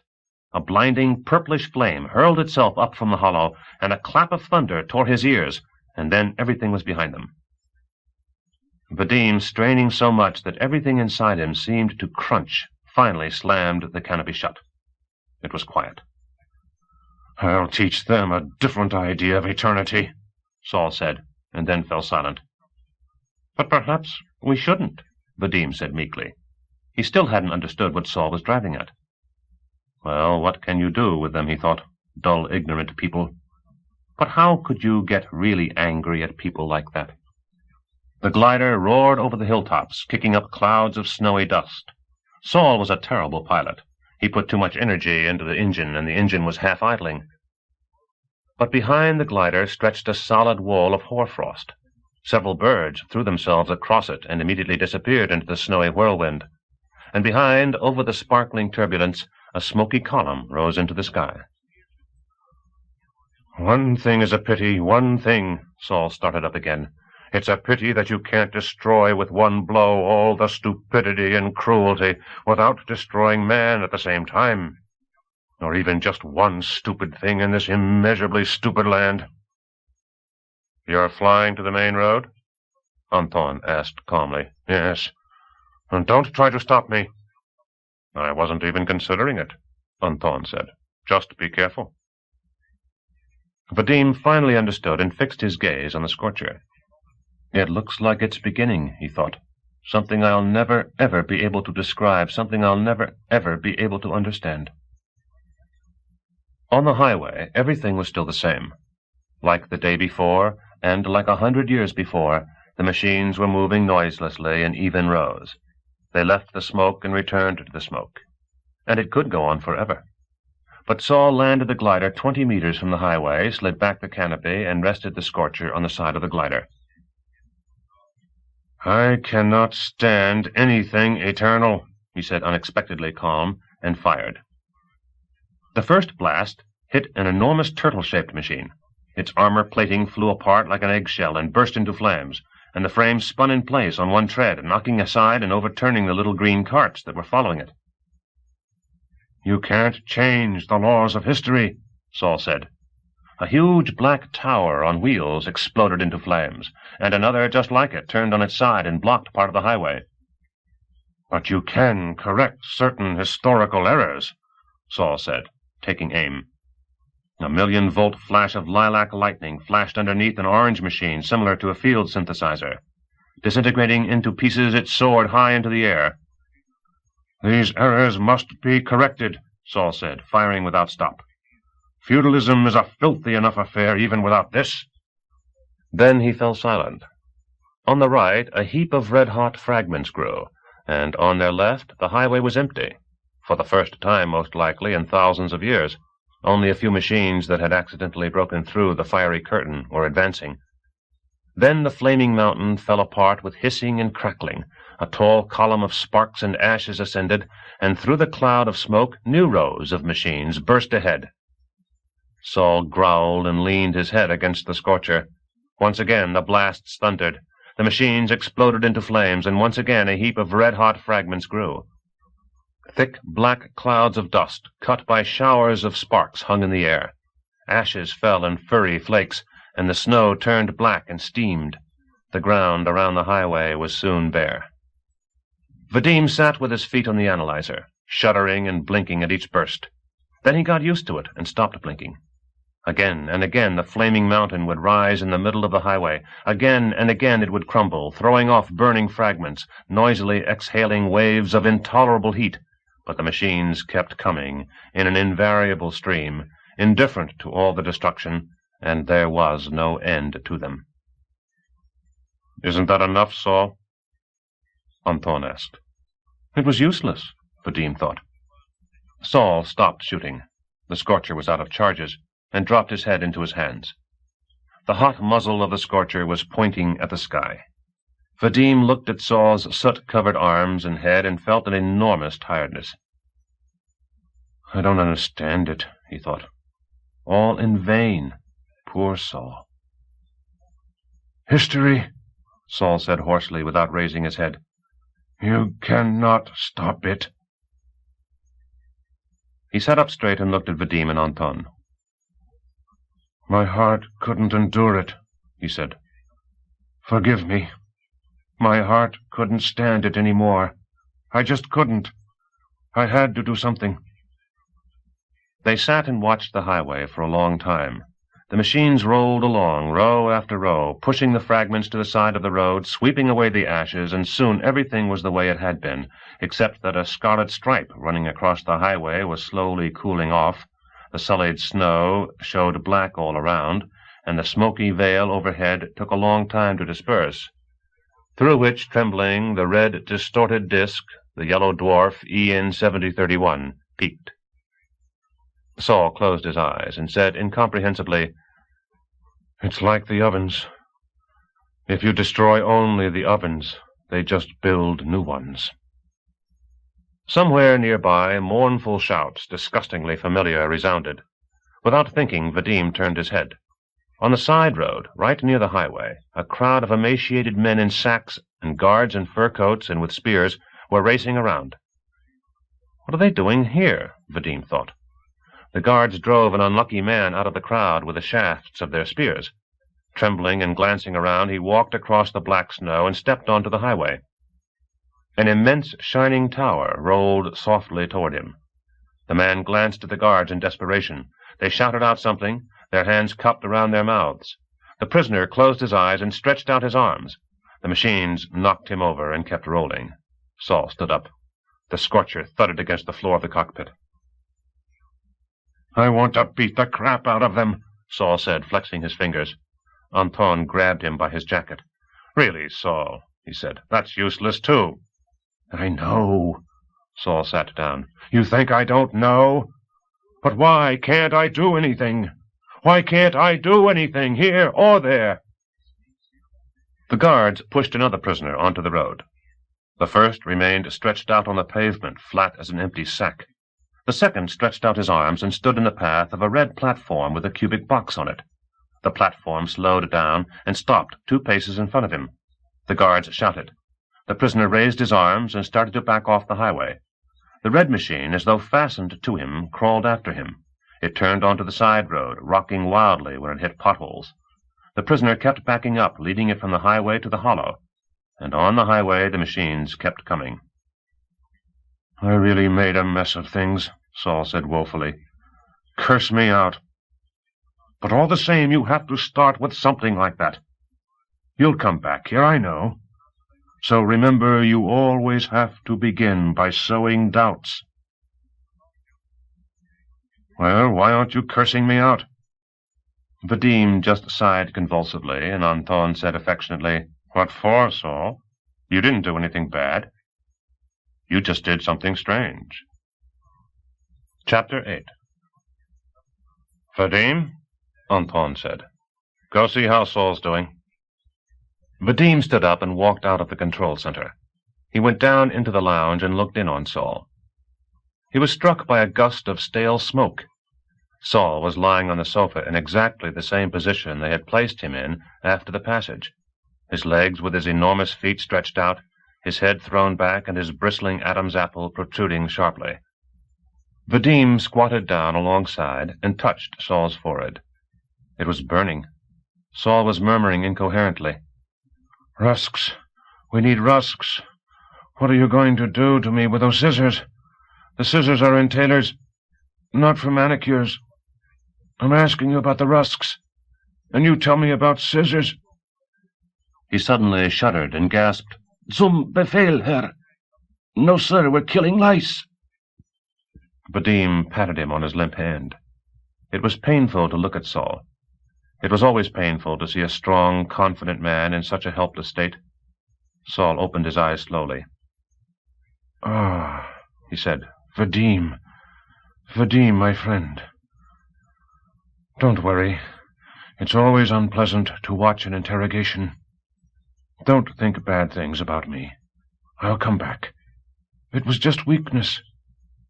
Now I've rested a little, and I'll come back. His eyes began to roll. Vadim stared at him with pity. We're burning again, Saul mumbled. Burning like firewood. Stepanov is burning. Into the grove, into the grove. Vadim sighed and stood up. He looked around the cabin. It was a terrible mess. The absurd briefcase, disgorging its contents, was lying on the floor.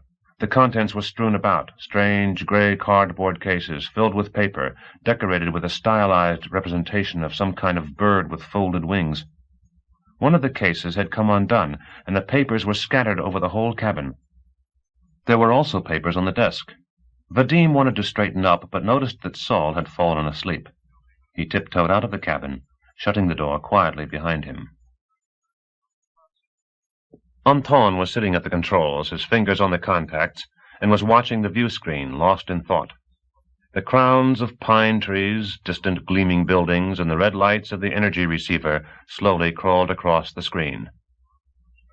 "He's bad off," Vadim said. "Hallucinations. At least he fell asleep just now." He sat down on the armrest and fixed his eyes on the wall, covered with drawings of human figures and various objects. "I guess I dirtied up the wall for no good reason," Vadim said. "I should have asked Saul for some paper. He has a whole briefcase full. Incidentally, Hira was scared silly when I began to draw." "You know, Vadim," Anton said thoughtfully, "Saul is, of course, a strange man. But for a grown man not to have had his bio-blockade shots—" He shook his head. "Can you guess what he's sick with?" "I already told you I can't. He became infected with something from Hira." Vadim considered all the infectious things on Hira, frowned, and lowered himself into his seat. "I like Saul," he declared. "He's an eccentric with his own weird ideas, and he's a fascinating riddle. I've never heard such puzzling ravings." "And how many times have you ever heard ravings?" "That's not important. I've read about them. By the way, he said that his escape from Earth was just a weakness. Now, he said, I've rested a little, and I'll come back. I'm happy for him, Anton." "He said that in his delirium?" "No, it was when he was awake." Vadim looked at the screen. The ship was floating over Hibine. "What do you think? How much time has passed?" 1,000 years, Anton said. Vadim grinned. "An unusually meaningful vacation. We were really great there, weren't we?" Smiling blissfully, he began to recall the heroic events, rehearsing the next day's performance for Nellie and Samson. "Even without any skulls, I'll make Samson turn green with envy. I'll show him my scar." "Too bad," he said aloud. "What?" "Too bad he struck me in the side. It would have been better on the face. Can you see it? A scar from the left temple across the eyes to the chin." Anton looked at him. "You know, Vadim, I don't think I'll ever get used to you." "Don't worry, Anton. You were okay, too. True, you were indecisive. I'll tell Golka that you're a great commander." Anton grimaced. "No, it's better if you don't tell her anything." He fell silent. "Was I really that indecisive?" "I think so." "You have to understand I couldn't do a thing with myself. I've never been in such a tight spot before.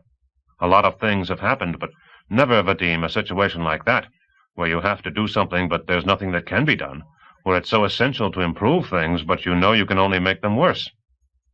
Of course I vacillated." Vadim examined Hibine. "But still, you did a good job commanding. It was fascinating to see you in that role. Listen, I bet right now Hira is lying on his stinking furs and thinking, 'What boots? Nobody has boots like that.' Anton, friend, can you go a little faster?" "I can't, not here." "No end of things you're not supposed to do. Let me pilot." "No," Anton said. "This whole escapade will cost me my pilot's license as it is." "But what did you do?" "I put my foot in it. I assure you, my second flight to Sala will not be as a star pilot, but as an amateur doctor." Vadim was surprised. "What did we do?" "We did everything we could and everything we should have. What else could we have done? There were only 3 of us, If there were 20 of us, we could have disarmed the guards, and that would have been the end of it. In any case, there's nothing they can yell at us about. True, things didn't work out well for the guys who were pulling Hira, but how could we have known? No, sir, no matter what you say, we handled the reconnaissance very well, honorably. Now we have to roll up our sleeves and get the guys together. First a committee. Anton and I, without question. I'll talk Saul into it. We need Saul. We need a skeptic. And he's a real fighter, a decisive person, a real 20th century man. And then Samson, an excellent engineer despite his sharp tongue. Nellie, a real actress. She'll charm them. Grisha Barabanov is essential. First, he's a teacher himself, and second, he knows a whole bunch of other teachers, good people. A doctor. We need a doctor. There has to be at least one doctor in all those teachers. And we'll need hunters. That's what we'll need to get those big-headed Samson birds. Vadim chuckled. And then we, as an entire committee, will present ourselves to the earth, raise the alarm. Vadim's heart was leaping for joy when he imagined the entire scope of this brilliant new undertaking. Squadrons of passenger D starships, packed full of bold volunteers, synthesizers, medicines, tons and tons of embryo mechanical eggs that grow into gliders, houses, weather installations in half an hour, and 20,000, 30,000, 100,000 new acquaintances. The entire space fleet is dispersed, Anton said. What? I said the entire space fleet is dispersed. I estimated that for a start we needed at least 10 passenger Phantoms. There are only 54 of them, and they're all at EN 117 now for the jump beyond the blind spot. We'll build new ones, Vadim decided. Anton looked at him out of the corner of his eye. Once more your head is full of glittering glop. Vadim, remember that you will most likely not be permitted to return to Sola. What do you mean, not be permitted? Very simple. 20-year-old enthusiasts aren't needed, but professionals in the real sense of the word. I can't imagine that many professionals can be taken away from the planets, and that's only half the problem. All right, then, Vadim encouraged. And the other half? And the other half, my fine friend, Anton sighed. For 2 centuries already there's been an inconspicuous organization, the Commission on Contacts. And it has several interesting characteristics. First, without its permission, not a single star pilot takes a seat behind the controls, and second, there aren't any enthusiasts among the members, only serious, intelligent people who are alert to the consequences of action. Anton was talking seriously, but Vadim went ahead and asked, Are you serious? Absolutely serious. Anton ran his finger over the contacts and said, Maybe I'll let you land as a consolation. No, I won't. We've had enough corpses. The ship descended softly and noiselessly onto the glade, almost exactly on the same spot they had taken off from 39 hours before. Anton turned off the engine and sat for a while, affectionately caressing the control panel. So that's it, he said. First of all, let's get Saul. Vadim, pouting, was staring into space. Anton turned on the ship's radiophone and set it to the medical emergency frequency. Point 1111, a calm female voice said. We need an epidemiologist, Anton stated. A man is sick after returning from a new terraform planet. The receiver was silent for a while. Then a surprised voice asked, Excuse me, what did you say? Please hurry. He has never received his bio-blockade shots, Anton explained. That's strange. All right, your bearing? I'm sending it. Thank you, received. Wait 10 minutes. Anton looked at Vadim. Don't sulk, most structuralist-ist. It will pass. Let's go see Saul. Vadim slowly got out of his seat. They stepped down into the lounge and immediately noticed that the door to Saul's cabin was open. Saul wasn't there. Nor were his briefcase and papers, but the scorcher lay on the night table. Where can he be? Anton asked. Vadim raced to the exit. The hatch was unsealed, and outside he saw a warm, starry night. The cicadas were screaming loudly. Saul! Vadim called. No one answered. Confused, Vadim took several steps across the soft grass. Where could he have gone? He was sick, he thought, and once again cried out, "Saul!" Once again no one responded. A warm breeze was blowing. It caressed Vadim's face tenderly. "Vadim," Anton called out softly, "come here." Vadim went back to the illuminated hatch. Anton handed him a sheet of paper. "Saul left a note," he said. "Put it under the scorcher." It was a scrap of coarse gray paper, torn out with dirty fingers. Vadim read, "My dear young friends, forgive me for the deception. I am not a historian. I am just a deserter. I escaped to you because I wanted to save my hide. You won't understand this. I wanted to save my hide. You won't understand this. I had only one cartridge left, and I was overcome with anxiety. You return to Sala and do your job, and I will finish mine. I still have a whole cartridge. I am going. Farewell. S. Repnin." "But he was sick," Vadim said, dismayed. "Let's run after him." "Look at the other side," Anton said. Vadim turned the paper over. On the other side, in big, clumsy letters, there was the following, written in German. "To Herr Rapportführer. Oberschaftführer Herr Wirth. From prisoner 658517, barber for Block 6. Report. With this I inform you that according to information gathered by me, prisoner 819360 is not the criminal nicknamed Saul, but the former Red Army tank commander Saul Petrovich Repnin, taken prisoner by the German army near Zhevsk in an unconscious state. The above-mentioned prisoner, 819360, is a covert communist and beyond a doubt a person dangerous to the state. I have determined that he is preparing an escape and participates in the group about which I reported to you in my report of July 1943. I am also reporting that they are preparing—" Here the text broke off. Vadim fixed his eyes on Anton. "I don't understand," he said. "Neither do I." A bright light fell on the glade. The ambulance ship, Spark, was descending slowly. "Go explain to the doctor," Anton said with an ambiguous grin, "and I'll go contact the council." "And what do I tell him?" Vadim muttered, glancing down at the scrap of paper. The Kid from Hell. Chapter 1. What a hole of a village! I'd never in my whole life seen a village like it, never would have believed a village could be so miserable. The houses were round, brown, windowless, and stuck up on piles like watchtowers, and underneath there was all sorts of crap piled up, these weird huge pots, wash-tubs, rusty pans, wooden rakes, shovels. The ground between the houses was clay, scorched and trampled so it shone, and everywhere you looked, nets, dry. And what it was they could catch was beyond me.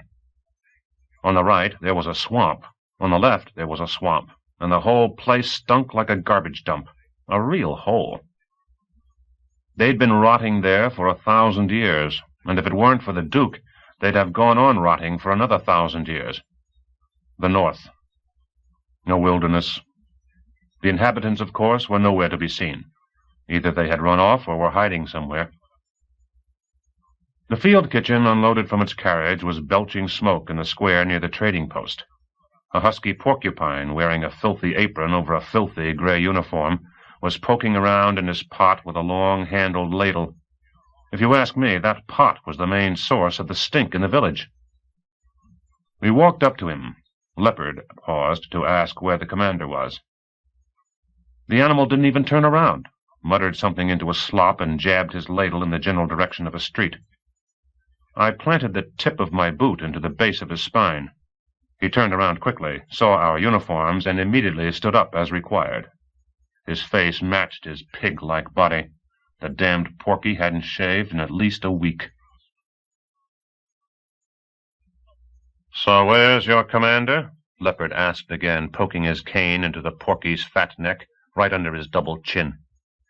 The porky's eyes opened wide with fear, his lips fluttered, and he answered hoarsely, "I'm sorry, Senior Lieutenant, sir. The Staff Major is in the field. If you would go down that street, straight to the outskirts of town. Please accept my apologies, Senior Lieutenant." He kept on gurgling something in his hoarse voice, but right then 2 new porkies dragged themselves around the corner of the trading post, and they were in even worse shape, real scarecrows, without their weapons, without their regulation headgear. As soon as they caught sight of us, they snapped to attention. Leopard just glanced at them, sighed, and set off, clicking his walking stick against his boot tops. It was clear that we had arrived none too soon. These porkies would have gotten us screwed up if they had to fight a real war. I had seen only 3 of them, but they already made me feel sick, and already I could see that a military unit like theirs, if you could call it that, was worthless. It had been thrown together out of vermin from the rear services, and on top of that in a hurry and any which way, and all those regimental bakers, brigade cobblers, scribes, quartermasters, imbeciles, flatheads, and gutless wonders, the heroes of the burial brigades, all that walking manure was just grease for the enemy's bayonets. The Imperial armored units would stroll through them without even noticing that anyone was there. A joke. Right then, someone called out to us. On the left, between 2 houses, a camouflaged tent was pitched, with a white rag hanging from a long pole, the medical station. 2 more porkies were leisurely rummaging around in the green medicine bags, and the wounded were lying on mats thrown on the ground. There were only 3 of them, and one, with a bandaged head, raised himself to his elbows and looked straight at us. After we had turned, he called out again, "Senior Lieutenant! Wait a minute, please!" We went over to him. Leopard squatted down beside him, but I remained standing behind him. The wounded man was not wearing insignia. His tattered and scorched camouflage suit was unbuttoned, revealing a hairy chest. But judging by his face, his furious eyes with singed eyelashes, I knew right away that this was no porky. No, this was a real soldier. And I was right. "Brigade Major Baron Treg," he introduced himself. His voice sounded like the clanking of tank treads. "Commander of the 18th Detached Unit of the Forest Forces." "Senior Lieutenant Digga," Leopard said. "At your orders, courageous brother." "A cigarette?" The Baron's voice trailed away. While Leopard was getting out his cigarette case, Treg continued hurriedly, "I got hit by a flamethrower, roasted like a pig. Thank God there it was in a swamp. And I managed to throw myself into water up to my ears. But my cigarette's a sludge. Thanks for the smoke." He inhaled, closing his eyes, and was suddenly seized by a fit of coughing. He turned blue, and his whole body twitched in an uncontrollable spasm. A stream of blood trickled down his cheek from underneath the bandage and began to clot, like pitch. Leopard, without turning around, reached over his shoulder and snapped his fingers. I tore my canteen off my belt and handed it to him. The Baron took several gulps, and it seemed to do him some good. The 2 other wounded soldiers lay motionless, either asleep or already departed. The orderlies watched us timidly. Actually, they didn't exactly watch us, just stole occasional glances. "That's great," said Baron Treg, returning the canteen. "How many men do you have?" 4 10-man units, Leopard answered. "Take the canteen, keep it for yourself." 40 fighting cats." "Fighting kittens, unfortunately, but we'll do what we can." The Baron stared at him. His eyes, under his scorched eyebrows, were filled with pain. "Listen, courageous brother. I have nothing left. I've been retreating all the way from the pass, continuous fighting. The rat-eaters are pressing with heavy armor. I burned about 20 tanks, the last 2 yesterday, right here on the outskirts of town. So you see, that staff major, a fool and a coward, the old fart. I wanted to shoot him, but there weren't any bullets left, not even one. Can you believe it? Not one? I hid in the village with my porkies and watched how they burned us out one by one. Where's Gagrida's brigade? The transmitter's shot to hell. The last message, 'Hold on, Gagrida's brigade is relieving you.'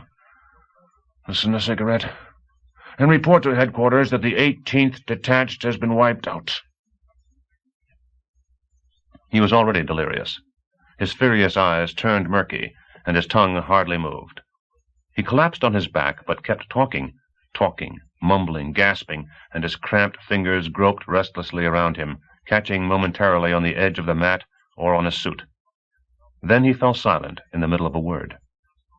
Leopard stood up and slowly took out a cigarette, not taking his eyes off the Baron's slumped-back face, clicked his lighter, and then bent over and set the cigarette case and lighter alongside the black fingers. The fingers greedily clasped the case and squeezed hard. Leopard turned away without saying a word. We moved on. I thought that it was very likely a compassionate turn of events that the brigade major lost consciousness right then. Otherwise, we would have had to let him know that Gagrida's brigade had also been wiped out. It had been caught on a lateral road by carpet bombing last night, and we spent 2 hours clearing the roadway of fragments of cars and trucks and obstructions of lukewarm flesh, chasing away the madmen who were seeking shelter by crawling under trucks. All we found of Gagrida himself was a general's cap, stiff with blood. I felt a chill run up my spine when I remembered, and I unconsciously looked up at the sky, feeling relieved to see it so low, so gray, so cheerless. The first thing we saw when we reached the outskirts of the village was an imperial armored vehicle that had run off the road and plunged nose first into a village well. It had already cooled off, and the grass around it was covered with a greasy soot. Underneath the wide-open side hatch there was stretched a dead rat-eater. Everything on him had burned off except for his reddish-brown, triple-soled boots. Those rat-eaters have fantastic boots, armored vehicles and bombers. But as soldiers, like everybody knows, they aren't worth a damn. Jackals. "How do you like the position?" Leopard asked. I looked around. What a position! I couldn't believe my eyes. The Porkies had dug themselves trenches on both sides of the road, in the middle of a clearing between the jungle and the edge of the village. The jungle rose up in a wall about 50 paces in front of the trenches. No way anymore. You could build up a regiment, maybe even a brigade, whatever you wanted, and no one in the trenches would have the slightest idea, and when they did catch on, it would be too late to do anything about it. The trenches on the left flank had a quagmire behind them. The ones on the right flank had a level field to their rear, where something had been planted but was now burned to the ground. "I don't like the position," I said. "Me neither," Leopard said. To put it mildly. And it was not only the position itself. On top of everything else, it was the Porkies, about 100 of them, no less, and they were strolling around their position like it was a fairgrounds. A few, gathering in circles, had started fires. Others just stood around with their hands pulled up into their sleeves. Still others just strolled around. Rifles were strewn along the trenches, the machine guns were scattered around here and there, the trails of their carriages pointing senselessly at the low sky. The rocket launchers, up to their hubs in the mud, had been left in the middle of the road, without rhyme or reason. An elderly Porky was sitting on the gun carriage, perhaps a guard, perhaps he had just taken a seat after tiring himself out by strolling around. Anyway, he was harmless. He just sat there quietly picking his ear with a splinter of wood. The sight of all this turned me nasty. If it had been up to me, I would have sprayed the fairgrounds with a few bursts of machine-gun fire. I glanced hopefully at Leopard, but he didn't say anything and just stared at the sight, turning his head slowly from the left to the right, then from the right to the left. Angry voices rang out behind us, and I turned around. Under the stairway of the last house, 2 Porkies were arguing. They were tugging on a wooden wash-tub that they couldn't decide how to share. Each was trying to pull it away from the other, all the while spitting out a stream of filthy insults. It would have been a special pleasure to spray them with a few bursts. Leopard just said, "Bring them here." I ran over to them in a flash, hit one across the arms with the barrel of my machine gun, then the other, and when they had dropped the tub and were staring at me in amazement, motioned them with my head toward Leopard. Not a peep out of them. They both broke out in sweat as though they were in a bathhouse. Wiping their foreheads with their sleeves, they ran in an old lady's trot over to Leopard, stopping in their tracks 2 paces away from him. 2 foul, sweaty lumps of animal matter. Leopard raised his walking stick unhurriedly, measured the distance as though he were playing billiards, and then struck right across the face, first one, then the other. He then looked at them as though they were animals and commanded simply, "Bring your commander here, and make it snappy." No, my friends, Leopard had undoubtedly expected things to be in terrible shape. Of course, there was no reason to expect anything good. When the fighting cats are thrown in to stop a gap, then everyone knows that things are shitty. But still, Leopard was turning white with anger. Finally, this commander of theirs showed up. He made his way between the houses, buttoning his jacket as he came, a tall, half-asleep beanpole with gray sideburns, at least 50 years old, red-nosed, covered with veins, wearing a worn-out pince-nez, the kind staff officers wore in the last war. His broad chin was flecked with wet bits of chewing tobacco. He introduced himself as a staff major and tried to talk to Leopard on equal footing. That was a mistake. Leopard let him have such an icy treatment that he seemed to shrink by a few inches. At first he looked a half a head taller. A minute later I look and, damn, he's looking up at Leopard from below, a nice little old gray-haired man of average height. Roughly, things stood like this. The commander had no idea where the enemy was or how many there were. The staff major had orders to hold the village until reinforcements arrived. His fighting force consisted of 116 soldiers, equipped with 8 machine guns and 2 rocket launchers. Almost all the soldiers were of limited fitness, and after yesterday's rapid march, 27 were sleeping in the houses over there, some with blisters, some ruptured, some sick with God knows what. "Listen," Leopard said suddenly. "What's going on here?" The staff major broke off in the middle of a sentence and looked where the polished walking stick was pointing. Leave it to our Leopard to spot something like that. I only noticed it at that moment. In the largest circle around one of the fires, in the midst of the gray uniforms of our porkies, there was the disgusting sight of the striped suits of the Imperial Armored Infantry. God damn it! 1, 2, 3, 4 rat-eaters around our fire, and those swine were almost embracing them. They were smoking and laughing their heads off. "That?" asked the staff major, and glanced at Leopard with rapid eyes. "You mean the prisoners, Senior Lieutenant?" Leopard didn't answer.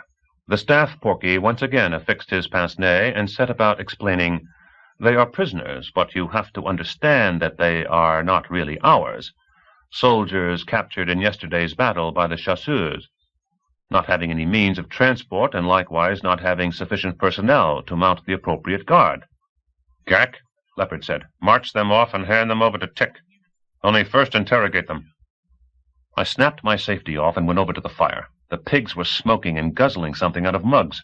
Their faces were satisfied, glossy, just too much, really disgusting.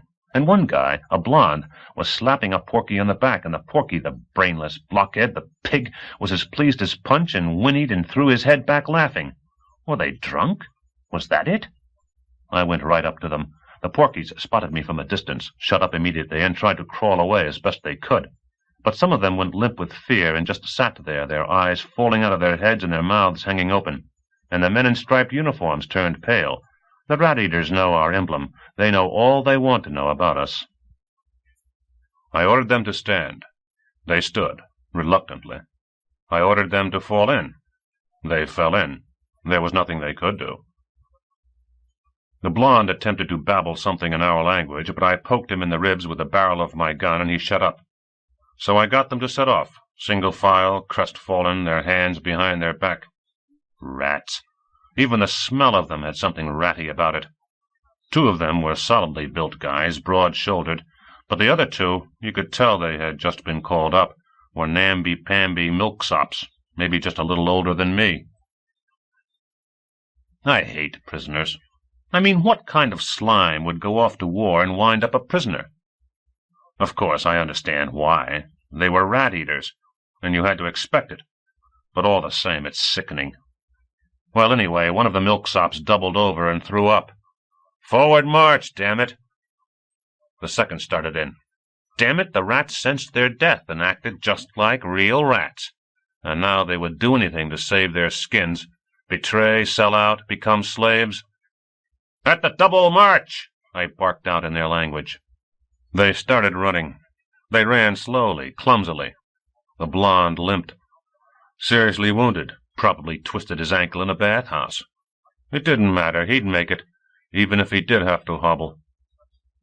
We ran to the edge of town where the trucks were. The guys caught sight of us and started to shout and whistle. I chose one of the bigger puddles and put the prisoners in it like sacks of wheat and started over to the front truck to see Tick. Tick jumped out to meet me, his face beaming, his mustache jutting out under his nose, a bone cigarette holder in his mouth, the fashion of our senior training course. "What's up, brother mortal?" he asked me. I reported to him, so forth and so on. The situation is like this, and the prisoners have to be interrogated first. And then I added, "Don't forget about me, Tick. After all, I'm the one who brought them." "You mean for the collar?" he asked distractedly, and then looked around at me. "Of course, after all, who brought them in?" "But I don't see what we can use. We can't take them into the forest." "How about from the house piles?" And he looked right at me, and my heart dropped. "Kitten," he says, "you want to stay here and enjoy yourself, and Leopard is out there all alone? Well, now, take 3 two-man teams and rush back on the double." There was nothing to be done. It wasn't in the cards. I guess I just wasn't lucky.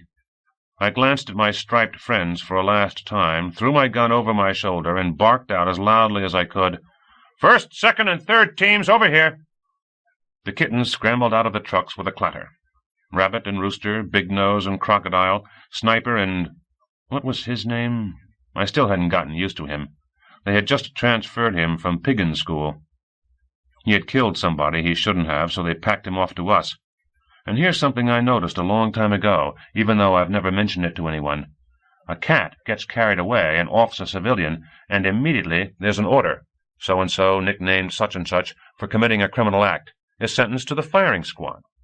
And he's led out onto the square. His best friends are lined up in front of him. They fire a volley. His body is tossed into a truck and sent to a dishonorable burial. And later you hear that the guys have seen him at the front lines or in another unit. And that's the way it should be, if you ask me. Well, I gave the order, "At the double," and we galloped back to Leopard.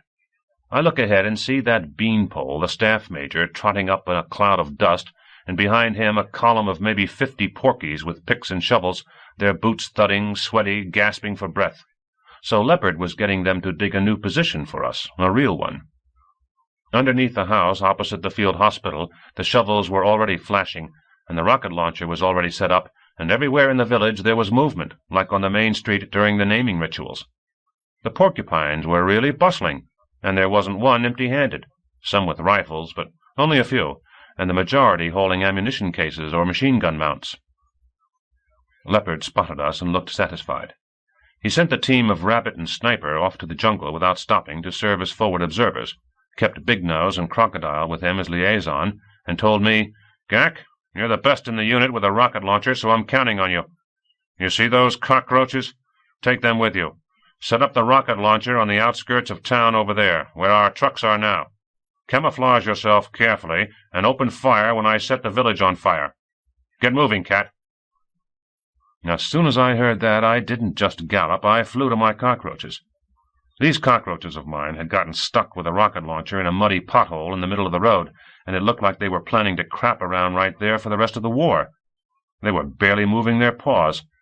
While I slammed one in the ear, gave another a boot, hit a third across the back with my gun barrel, and yelled so loud my own ears rang, and my cockroaches really set to work, almost like real people. They lifted the launcher out of the hole and, "Forward march," set it rolling, the wheels creaking and mud flying right into another hole. At that point I put myself in harness. You can get porkies to work, but you have to know how. So this was my situation. I had already chosen a position. I remembered that not far from the trucks there was a thicket of dense reddish-brown bushes with low ground behind it, where we could dig our trenches so that the devil himself wouldn't be able to spot us from the jungle.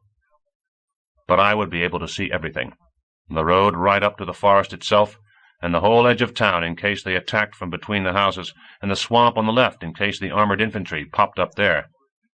And I also had the idea to ask Tick for several teams to cover me from that side. I had about 20 rockets in the cases, if those pin-pushers hadn't thrown any away on their way here in order to lighten the load. Well, we'd see. And in any case, as soon as we were dug in, I'd have to send some cockroaches to get reinforcements. I can't stand it when you have to scrimp during a battle. Then it's not a battle, but I don't know what. There's enough time until dusk, and when they attack at dusk, the whole savage village will go up in a flash, and they'll be in the palm of my hand. I'll pick them off like flies. Leopard, you won't be sorry you counted on me.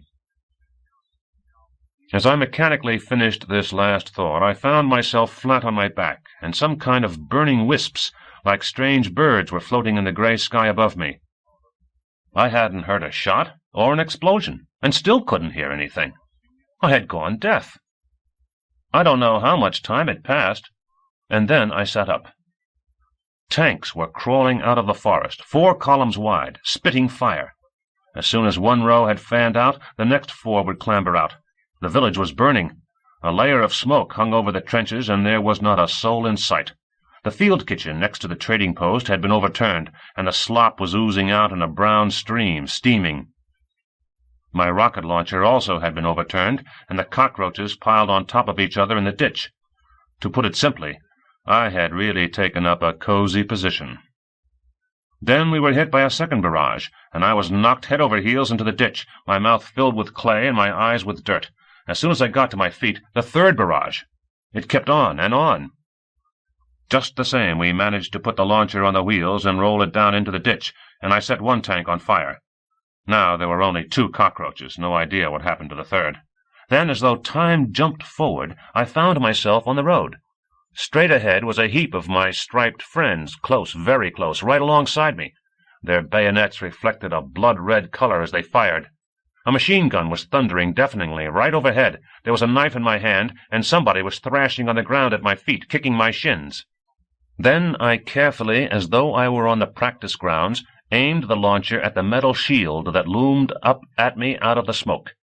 I even heard the instructor's command, armor-piercing shells for armored vehicles, but there was no way for me to fire it, because once again I had a knife in my hand. Then, all of a sudden, there was a lull. It was already dusk. It seemed that my launcher was intact, and I myself was intact. Around me, a whole bunch of porkies gathered, about 10 of them. They were all smoking, and somebody shoved a canteen into my hands. Who? Rabbit? I don't know. I remember that against the backdrop of the flaming village, about 30 paces away, there was the black silhouette of a strange figure. Everyone else was lying or sitting, but he was standing, and I had the impression that he was black, but naked. No clothes, neither an overcoat or a jacket. Or maybe he wasn't naked. Rabbit, who's that over there? I don't know, I'm not Rabbit. Where's Rabbit? I don't know, just take a drink. Then we were digging as fast as we could. It was already some other spot. The village was no longer to the side, but ahead. Actually, the village didn't exist anymore, just piles of smoldering wood. But at least there were burning tanks on the road, many of them, or at least a few. The swamp slush slurped underfoot. I want to thank you. Good work, Fighting Cat. Excuse me, Leopard, but there's something I can't figure out. Where are the others? Why only porkies? Everything's all right, Gak. Keep working, courageous brother. Keep working. They're all safe. They're all delighted with you. Aha! A hit! It halts, sinks back on its rear, and throws a sheaf of sparks into the black sky. They're running, running. Cat, to the right! The right! Ah! Without even looking, I point the gun there. Suddenly, out of the scarlet and black turbulence, a shower of liquid fire, smack in the face. Everything bursts into flames at once, the corpses and the ground and the launcher, and some kind of bushes. And me! It hurts like hell. Like Baron Treg. The pool, the pool! They were lying in it. I put them in it, damn it! But I should have put them into the fire! There's no pool. The earth is burning, the earth is smoking, and then someone, with superhuman strength, knocks the earth out from under me. Chapter 2. 2 men were sitting next to Gak's cot. One was skinny, with broad, bony shoulders and huge, bony hands. He was sitting with his legs crossed, grasping his knee with calloused fingers. He was wearing an open-necked gray sweater and tight blue pants of an unfamiliar cut, not part of a uniform, and red and gray woven sandals. His face was sharp, tanned, with a comforting firmness in his features, bright eyes with a slight squint, and gray hair tousled in a disorderly but somehow still neat way. A straw moved back and forth from one corner of his thin-lipped mouth to the other. The other, in a white coat, was obviously a good-natured person. His face was rosy, young, without a single wrinkle. A strange kind of face. Not really his face, but his expression, like a saint's in an ancient icon. He was watching Gak and beaming like a birthday boy. He was very satisfied with something, and he spoke first. "How do we feel now?" he inquired. Gak placed his palms against the bed, bent his legs at the knees, and sat up at the head of the bed. "Okay," he said with surprise. He was stark naked, not even covered by a sheet. He looked down at his legs, at the familiar scar above his knee, then felt his chest and immediately detected with his fingers something new. 2 depressions under his right nipple. "What's that?" he asked, unable to restrain himself. "There's another one on your side." "No, higher." Gak ran his fingers over the scar on his right side. Then he quickly looked over his bare arms. "Wait a minute," he muttered. "I was burning." "And how?" exclaimed the rosy-faced man. The skinny man in the sweater was silent and was watching Gak. There was something in his look that made Gak pull himself together and say, "Thank you, doctor. Was I unconscious for long?" The rosy-faced man stopped smiling. "What's the last thing you remember?" he asked, almost stealthily. Gak frowned. "I knocked out— No, I was burning. A flamethrower, most likely. And I started running to find water." He fell silent and felt the wounds on his chest. "Right then they must have winged me," he said uncertainly. Then he fell silent again and looked at the skinny man. "Did we hold them?" "Yes." "Where am I? Which field hospital is this?" But the skinny man didn't answer, and once again the good-natured man began talking. "How can I explain it to you?" He seemed to experience difficulties. "What do you think?" "I'm sorry," Gak answered, putting his legs over the edge of the bed. "Has it really been so long? A half a year, a year? Tell me straight out," he demanded. "Not so long," said the rosy-faced man. "It's been only 5 days." "How long?" "5 days," he repeated. "Right?" he asked, turning towards the skinny man. The skinny man responded with a slight nod. Gak smiled condescendingly. "Well, all right," he said. "Well, okay. You doctors should know. And what's the difference when you come right down to it? I'd only like to know, doctors." He paused deliberately, glancing at the skinny man, but he didn't respond at all. "I'd only like to know what the situation is at the front, and when I can return to action." The skinny man was moving the straw from one corner of his mouth to the other in silence. "I hope I can count on getting back into my old unit, the capital school." "Not likely," said the rosy-faced man. Gak just glanced at him and then stared at the skinny man. "But I am a fighting cat," he said. "I finished the 3rd training level. I have commendations. I have a commendation from His Excellency himself." The rosy-faced man shook his head from side to side. "That's not relevant," he said. "That's not the question." "What do you mean, that's not the question? I'm a fighting cat. What's the matter with you? Don't you understand? Here!" He raised his right arm and showed them the tattoo under his arm, again looking at the skinny man. "His Excellency shook my hand. His Highness granted me—" "All right, we believe you." The rosy-faced man waved his hand in dismissal, but Gak interrupted him. "Doctor, I am not discussing this with you. I am addressing myself to the officer."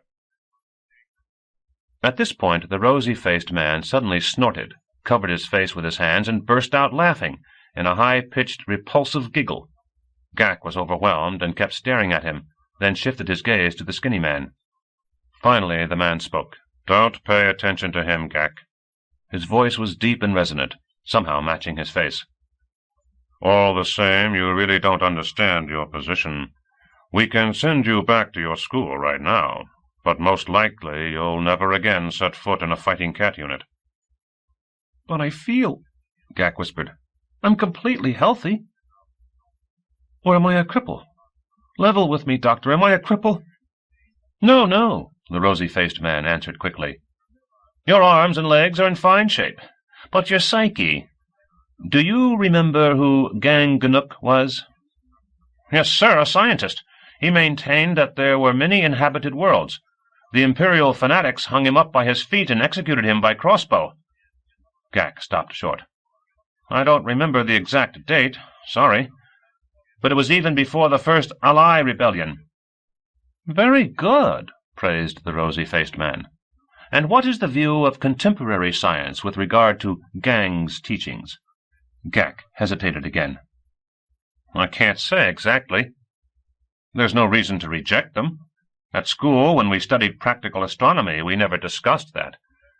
It was mentioned that Igon, Pyrrha, and the others, Kakka, for example, were planets just like ours. Yes, that's right. On Igon, there's an atmosphere discovered by the great founder of Ally science, Gridlom, so that it is entirely possible that life might exist there." He caught his breath and glanced at the skinny man nervously. "Very good," said the rosy-faced man again. "And how about on other stars?" "What do you mean, on other stars? Pardon me for asking." "Can life exist near other stars?" Gak broke into a sweat. No, because that space doesn't have an atmosphere. It can't be." "And suppose that near some star there are also planets?" The doctor pressed on relentlessly. "Well, in that case it is possible. If there is a planet with an atmosphere near the star, then there could be life on it." The rosy-faced man threw himself back in his easy chair with relief, and then looked over at the skinny man. The skinny man took the straw out of his mouth and stared straight into Gak's soul. "You are a fighting cat, Gak?" "Yes, sir," Gak answered, taking on a dignified look. "And a fighting cat is a fighting unit even by himself alone." The skinny man's voice rang out like metal. "Capable of dealing with any situation, imaginable or unimaginable, right?" "And to return it," Gak picked up the refrain, "to the honor and glory of His Highness the Duke." The skinny man nodded in agreement. "You know the constellation Beetle?" "Yes, sir. An ecliptic constellation consisting of 12 bright stars, visible during the summer season. Beetle Prime is—" "Hold on. Do you know the 7th star?" "Yes, sir. An orange star." "Around which there is a planetary system as yet unknown to Alayan astronomy. On one of the planets there is an atmosphere. Many billions of years ago life arose there, and what's more, on it there is a civilization of intelligent beings that is significantly more advanced than civilization on Giganda.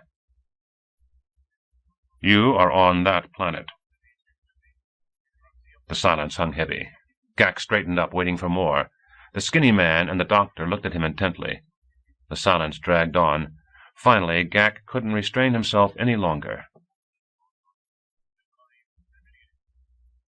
"I understand, sir," he snapped in military style. "Please continue." The doctor groaned, and the skinny man blinked several times in rapid succession. "Ah," he said calmly. "He's decided that we are continuing our test of his psyche and giving the introductory background." He explained it to the doctor. "This is not a test, Gak. That's the way it really is. I worked on your planet, on Giganda, in the northern forests of the dukedom. I accidentally happened to be near you during the battle. You were lying on the ground and burning, and on top of that you were fatally wounded. I transported you here in my starship. That's a special machine for travel between planets. Here we have healed you. All this is not a test, Gak. I'm not an officer, and certainly not an Alayan. I'm an earthling." Gak ran his fingers through his hair, lost in thought. "Will it be expected that I know the language and the conditions on this planet? Or isn't it necessary?" Once again silence set in. Then the skinny man said with a grin, "You, it seems, think you are on preparatory exercises for a diversionary scouting operation." Gak let go and smiled. "Not exactly, sir." "Then what is it?" I hope that the command is granting me the opportunity to undergo special testing to qualify me to undertake a new and significant assignment." "I would be proud, sir." I will make every effort to justify—" "Listen," the doctor said suddenly to the skinny man. "Maybe we should just leave things the way they are. Creating the right conditions will be no problem. You yourself said that it wouldn't take any more than 3 or 4 months. The skinny man shook his head from side to side ever so slightly, and began to talk to the doctor in some incomprehensible language. Gak, with a deliberately absent-minded expression, began to examine his surroundings. The room was unusual, a rectangular room with smooth, cream-colored walls, the ceiling painted in a checkerboard pattern, with each square lit from within in red, orange, blue, green. There were no windows, nor were there any doors that Gak could see. On the wall above the head of the bed he saw some kind of knobs, and above the knobs long transparent little windows, which were shining with a steady, pure green color. The floor was a dull black, and the chairs the 2 men were sitting in looked as though they were growing out of the floor, as though they were one piece with it. Gak inconspicuously stroked the floor with his bare foot. It was pleasant to the touch, like a soft, warm animal. "Okay," the skinny man said finally. "Gak, get dressed. I want to show you something. Where are his clothes?"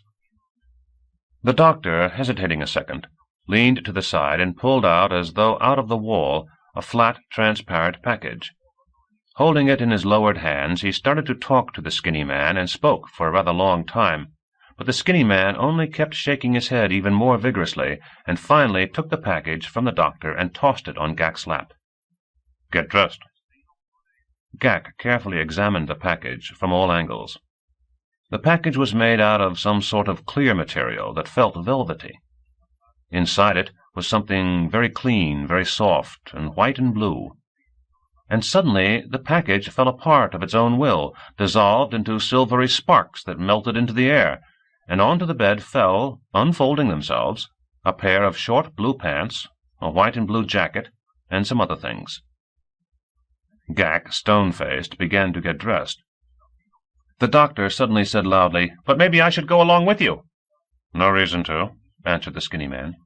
The doctor threw up his big, soft arms. "What a way to act! You'd think that everything had been cleared, that we'd agreed on everything." "As you can see, not about everything." Gak slipped on a pair of completely weightless sandals that fit his feet amazingly comfortably. He stood up, clicked his heels, and bowed his head. "I'm ready, sir." The skinny man looked him over. "Well, how do you like your new clothes?" Gak shrugged his shoulders. "Naturally, I prefer a uniform." "You'll get along without a uniform," he muttered while getting up. "At your command, sir." "Thank the doctor." Gak turned briskly to the saintly-faced doctor, clicked his heels again, and bowed his head. "Allow me to express my gratitude, doctor, sir." The doctor waved his hand in the air limply. "Get along, fighting cat." The skinny man was already leaving, walking straight into a blank wall. "Goodbye, doctor, sir," Gak said happily. "I hope we will never meet again, and that you will hear only favorable reports about me." "I hope so," responded the doctor, with obvious doubt in his voice. But Gak did not linger to continue the conversation. He caught up with the skinny man at precisely the moment when, in the wall in front of them, a rectangular door seemed to appear out of nowhere. They stepped into a hallway, also cream-colored, and also empty, also without doors and windows, and also lit in some mysterious way. "What do you think is in store for you now?" He was walking in with broad steps, flinging out his long legs, but setting his feet down with unusual gentleness, which vividly reminded Gak of Leopard's inimitable gait. "I have no way of knowing, sir." "Call me Cornier." "Yes, sir. Cornier, sir. Just Cornier." "Yes, sir. Cornier." The hall had changed almost perceptibly into a stairway, which descended downward in a smooth and wide spiral. "So it seems you have nothing against being on a different planet?" "I'll try to deal with it, Cornier." They were practically running down the stairs. "Right now we are still in the hospital. Beyond its walls you will see many strange, perhaps even frightening things. But remember at all times that you are safe here. No matter what strange things you see, they won't harm you. Do you understand me?" "Yes, Cornier," Gak said, permitting himself a smile. "Try to make sense of everything by yourself," continued Cornier. "But if you don't understand something, ask. You can trust the answers. No one here lies." "Yes, sir," Gak replied with an extremely serious expression on his face. The endless stairway came to an end, and they flew out into a wide, bright hall with a transparent exterior wall, through which a park could be seen, chock full of greenery, with paths of golden sand, and some incomprehensible metal construction glittering in the sun. Several persons wearing bright, even frivolous clothes were chatting in the middle of the hall, and the voices matched their clothing, casual, loud to the point of rudeness. But suddenly they stopped talking, as though someone had turned them off. Gak noticed that they all were staring at him. No, not at him, at Cornier. Smiles slid off their faces, their expressions froze, and their eyes were lowered. And then no one was staring at Cornier any more. No one was even looking in their direction, and in total silence Cornier casually walked past them, as though he had noticed nothing. He stopped in front of the transparent wall and put his hand on Gak's shoulder. "How do you like it?" he asked. Enormous wrinkled tree trunks, many spans around. Wisps, clouds, whole thunderheads of blinding, piercing green above them. The level golden paths bordered by dark green bushes, impenetrably dense and glowing with vivid, seemingly impossible purple flowers. And suddenly, out of the sunlight-dappled shadows, a striking, completely impossible animal, looking as though it consisted of only neck and legs, stepped into a sandy opening. It stopped short, turned its tiny head toward them, and stared at Gak with tremendous, velvety eyes. "Fantastic," Gak whispered. His voice quavered. "Marvelous." "A zebra-giraffe," Cornier explained, incomprehensibly, but somehow understandably at the same time. "Is it dangerous to man?" Gak inquired in a cut-and-dried manner. "I've already told you. Nothing here is dangerous. Nothing poses any threat." "I understand. No danger here. But over there?" Cornier bit his lip. "There is also here," he said. But Gak was not listening to him. He seemed staggered and was watching a man who was walking along the sandy path right past the zebra-giraffe. Gak saw it lower its endless neck like a railway barrier. The man, not even pausing, patted the animal on its flank and walked on past a strange metal object, past a clump of rainbow-colored feathers hanging motionless in the air, finally ascending several low steps, and entering the hall through the transparent wall. "Incidentally, he is also from another planet," Cornier said quietly. "He was given medical treatment here and will soon be returning to his home planet." Gak swallowed hard, following the healed alien with his eyes. He had strange ears. That is, strictly speaking, he had practically no ears at all. Instead, his bald skull was unpleasantly covered with a mass of lumps and gnarled and comb-like projections. Gak swallowed hard again and looked at the zebra-giraffe. "Is it—" he started to ask, and then broke off. "Yes?" "Excuse me, Cornier. I thought it was all, well, that everything on the other side of the wall—" "No, it's not a film," Cornier said with a hint of impatience. "And it's not a big zoo cage. It is all real, and everywhere it's like here." "Do you want to pet him?" he asked suddenly. Gak tensed up. "Yes, sir," he said nervously. "No, not if you don't want to. You don't have to. Only you should understand—" Cornier suddenly interrupted his statement. Gak glanced at him. Cornier was staring past him into the depths of the room, where once again voices were ringing out and laughter, and his expression had unexpectedly and strangely changed. It was a new expression to Gak, a mixture of sadness, pain, and anticipation. Gak had already seen a similar expression somewhere, but he could not manage to remember where and when. He turned around. On the other side of the hall, right next to the wall, a woman was standing. Gak did not have a chance to get a good look at her. Within seconds she had simply vanished. But she was dressed in red, had coal-black hair, and bright, he thought, dark blue eyes, set in a very white face, an immobile red flame against the cream-colored background of the wall. And suddenly, nothing. Then Cornier calmly said, "Well, let's go." His expression was now the way it had been, as though nothing had happened. They were walking along the transparent wall, and Cornier was saying, "Now we will appear in a different place. Not go there, or fly there, just appear there. Keep it in mind." Behind them several voices exploded in laughter. Gak, blushing to his ears, looked backward. No, they weren't laughing at him. No one was even looking at them. "Enter," Cornier said. It was a round booth, like a telephone booth, only the walls were not transparent. A door led into the booth, and Gak smelled the odor that appears after a heavy thunderstorm. He stepped in, hesitantly, and Cornier squeezed in behind, and the doorway vanished. "Later I'll explain how it works," Cornier said.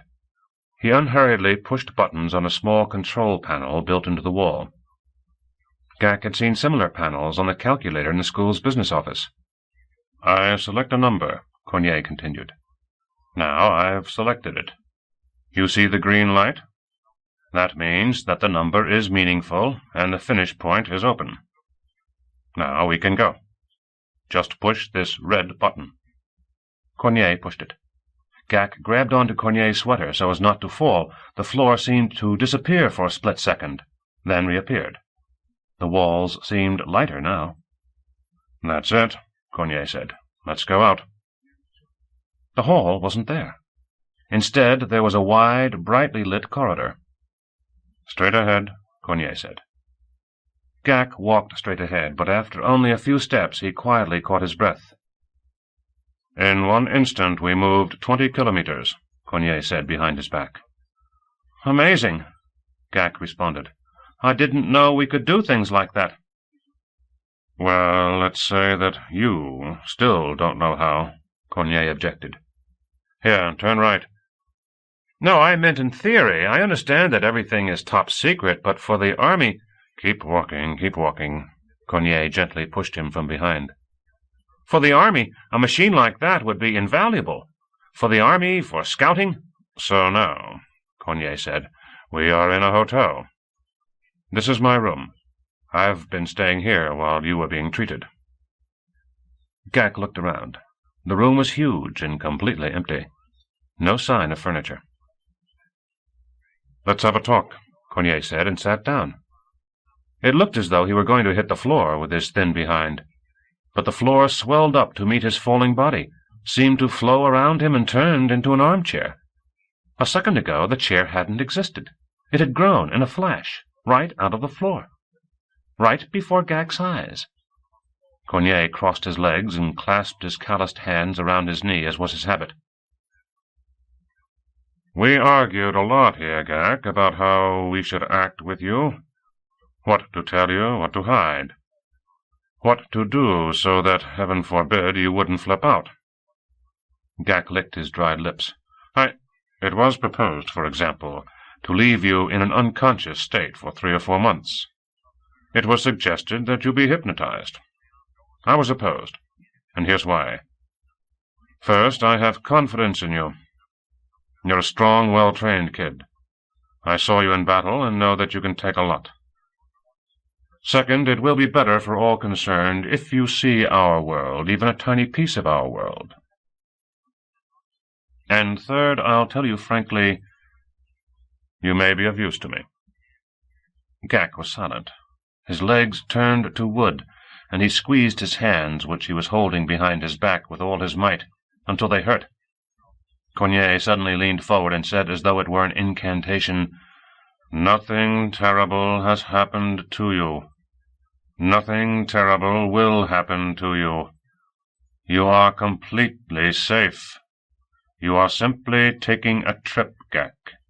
You are our guest. Do you understand? No. Gek said hoarsely. He turned around and walked straight toward the blue sky. He stopped. He stared. His clenched fists turned white. He took a step backward, another, then a third, until finally he was backed against the wall. You mean I'm already there? He asked. I mean you're already here, Cornier answered. What's my assignment? Gek asked. Chapter 3. To make a long story short, I'm really in a fix. Probably like no fighting cat before me. Right now I'm sitting in a luxuriant glade up to my ears in soft green grass.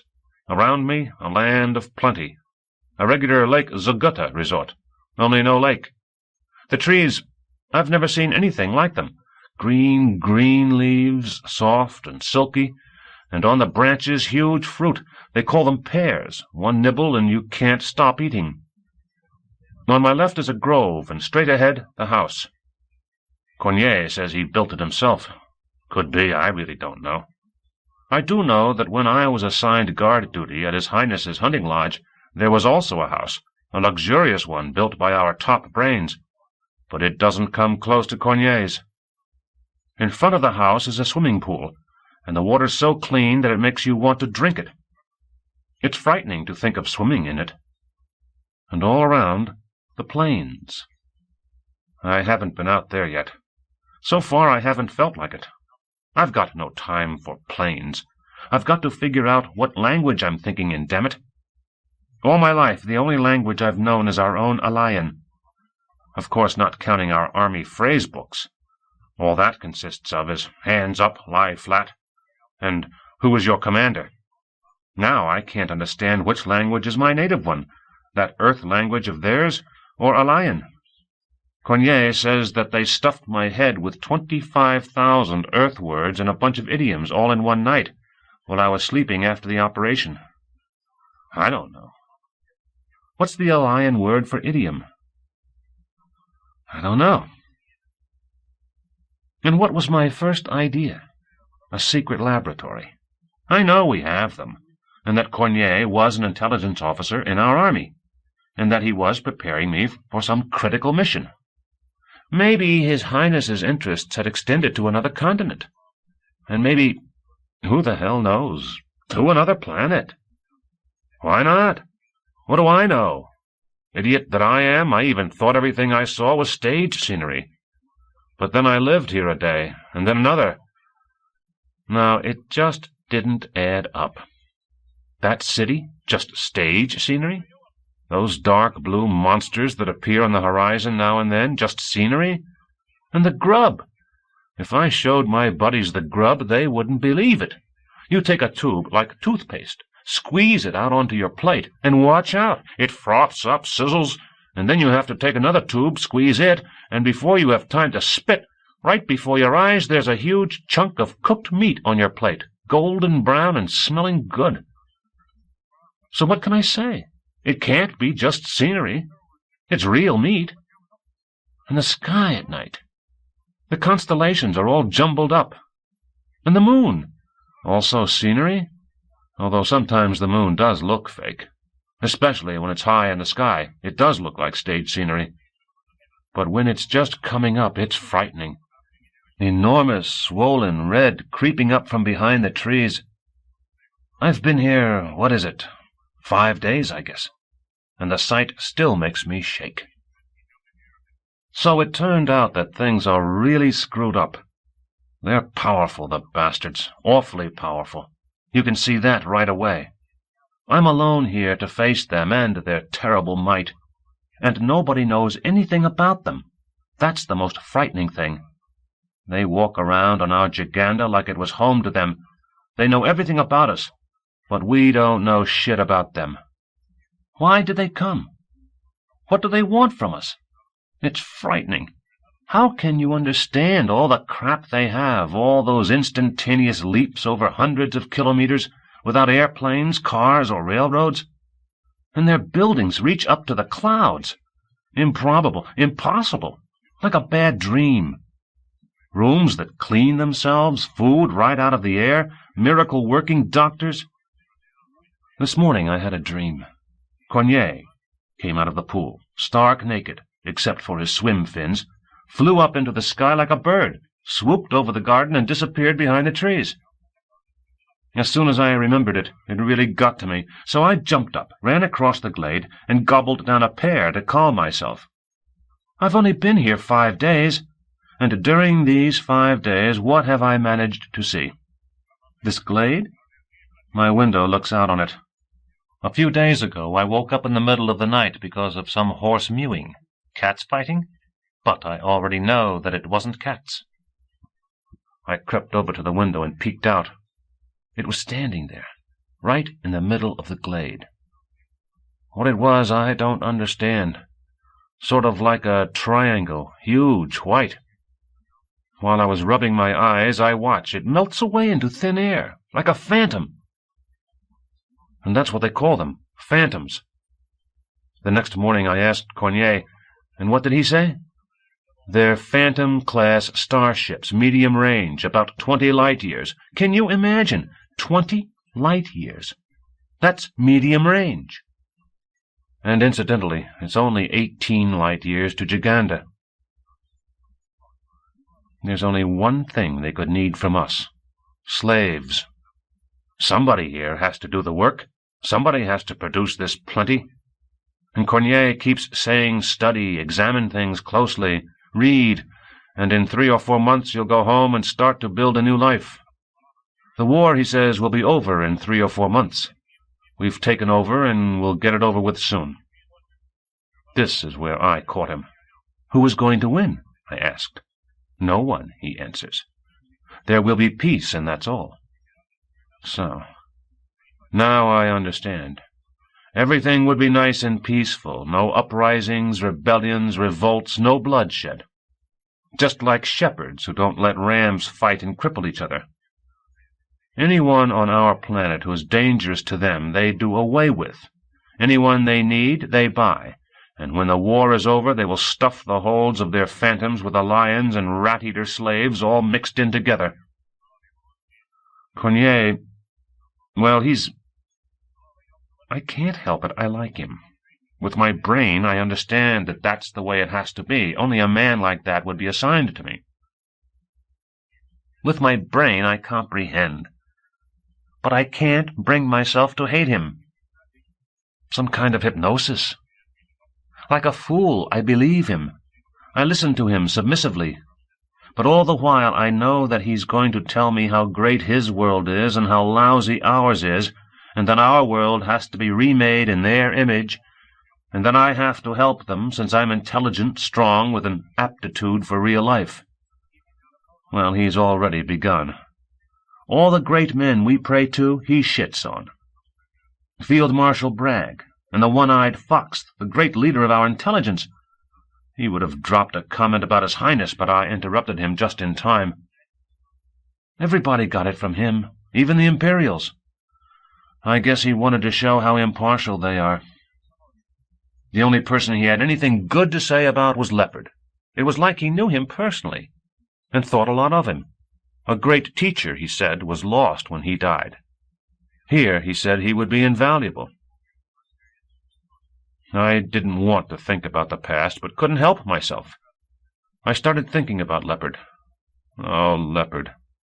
All right, so my buddies died. Rabbit, Big Nose. Louse threw himself with his rocket launcher under a tank. Okay, that's why we were brought into the world. But Leopard? I hardly remember my father, my mother, but I'll never forget Leopard. I went away to school weak, hungry, eating cat meat. My father came home from the front without arms or legs, was good for nothing, gave away everything we had for liquor. But in the barracks, that was no joke either. You know what the rations are like. And who gave me his canned food? You stand guard at night, you're starved, your teeth are grinding, and suddenly there he is, out of nowhere. He listens to your report, mumbles something, and slips a hunk of bread with horse meat into your hand. His own ration, the rear guard allotment. And he's gone. And how during the forced march he carried me 20 kilometers on his back when I had collapsed out of weakness. My buddies were supposed to carry me, and they would have been willing, but they were falling over every 10 paces themselves. And what do the regulations say? If you can't march, you can't serve. Go back home, back to the stinking stairs, hunt your cat meat. No, I won't forget you. You died the way you taught us to. Well, since I've survived, I guess I have to live, but I won't disgrace your memory. But how can I live? I'm really in a mess, Leopard. Really in it up to my ears. Where are you now? Tell me, let me know what I should do. Because they want to buy me off. First they saved my life. They healed me like new, not even a cavity. And more. They feed me for the slaughter. They know how tight it is with food for us. They say kind words, assign a nice guide to me. Right then he calls me, time to eat. We sat down at the table, took those tubes, and whipped up some food. Cornier cooked himself up something weird, a whole ball of transparent yellow threads, something like a dead swamp hedgehog. He poured a brown sauce over it and laid some bits of meat or fish or something on top of it, and it smelled— I can't describe it, but it was strong. For some reason he ate with little sticks. He pressed 2 little sticks together with his fingers, held the plate right up to his chin, and tossed the food into his mouth. He kept tossing it in and winking at me. He was in a good mood. Well, from all my thinking, and from the pears too, I had hardly any appetite. I made myself some meat, broiled. I wanted stewed, but got broiled. "Work went well today," Cornier announced, twining his hedgehog around his sticks. "And what have you been up to?" "Nothing much.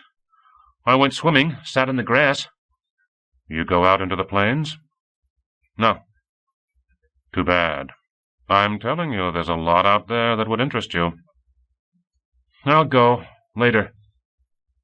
Cornier finished off his hedgehog and reached for the tube again. "Have you thought of any place you'd like to visit?" "No. That is, yes." "Well?" What lie could I come up with? I didn't want to go anywhere, just stay here and learn to handle the house, so I muttered, "To the moon." He looked at me in amazement. "So why didn't you go? The Knoll booth is in the garden. I gave you the directory. Pick a number and go."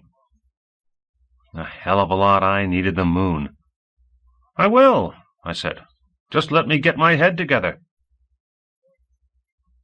I myself don't know where the expression came from. Some idiom, I guess. They implanted those things in my brain, and they keep popping out of me. "What did you say?" Cornier asked, raising his eyebrows. I kept quiet.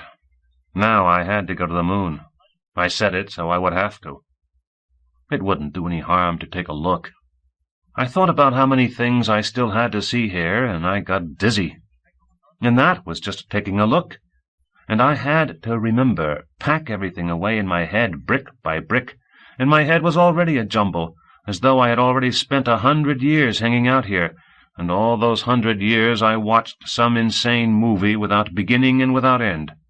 True, he doesn't hide anything from me. Knoll transporter? Sure thing. He explains about knoll transportation. It's like he explains it understandably, shows me models. I understand the model, but how the knoll box works? No way, even if you hit me over the head with a club. Bending space, he says. Or the food from tubes. He spent 3 hours explaining it to me. And what stuck with me? Submolecular compression. An expansion. Submolecular compression. That's all well and good, even great. Chemistry. But where does the broiled meat come from? "Feeling sad?" Cornier asked, wiping his mouth with his napkin. "Is it hard for you?" "My head hurts," I said with annoyance. He hemmed and hawed and began to clear the table. I, of course, as was the custom here, hurried to help him, but with these people there's not even enough to keep one person busy. Cleaning the table is just opening a little hatch in the center of the table and shoving the stuff in. It closes by itself. "Let's go see a movie," he said. "One of my friends made an excellent film, in the old style, two-dimensional, black and white. You'll like it." "What's it about?" I asked. I didn't feel like any movie. I had more important things to do. As it was, everything around me was like a movie, stream of consciousness, in color and 3 dimensions. "It's about war," he said, "although the action takes place in the Middle Ages." So I had to sit there and watch the film. Some weird story about love. 2 aristocrats love each other, but their parents are against it. Of course, there are a couple of places where there's fighting, but only with swords. I have to admit it was filmed beautifully. We can't do it as well. One guy stabs another guy with his sword, and for real. The blade stuck out of his back a good 3 inches and even sort of smoked. So there is another reason they need slaves. My head spun when I realized it, and I could hardly make it to the end of the picture. On top of everything else, I was dying for a smoke. Cornier, like Leopard, does not approve of smoking. He even offered to cure me of the habit, but I wouldn't agree. It may be all that's left of my original self. So then I asked permission to go to my room. To read, I said, about the moon. He believed me and let me go. I went back to my room as though it were really home. As soon as I got here, I remodeled it. But I had a tough time. Cornier, of course, explained everything to me, but I, of course, didn't understand anything right. I stood in the middle of my room and screamed like some psycho, "A chair! I want a chair!" Only later did I gradually get the hang of it. Here, it turns out, you don't have to yell, only calmly imagine the chair in complete detail. So I imagined. Even leather upholstery on the seat was worn through, and then carefully patched. That was when Rabbit, I remember now, after March sat down and then stood up, catching the upholstery with a grapnel hook. Well, everything else I fixed up like in Leopard's room. An iron cot with green wool blanket, a night table, a steel cabinet for weapons, a table with a lamp, 2 chairs, and a dresser for clothes. Instead of the transparent wall, I made a single window. I hung a lamp with a tin-plated shade from the ceiling. Of course, it was all fake. Here they don't have real tin plate, or steel or wood. And of course, I don't have any weapons in my steel cabinet. The only thing in it is 1 single automatic rifle cartridge that was in my jacket pocket when I came. And there's nothing on my bedside table.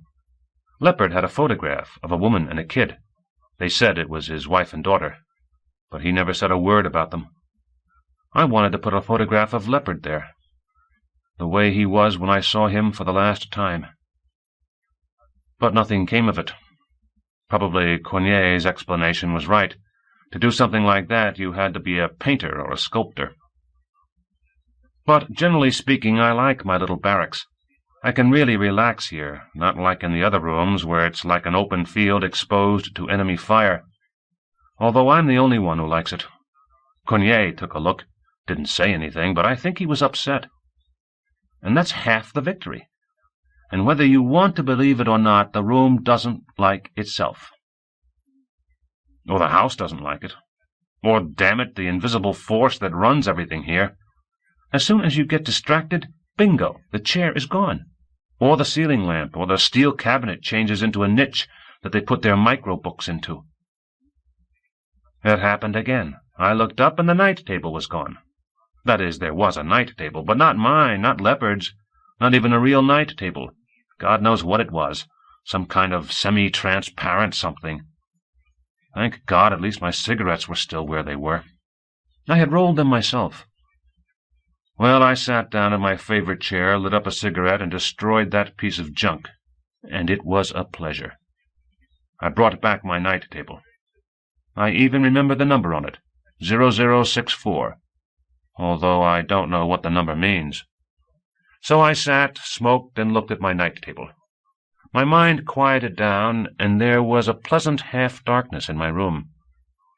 The window is narrow, good to shoot out of, if need be. I wish I had something to shoot. And I started thinking, what should I put on my night table? I thought, and finally came up with something. I took my medallion off my neck and took out Her Highness's portrait. I grew a frame for it, as well as I could, placed it in the middle, lit up another cigarette, and sat and stared at the beautiful face of the Maid of 1,000 Hearts. All us fighting cats are her knights and protectors until we die. Everything good in us belongs to her. Our gentleness, our goodness, our pity, everything is from her, by her, and in her name. I was sitting there that way when suddenly it dawned on me, in what condition was I standing before her? A shirt and pants, barefooted and bare-armed. Damn! I jumped up, knocking the chair over, threw open the wardrobe, tore that blue and white crap off me, and put on my own stuff, my military camouflage jacket and pants. I kicked off my sandals and put on my heavy, low-topped brown boots. I tightened my belt until it took my breath away. It's a shame I didn't have my beret. I guess it was burned to ashes, and not even these people here could reconstruct it. Or maybe I lost it in the confusion. I looked in the mirror. Now, there was a sight to behold. Not a crybaby kid, but a fighting cat. The buttons blazed. The black beast on my arm patch bared its teeth in eternal fury. My belt buckle was right over my belly button, as though it were molded. But no beret. And then I noticed that I was yelling the fighting cat march at the top of my lungs until I got hoarse, and there were tears in my eyes. Again it happened. My lamp changed into some damn fool fixture. I tried to change it back and then said screw it and destroyed it altogether. I was overcome by despair. What could I do against them if I couldn't even handle my own room, to say nothing of the damned house? I sat down in my chair again. The house. No matter what you say, something about the house wasn't quite right. Everything seemed as simple as could be. A 2-story house, an orchard alongside it, empty plains for 25 kilometers around, flat as a board, and 2 people in the house, Cornier and me. That was all. But that was not all. First of all, the voices. People talked, not just one person, and it was not some kind of radio. Voices throughout the house, and not just at night in broad daylight. Who was talking, with whom, and about what? It was all incomprehensible. And note, Cornier was not home during the time. I also wondered, where the hell does he go? Although I think I had learned the answer. It scared the hell out of me, but I found the answer. This was the way it happened. 2 days before, I was sitting at the window and observing the null booth at the end of a sandy path, about 50 paces slantwise from the house. Then I heard a door slam somewhere in the house, and then it was quiet, and I felt that I was alone in the house again. So, I thought, that means he doesn't leave through the null booth. And then it hit me. The door. Where in the house except for my room were there real doors that could slam? I raced out of my room and down the stairs to the first floor. I searched all over the place and finally found some kind of bright corridor with a window running the full length, the way it always does here. And suddenly I heard steps. I don't know what held me back, but I hid, stood stock still, holding my breath. The corridor was empty. At the far end there was a door, an ordinary door, painted. How was it that I had never noticed it before? The important thing was the steps. Several people. Closer, closer. And then my heart stopped. 3 men walked right out of the wall in the middle of the corridor, one after another. Damn it! Imperial parachutists in full combat dress, their jumpsuits covered with designs, automatic rifles under their arms, battle axes on their hips. I hit the ground. I was alone, unarmed. If they looked around, I was done for. But they didn't. They tramped on down to the end of the corridor, to the door, and then disappeared.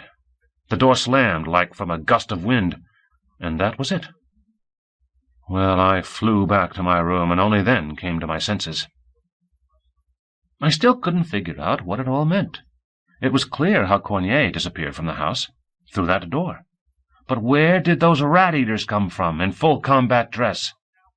And what kind of door was it? I tossed my cigarette butt on the floor, watched the floor suck it in, and stood up. It was frightening, of course, but I had to begin sometime, and beginning meant that door. It was a lot more enjoyable out in the glade with a pear in my mouth, or locked in my room singing marches. I stuck my head out the door and listened. It was quiet, but Cornier was in his room. Maybe it was better that way. If something went wrong, I'd yell my head off and he'd save me. I went down to the corridor on tiptoe. It seemed like an eternity until I got to the door. I would walk 10 paces, stop, listen, and then go forward. But I made it.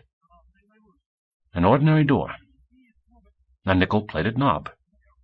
I put my ear to it. Nothing. I pushed against it with my shoulder. It didn't open. Took the knob and turned. It didn't open. I wiped the sweat off my forehead, looked behind me.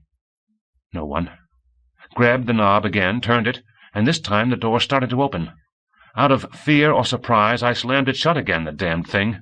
My mind went blank. Just one thought kept rattling around like a pea in a gas tank. Don't stick your neck into it, you asshole. Don't mess around with it. They're not messing with you. You don't mess with them. And then even that idea got lost. I looked around and saw it. Right on the wall, to the side of the door, in tiny, neat handwriting, there was the word, "Therefore," in a lion. That is, more was written there, maybe 6 lines, but everything else was math. And what kind of math? I could only figure out the pluses and minuses. Here's the way it looked. 4 lines of this math, then the word, "Therefore," underlined twice, and then 2 more lines of formulas, circled with a thick line, with a break where the pencil point had crumbled. In my poor head, in my empty gas tank, such a crowd of ideas jumped up that I forgot about the door. It seemed that I was not alone. There were other Aliens. Who? Where? Why hadn't I seen them yet? Why did they write this? Leaving a sign? To whom? Me? But I didn't know math. Or was the math just a decoy? I couldn't manage to figure anything out because I heard Cornier calling me. Like a madman, I hurried up to my room, on tiptoe. I somehow managed to plop down on my chair, light up a cigarette, and grab a book. Downstairs, Cornier cleared his throat several times. Then I heard him knock on the door. "Come in," I said, and put as thoughtful an expression on my face as I could, as though I had been so caught up in my reading that I hadn't heard anything. He stopped in the doorway, leaned against the jamb, and looked at me. You couldn't figure anything out from his face. I pretended that I suddenly came to and put out my cigarette. Then he started talking. "Well, how's the moon?" he asked. I kept quiet. I had nothing to say. In such circumstances, I always thought he was going to light into me, but he never did. Like this time. "Let's go," he said. "I have something to show you. And then maybe we'll drop in on the moon." The moon again. It was beginning to get under my skin, that moon. "Yes, sir," I said, and just in case I asked, "Do you order me to change my clothes?" "Aren't you hot in that?" he asked. I only grinned. I couldn't hold it back. What a question. "Well, excuse me," he said, as though he were reading my mind. "Let's go." He led me somewhere new. No, I was never able to make sense of the house.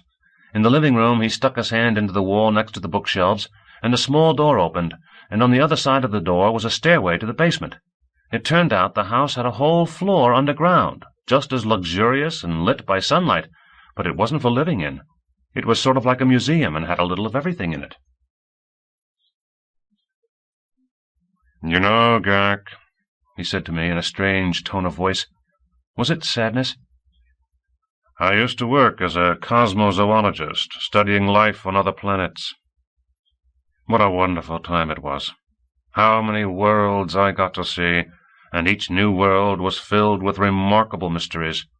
All human history would not be enough to get to the bottom of them. Look here." He grabbed me by the arm and dragged me to a corner where a strange skeleton, the size of a dog, was spread out on a black lacquered display stand. "You see, it has 2 backbones, an animal from Pistagma. When we caught the first specimen, we thought it was a freak. But then the same thing with the second and the third. It turns out that Pistagma is inhabited by an entirely new branch of the animal world, by chordates. They're found nowhere else. Even on Pistagma there's only 1 species. Where do they come from? Why? 50 years have passed, and no one has solved the problem. Or look here." We walked and walked. He dragged me from skeleton to skeleton, waving his arms and talking loudly. I had never seen him like that. He must have really loved that cosmozoology of his. Or were the specimens connected to some special memories? I don't know. Out of everything he told me, I understood practically nothing, and remembered even less. And I have to say I didn't try very hard. What did all that have to do with me? It was fun watching him, but all those lousy animals. He must have had at least 100. In the second room, I was tripping over his feet by the time we got there. The whole right wall was covered by a single hide. Damn! 20 meters long, 3 meters wide, even 4 in places where the edges went up over the ceiling. And the hide was covered with something like scales or plates, and each scale was the size of a dinner plate and glowed with a pure emerald color with red flecks, so that the room looked greenish. I was stunned and couldn't take my eyes off the shining. As if we needed things like that in the world. It had a tiny head, the size of my fist, and I couldn't see any eyes. You couldn't fit your finger in its mouth. How it got enough to feed its huge body, I don't know. Then I looked, and it was like there was another door at the end of the room, leading to a dark space. I walked over close. It was no door. It was wide-open jaws. But it was a door, though not into another room, into a garage, or maybe a hangar. The animal is called a tohork, and they catch it on the planet Pandora. And Cornier walked past it absent-mindedly, as though it were a turtle or a frog. And its head was the size of 2 railroad cars, and our whole school would fit in its mouth.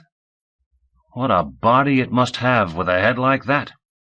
What it must have been like to hunt it! With a rocket launcher, most likely. What else was there? All kinds of birds, gigantic insects. I remember the leg. In the middle of the room, a leg was standing, also cast in transparent material. A terrifying leg, of course. Taller than me, knobby like an old tree, claws, 8 of them, like sabers. Okay, think that's impressive? It turns out that except for legs like this and a few tails, there is nothing in all the museums from this animal. It inhabits the planet Yaila, and even though they've been hunting for many years, they've never been able to capture a whole one. Bullets don't work, you can't gas it, it won't go near traps, no one has ever seen a dead one, but they do catch it in pieces. The animal simply casts off the wounded part. They live a while longer, and then of course die. Yes, the leg. I stood in front of that leg, with my mouth gaping, just like that tohork. Mighty indeed is the Creator. So we kept walking.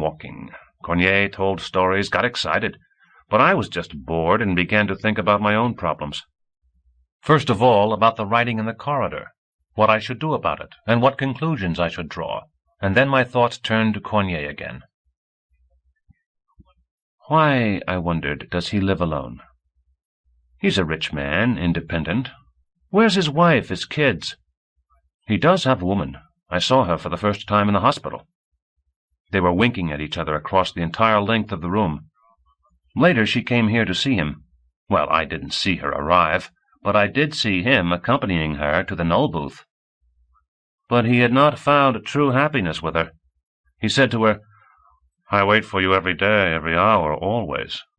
And she answered, "I can't stand every day, every hour," or something like it. But then why did she come? She only upset the man beyond limit. She went into the booth, and it was like she was never here, and he, the poor duff, that sadness and pain appeared on his face, like the time in the hospital. and I finally remembered when I saw faces like that. The fatally wounded, when they're bleeding to death. No, his personal life was a failure.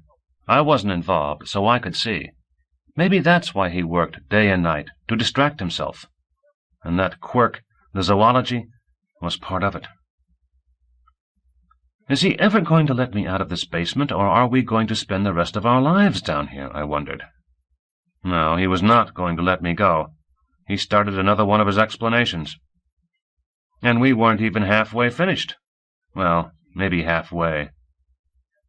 Yes, indeed, all these animals lived their lives thousands of light years from this spot, and lived happily, although of course they had their worries and troubles. The men come, shove them in a bag, and into the museum, for scientific research. And we, too, live our lives, fight battles, make history, hate our enemies, worry ourselves silly, and they watch us and get the bags ready. For scientific research. Or for some other reason. What difference does it really make? Perhaps we'll end up in basements like this, and they'll stand around and argue, why are we what we are? Where did we come from and why? Suddenly, all these animals became my friends. Well, not really friends. How can I explain it? They say that during floods, or say when there's a fire in the jungle, the flesh-eating animals and the grass-eaters save themselves shoulder to shoulder, and become almost like friends to help each other. So I have heard. And that's the feeling I had. And then, as though someone had planned it, I saw the skeleton. It was standing in the corner inconspicuously, without any special lighting, small in stature, shorter than me. A man. Skull, hands, feet. You think I don't know a human skeleton when I see one? Maybe the rib cage was broader, the hands tinier, and sort of a webbing between its fingers, and the feet a little crooked. But all the same, it was a man. Something must have happened with my expression, because Cornier stopped short, looked intently at me, then at the skeleton, then at me again. "What's the matter?" he asked. "Is there something you don't understand?" I kept quiet, staring at the skeleton, trying not to look at Cornier. I had been expecting something like this. But Cornier calmly said, "Yes, this is the very famous pseudo-homo, another famous riddle of nature. Have you already read about it?" "No," I said, and thought to myself, now he'll explain everything. He was very good at explaining things to me. But how could I believe him? "It's a remarkable story," Cornier said, "and in its own way a tragic one. You understand, these creatures should have been intelligent. According to every law known to us, they should have been." At this point he threw his hands into the air. "But that's not the way it turned out. The skeleton is nothing. Later I'll show you photographs. It's frightening. During the last century, a scientific party on Tagora discovered these pseudo-homos. For a long time they attempted to establish contact, observed them in their natural environment, studied them, and came to the conclusion that they were animals. It seems a paradox, but facts are facts. Animals. People acted in accordance as though they were animals, kept them in zoos, when necessary, stuffed them, dissected them, took skeletons and skulls for collections. A unique situation in a scientific sense. An animal that should have been human, but wasn't. A few years later, a mighty civilization was uncovered on Tagora, totally unlike ours on Earth or yours on Giganda. Unimaginable, completely fantastic in style, but, beyond doubt, a civilization. Can you imagine what a panic the discovery caused? Of the first explorers, one went mad, another shot himself, and only another 20 years later was the answer found. Yes, there was intelligent life on the planet, but completely non-humanoid. So unlike ours, or yours, or, say, the Leonidians, that science was completely unable to accept even the possibility of such a phenomenon. Yes, it was a tragedy. He seemed suddenly to lose his enthusiasm, and walked out of the room, as though he forgot about me, but stopped in the doorway and said, while staring at the skeleton, "Now there is the hypothesis that it is an artificial being, You know that the Tagorians created the pseudo-homo themselves, crafted them. But why? So far, we have not been able to find a common language with the Tagorians. I still don't know whether he was telling me the truth or making it up to blow my mind once and for all, but after this his enthusiasm to explain any and all mysteries of nature disappeared. We left the museum. He was silent, and so was I. My mind was like an uncleaned hen-house, and we went to his study. He sat down in his armchair in front of the screen, snatched a glass of his favorite bubbly drink out of the air, and started to suck on the straw, all the while looking right past me. In his study, except for those screens and an abnormal number of books, there was nothing. He didn't even have a desk, and I have no idea what he did when he needed to sign a form. He didn't have pictures or photographs or any decorations, and he was a rich man. He could afford it. "Listen, Gak," he said suddenly. "You must be bored here." "Well?" He caught me off guard with that question. What could I answer? How was I to know whether I was bored here or not? Upset? Yes. Uncomfortable? Yes. Can't find a place for myself? Yes. But bored? A man's in a trench under fire. Is he bored? He has no time to be bored. I didn't either. "No, sir," I answered. "I understand my situation." "And what do you understand it to be?" "I am completely at your command." He grinned. "At my command. All right, let's talk about something else. I, as you know, cannot give you all my time, and you are not inclined to spend time with me. You try to keep away from me." "No, sir," I objected politely. "I will never forget that you are my savior." "Savior? It's still far from salvation. How would you like to make the acquaintance of a most interesting fellow?" My heart skipped a beat. "As you order," I said. He thought a while, then said, "Well, then, I order it. Maybe it will be useful."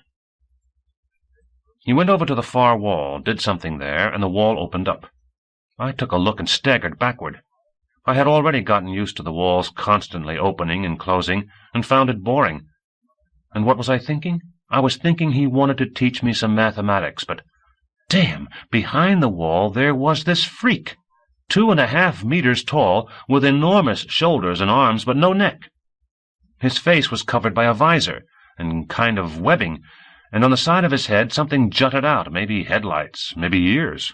Honestly, if I hadn't been in uniform, I would have hightailed it. Honestly. Even in uniform, I would have hightailed it, but my legs felt paralyzed. And then the freak spoke out in a deep bass. "Greetings, Cornier." "Greetings, Dramba," Cornier answered. "Come on out." The freak stepped out, and I expected that the whole house would shake whenever he took a step. A real monster, a statue. But he came out as though he were floating on air, no noise, not even a rustle. One second he was standing in the niche, and the next he was in the middle of the room, pointing his headlight ears at me.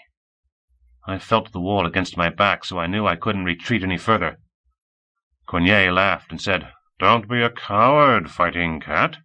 It's a robot, a machine." "Thanks a lot," I thought. "You think knowing it's a machine makes me feel any better?"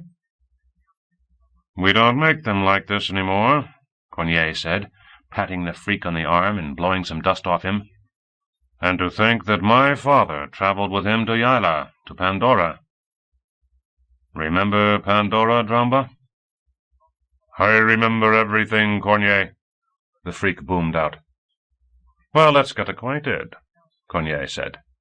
"This is Gak, the kid from hell. A newcomer to Earth, doesn't know anything here.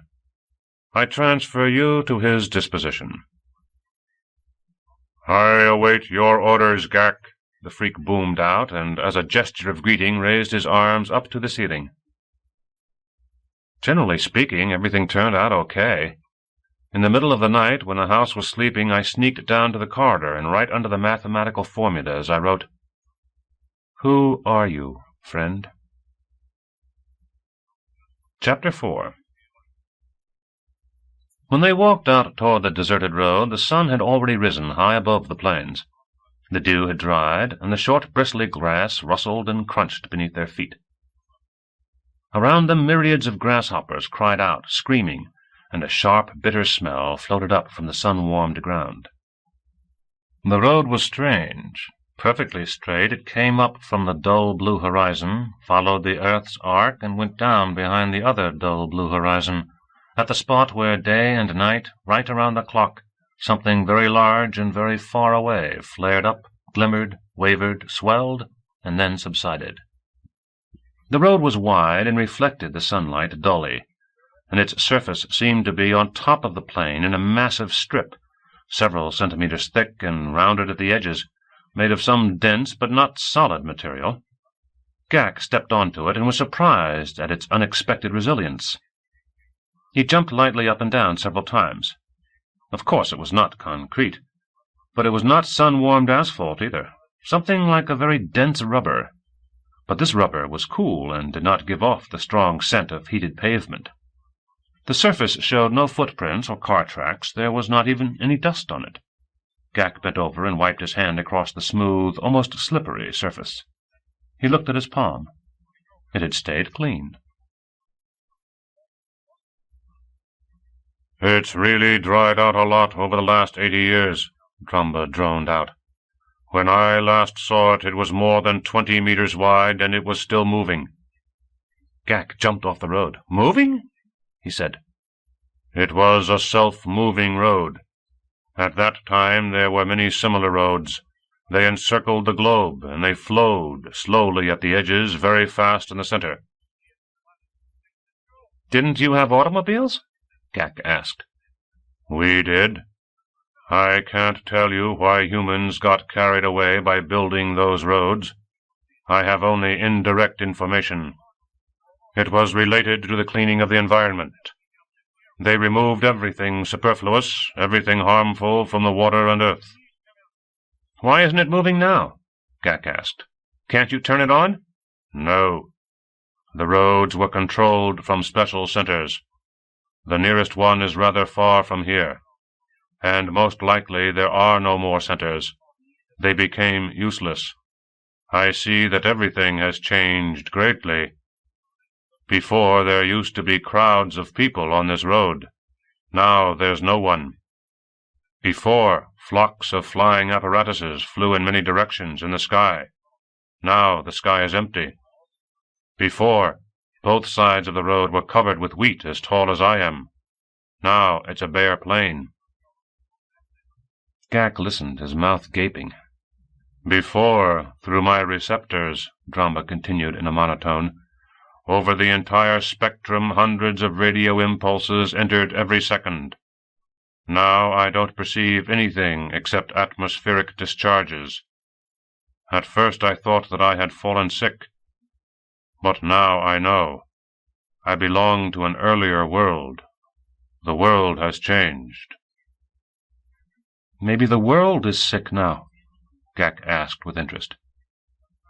"I don't understand," said Drumba. Ghak turned away and began to look where the horizon was flashing and quivering. "Damn it," he thought, "they do get sick, don't they?" "What's that over there?" he asked. "That's Antonov, a city. 80 years ago you couldn't see it from here. It was an agricultural city." "And now?" "I don't know. I keep calling Information Central, but no one answers. Information channels have changed, Ghak. Everything has changed." Ghak looked at the puzzling glimmer, and suddenly from beyond the horizon something incredibly huge rose up, similar to a sail of unimaginable proportions, almost the same blue-gray as the sky, maybe a little darker. It slowly and majestically described an arc, as though an hour hand were circling the dial, and then disappeared, melting away into the cloudy smoke. Ghak took a deep breath. "Do you see it?" he asked in a whisper. "I did," Drumba said, depressed. "I don't know what it is. There was nothing like it before." Gak shrugged his shoulders as though he were cold.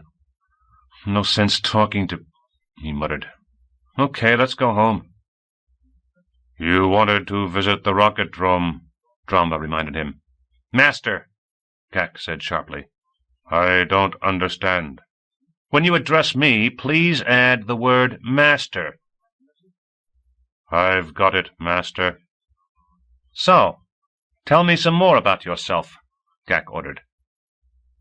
Dromba repeated that he was an android robot, number so-and-so, from the experimental series of expeditionary robots, constructed in such and such a year, over 100 years ago, but Gak thought he was okay for an old guy, and was put into operation in such and such a year.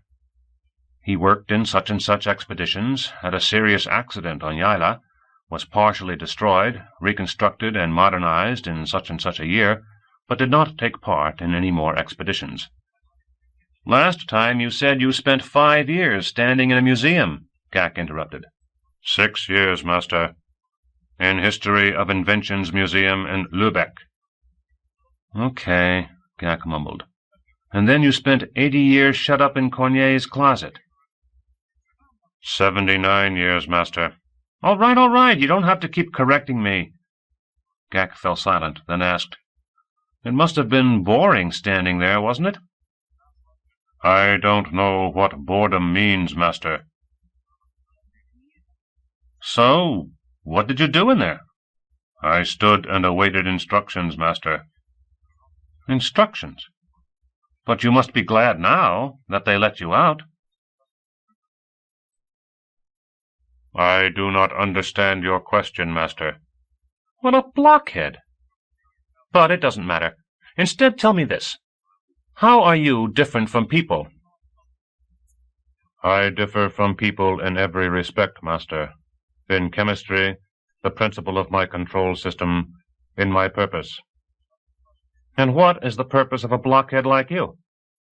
"To fulfill all the instructions I am capable of, master." "Therefore you are prepared to carry out any order I give you?" "Yes, master, if it is within my power." "Very good.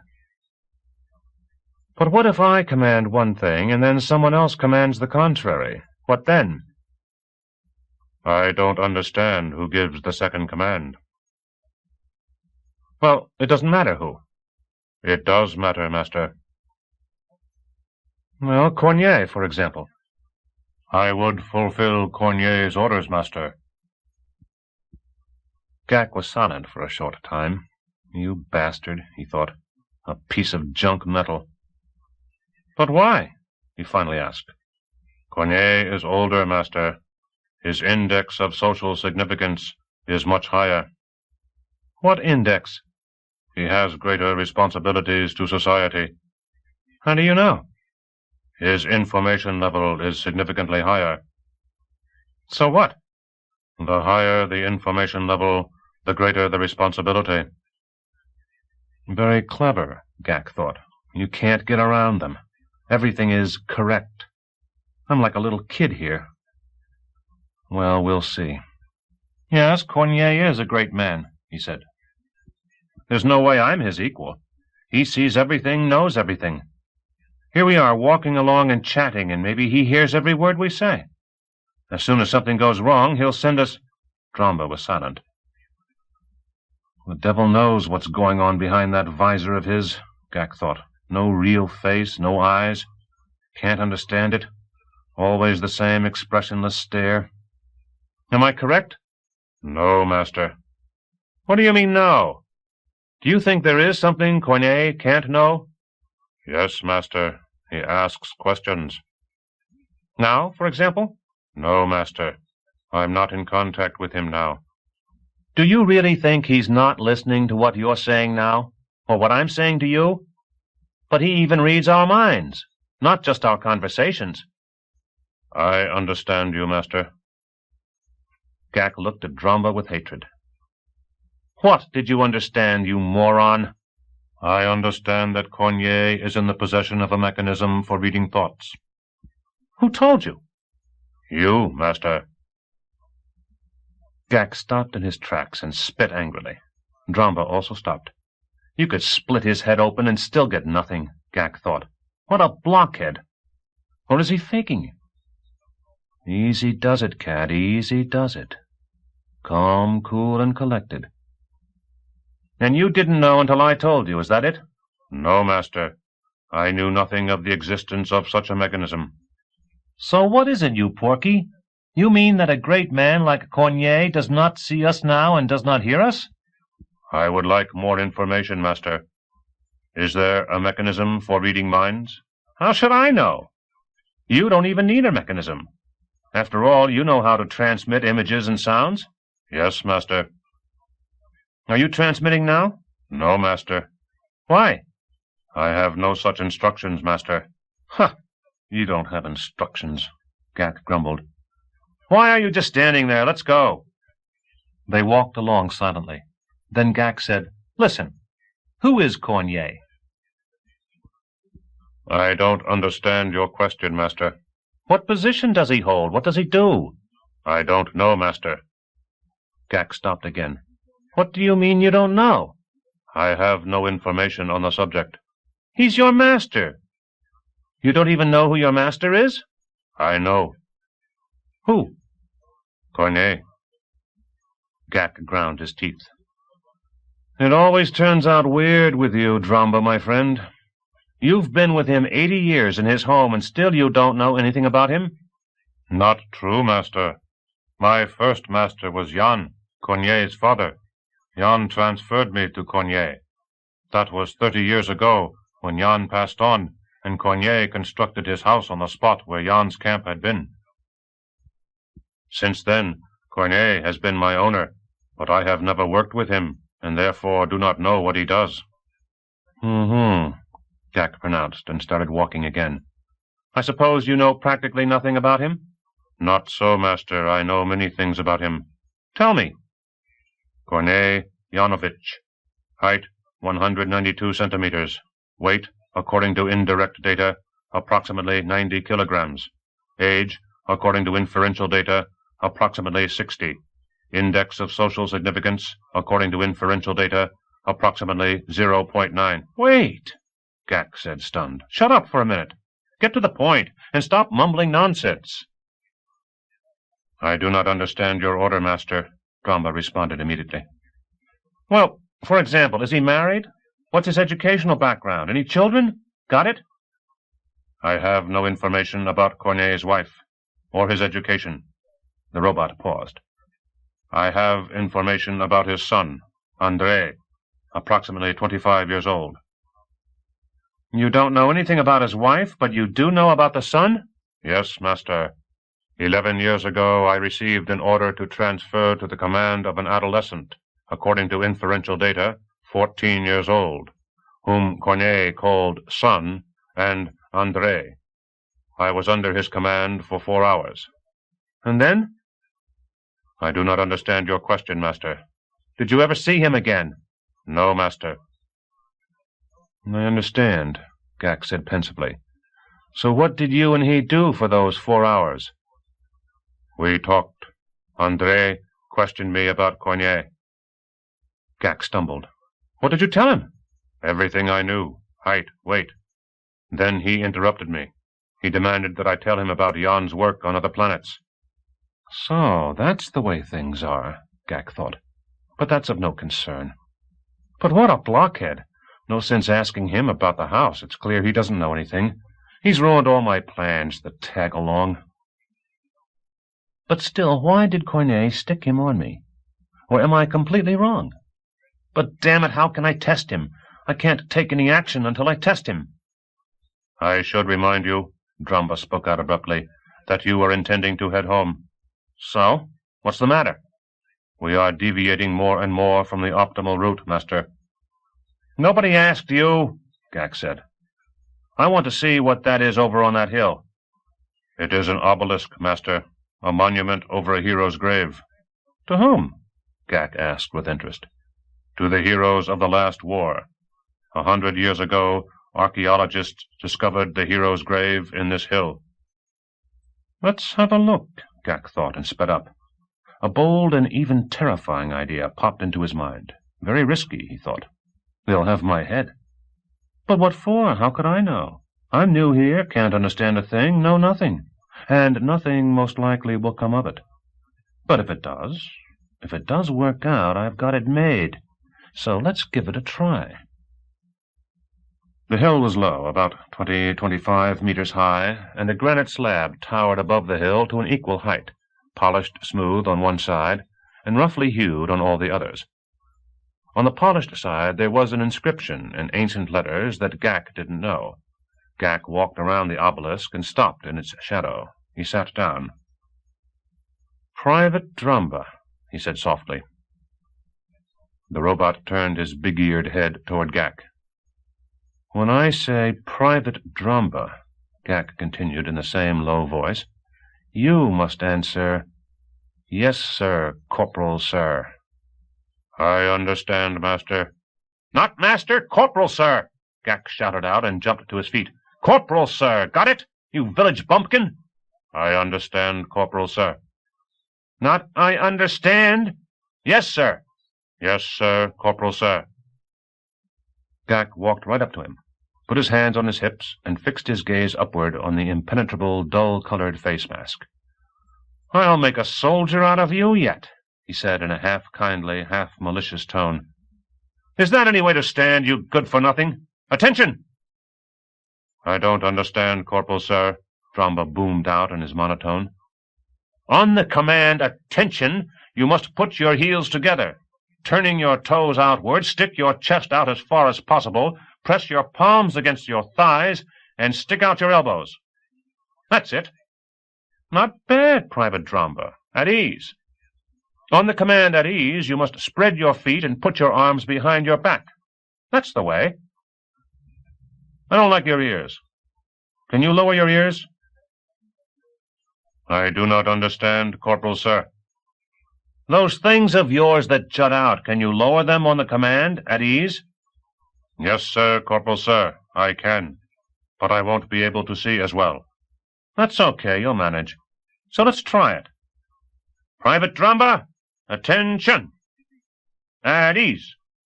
Attention! At ease! Attention!" Gak returned to the shade of the obelisk and sat down. If he could have a whole squad of soldiers like that. He imagined a squad of Drumbas positioned at that village. He licked his lips. Even a rocket, he thought, wouldn't knock out a devil like him. But I still don't understand. Does that moron think or not? "Private Drumba," he barked out. "Yes, sir, Corporal, sir." "What are you thinking about, Private Drumba?" "I am awaiting instructions, Corporal, sir." "Excellent. Attention!" Gak wiped several drops of perspiration off his upper lip with his hand, and then said, "Henceforth you are a soldier in the service of His Highness, the Duke of Alaya. I am your commander. All my commands are law for you. No discussion, no questions, no idle chatter. You must think with ecstasy of the minute when the time will come for you to lay down your life for His Highness's glory." The idiot probably doesn't understand half of what I'm saying, but all right, we'll just have to beat the basics into his thick head. And whether or not he understands doesn't really matter. "Forget everything you've been taught. I am your teacher. I am your father and your mother. You will obey my orders and my orders alone. Everything I say to you, everything I command, is a military secret. Do you know what a secret is?" "No, Corporal, sir." "Well, a secret is something only you and I should know. And His Highness, of course." I'm off to a bad start, he thought. It's too soon. But okay, we'll just see. I have to work him hard now, really make the good-for-nothing sweat. "Attention!" he commanded. "Private Drumba, 30 laps around the hill. At the run. March!" And Private Drumba started running. He ran easily and somewhat strangely, certainly not according to the regulations, and not like a human. Not really running, but flying with enormous leaps, hanging in the air and all the while holding his hands against his thighs. And if you put a pot of water on his head, he wouldn't spill a drop, Gak thought. What a soldier, a real soldier. "Faster! Get a move on, you cockroach!" Drumba changed his gait. Gak blinked. Dramba's legs vanished. Instead of legs under his perfectly vertical torso, only a cloudy blur was visible, like a propeller at high speeds. The ground could not take it, and behind the giant there stretched a dark and deep furrow, getting deeper before Gak's eyes, and a noise started, a throaty whistle that cut through the air and a staccato rustle of dirt falling back to the ground. Gak could hardly turn around fast enough to keep up with him. And then it was all over. Dramba was standing before him again, standing at ease, immobile, huge, not even warm, as though he had not run at all. Yes, indeed, Gak thought. With a soldier like him, you'd really make the enemy sweat. But have I brought him to reason or not? I'll have to take the chance. He looked at the obelisk. It's a rotten thing to do. It's soldiers who are lying here, heroes. What they were fighting for, who they were fighting, I have no idea, but I've seen how they fought in films. God grant that we all fight like that in our final hour. It was a good thing Cornier showed me those movies. A good thing. Suddenly a superstitious awe overwhelmed Gak. Maybe that shrewd Cornier had foreseen that this would happen to me. No, that's nonsense. He can't foresee anything. After all, he's not the Lord God himself. He just wanted to let me know, subtly, whose descendants I am dealing with. So they're lying here. How many centuries have they been lying here? And no one yet has disturbed their graves. If they were alive, they wouldn't permit it. They'd scare me off. But still, suppose they were rat-eaters. No, it would still be rotten.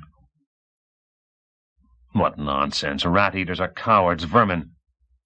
But I saw what kind of soldiers they are with my own eyes.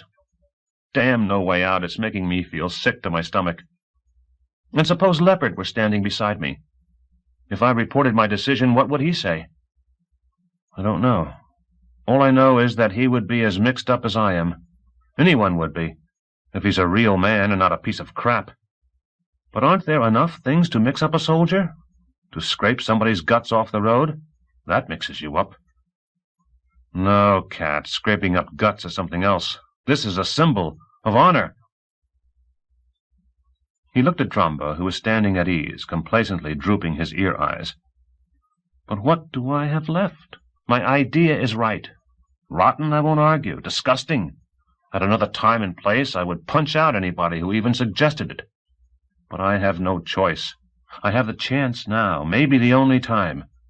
I'll test everything all at once, this idiot, and whether I'm being watched. But still, it is rotten. Well, that's enough wasting time. I'm not doing it for the fun of it. I'm a soldier and doing my duty as best as I can. Forgive me, brave soldiers, if you can. Private Dramba? He shouted in a quavering tone. Yes, sir, Corporal, sir. An order. Knock over this rock. Now. He leaped to the side, no longer feeling his legs beneath him. If there had been a trench, he'd have leaped into it. When he opened his eyes, Dramba was already standing by the obelisk. Huge hand shovels were sliding along beneath the granite, sinking into the dry earth. His gigantic shoulders moved back and forth. It took only a second. The robot hesitated, and Gak, with horror, saw its powerful legs swell up, grow shorter, and before his very eyes turn into short, thick, flattened cylinders. And then the hill trembled. A loud creak pierced the air, and the obelisk tilted, barely noticeably. Gak couldn't stand it any longer. "Stop!" he yelled. "Stop!" He kept yelling, no longer hearing himself, swearing in earth language and Lion. There was no need for him to yell, and he knew it, but he kept on shouting, and Dramba stood before him at ease and repeated in his monotone, "Yes, sir, Corporal, sir. Yes, sir, Corporal, sir." Then he regained control of himself. His throat hurt. His whole body ached. Stumbling, he walked all the way around the obelisk, touching the granite with trembling fingers.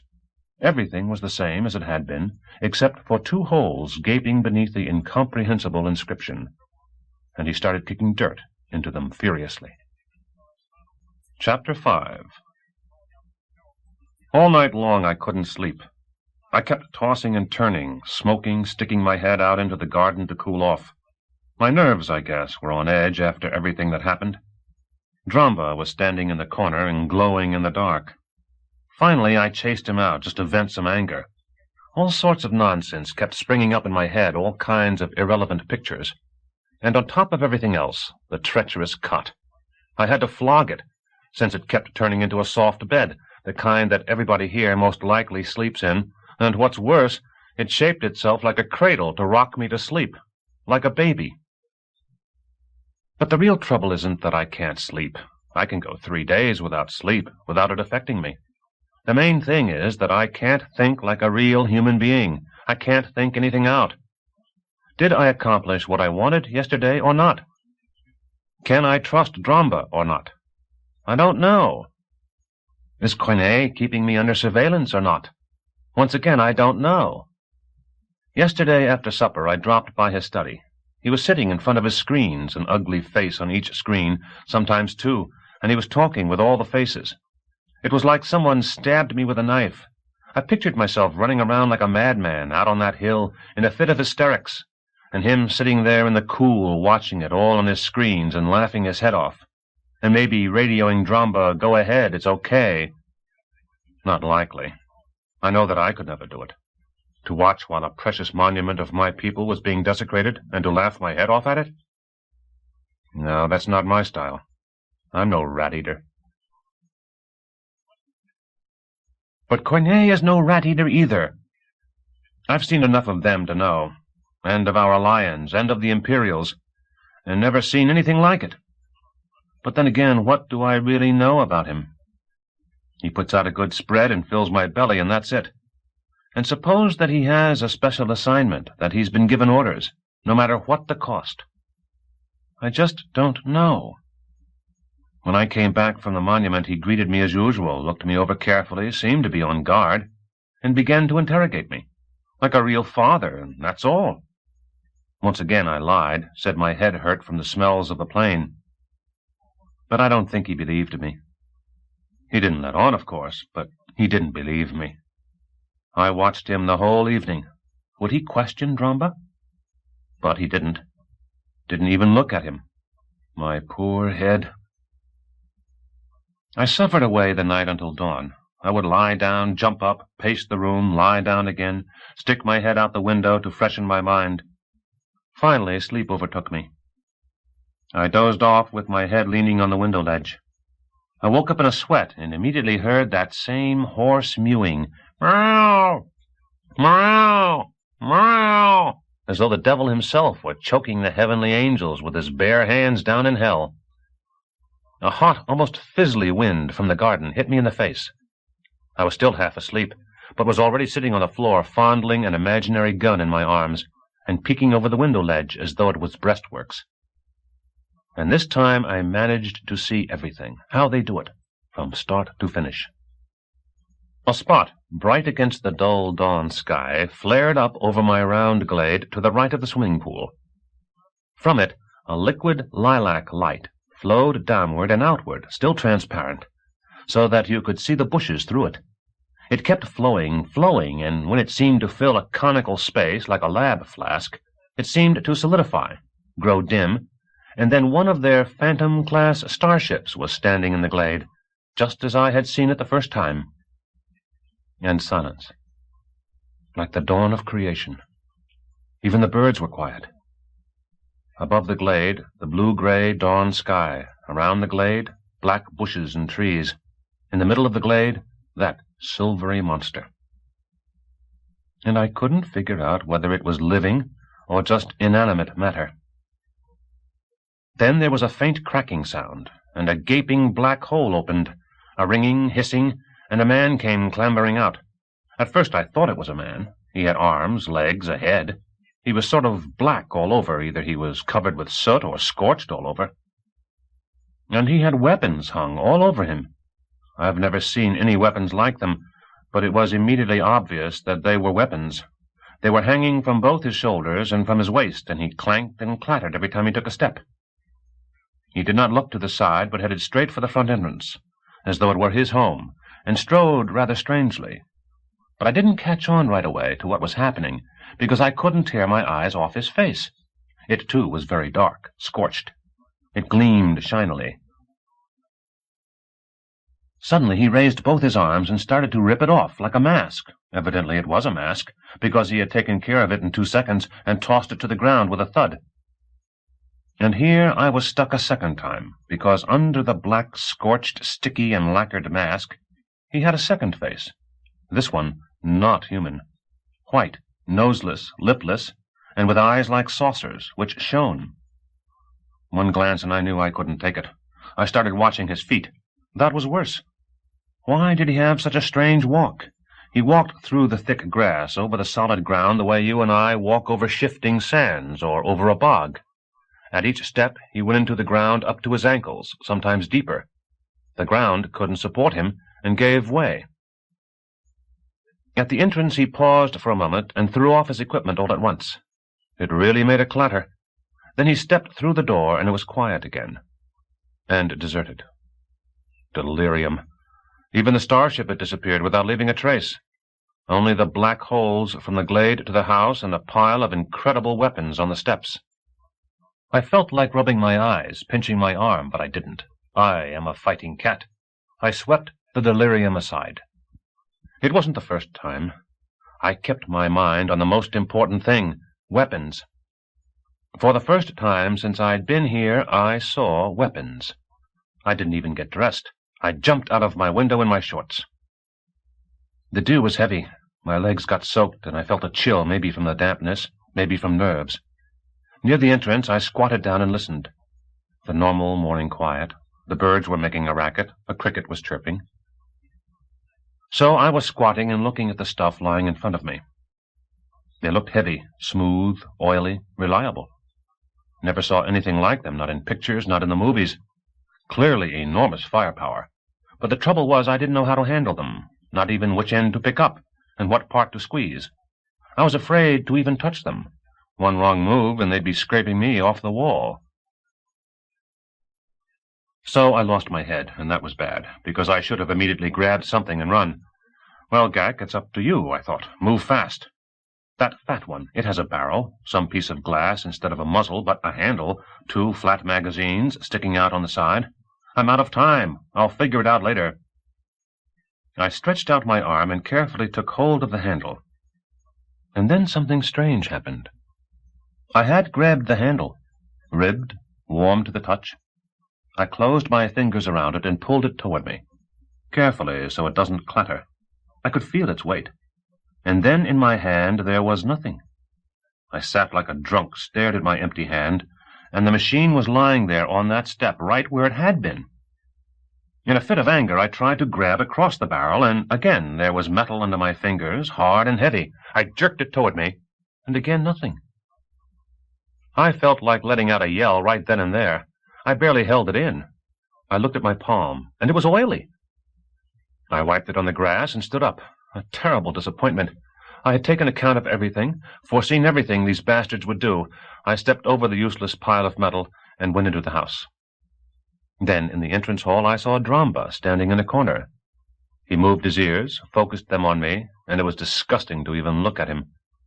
I already wanted to get back to my room when it dawned on me. What if... After all, it didn't matter who holds the machine, me or that idiot. "Private Dramba," I said softly. "Yes, sir, Corporal, sir," he snapped back as required. "Come with me." We went back out onto the steps. Weapons were lying where they had been. "Hand me that one on the end," I said, "but be careful." "I don't understand, Corporal, sir," the blockhead booms out. "What didn't you understand?" "I do not understand what it is precisely that I am supposed to hand you." "How was I to know what it's called?" "What are those things called?" I asked. Dramba wiggled his ears and reported, "Grass, Corporal, sir. Steps." "And on the steps?" I asked, and my skin began to crawl. "On the steps. Dust, Corporal, sir." "What else?" For the first time, Dramba was slow to answer. There was a long silence. You could see the gears turning, just like with me.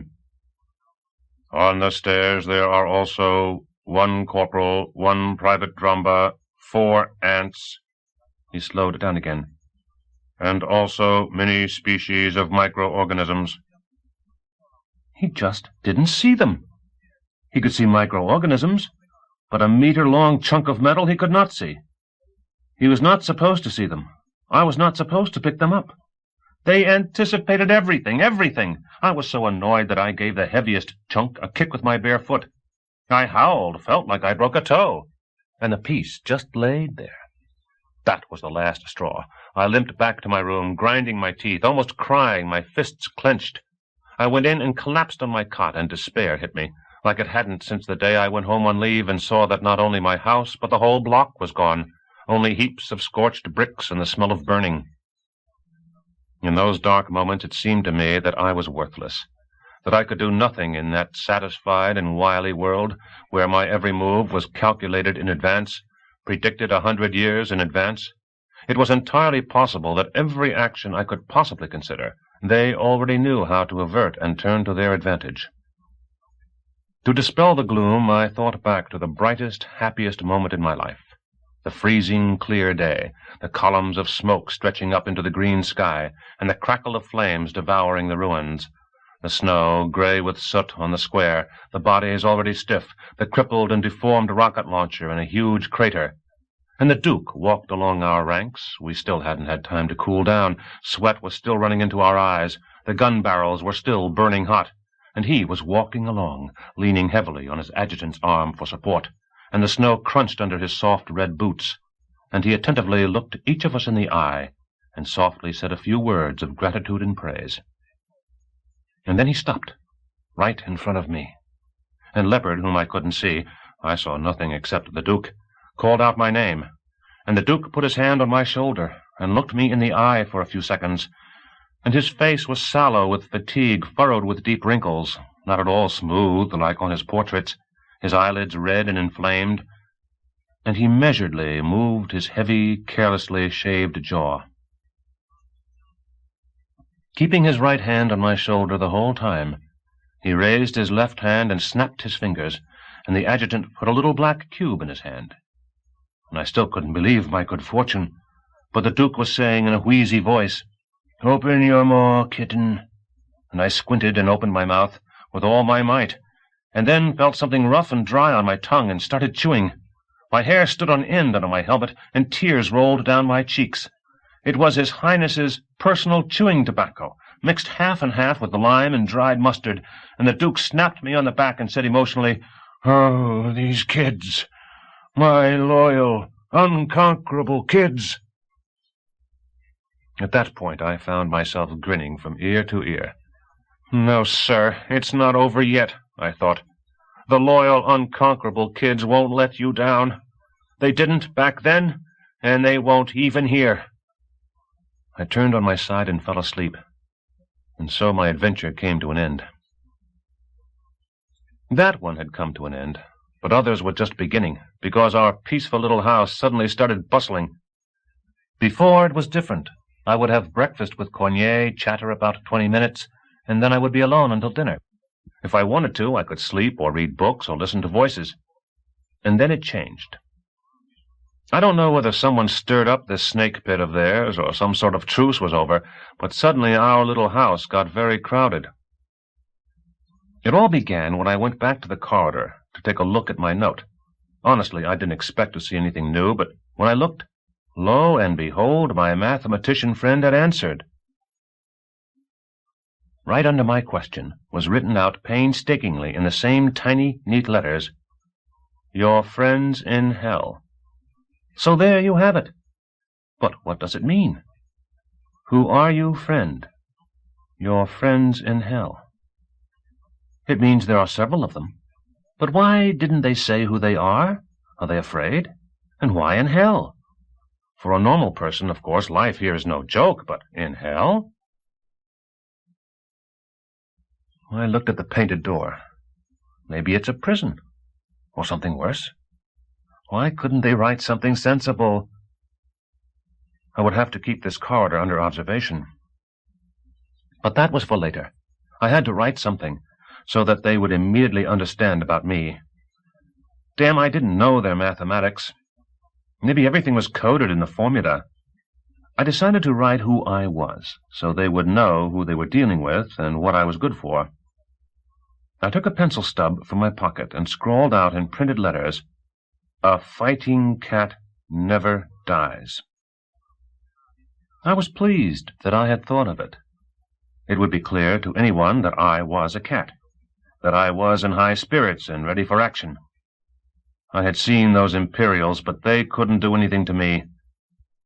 And if it was a trap and Cornier had thought up this correspondence, well, I never wrote any such thing. All right, I'd have to keep an eye on this corridor. But the time had come to see what they were keeping behind the door. Without stopping to think, I grabbed the knob, turned it, and pulled. It opened.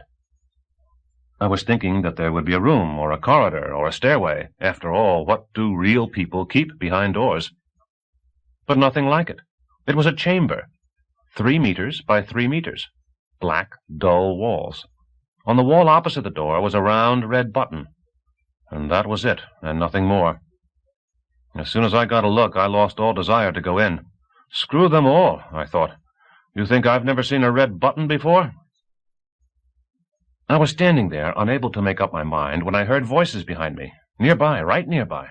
Well, I thought, I'm really in a mess now. I slammed the door shut, clamped my teeth together, and turned around.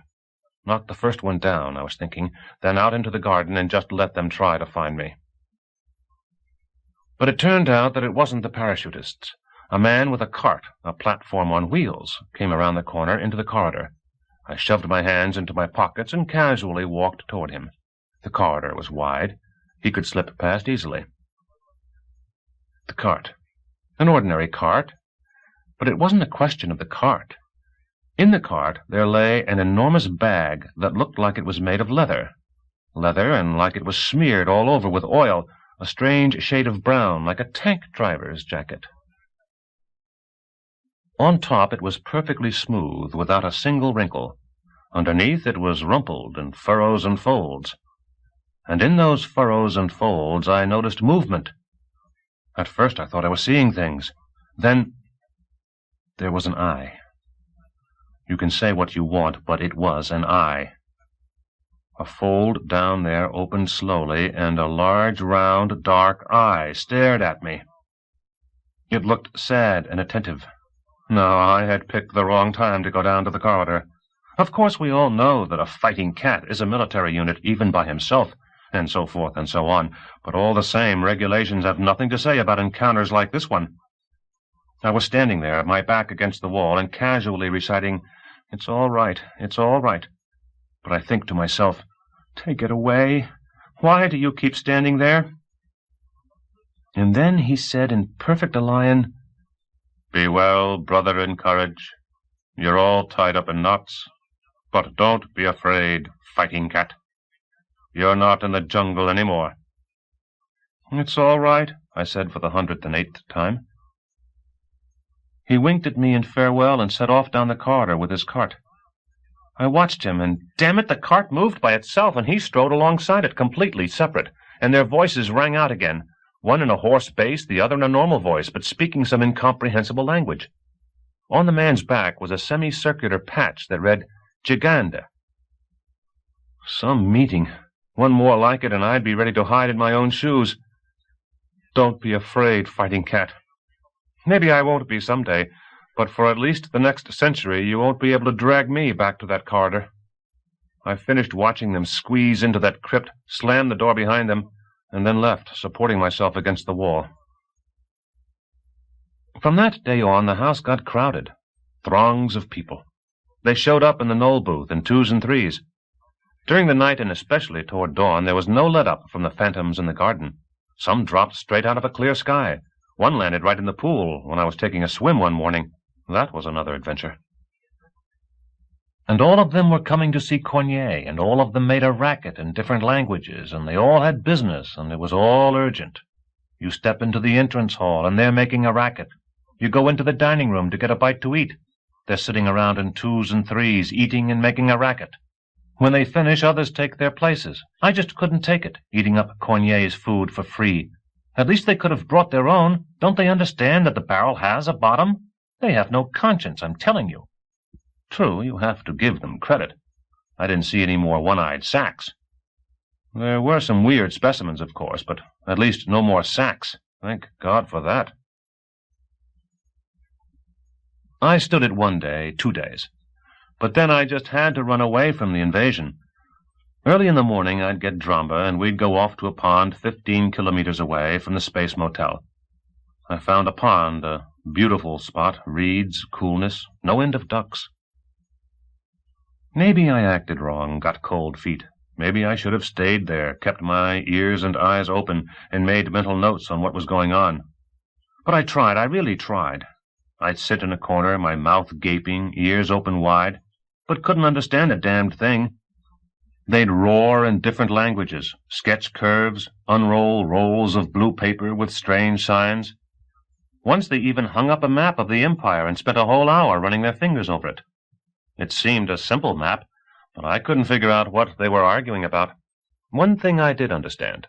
Something back home was happening or was about to happen, and that was why the whole snake pit was writhing. To put it briefly, I decided to leave the initiative to the enemy. I couldn't figure out the surroundings. There was no way I could stop them, so I had to draw the conclusion that if they were keeping me prisoner, that meant they needed me. And if they needed me, then no matter what they had in mind, sooner or later they'd turn to me. And then we would see what was to be done. And meanwhile I'd go to the pond, drill Dramba, and wait. Maybe something would turn up. And something did turn up. Once, as I was going to have breakfast, I saw Cornier sitting at a table. For a change, he was alone. I hadn't seen much of him for a few days. He was always surrounded by a crowd, elbowing each other to get to him. But now he was sitting alone, drinking milk. I felt strange. Did I miss him? It was his face. There was something in it that was brave, courageous, and at the same time childish. The face of a man without any hidden intentions. I didn't want to trust him, but I did. I would talk with him, and I'd have to keep reminding myself, "Careful, cat, there's no way he can be your friend, and if he's not your friend, he's your enemy." All of a sudden he blurted out without any reason, "Gak, why don't you ever ask me any questions?" So I didn't ask him questions. How was I supposed to ask him questions when I didn't even see him for days on end? I felt really pissed off. I felt like telling him straight out, "So I don't have to hear so many lies, my clever friend." But of course I didn't, just mumbled, "What do you mean? Of course I ask questions." "You know," he said as though he were apologizing to me, "I can't give long lectures. First of all, I don't have time. You can see that for yourself. I'd like to spend more time with you, but I can't. Second, lectures are a real bore.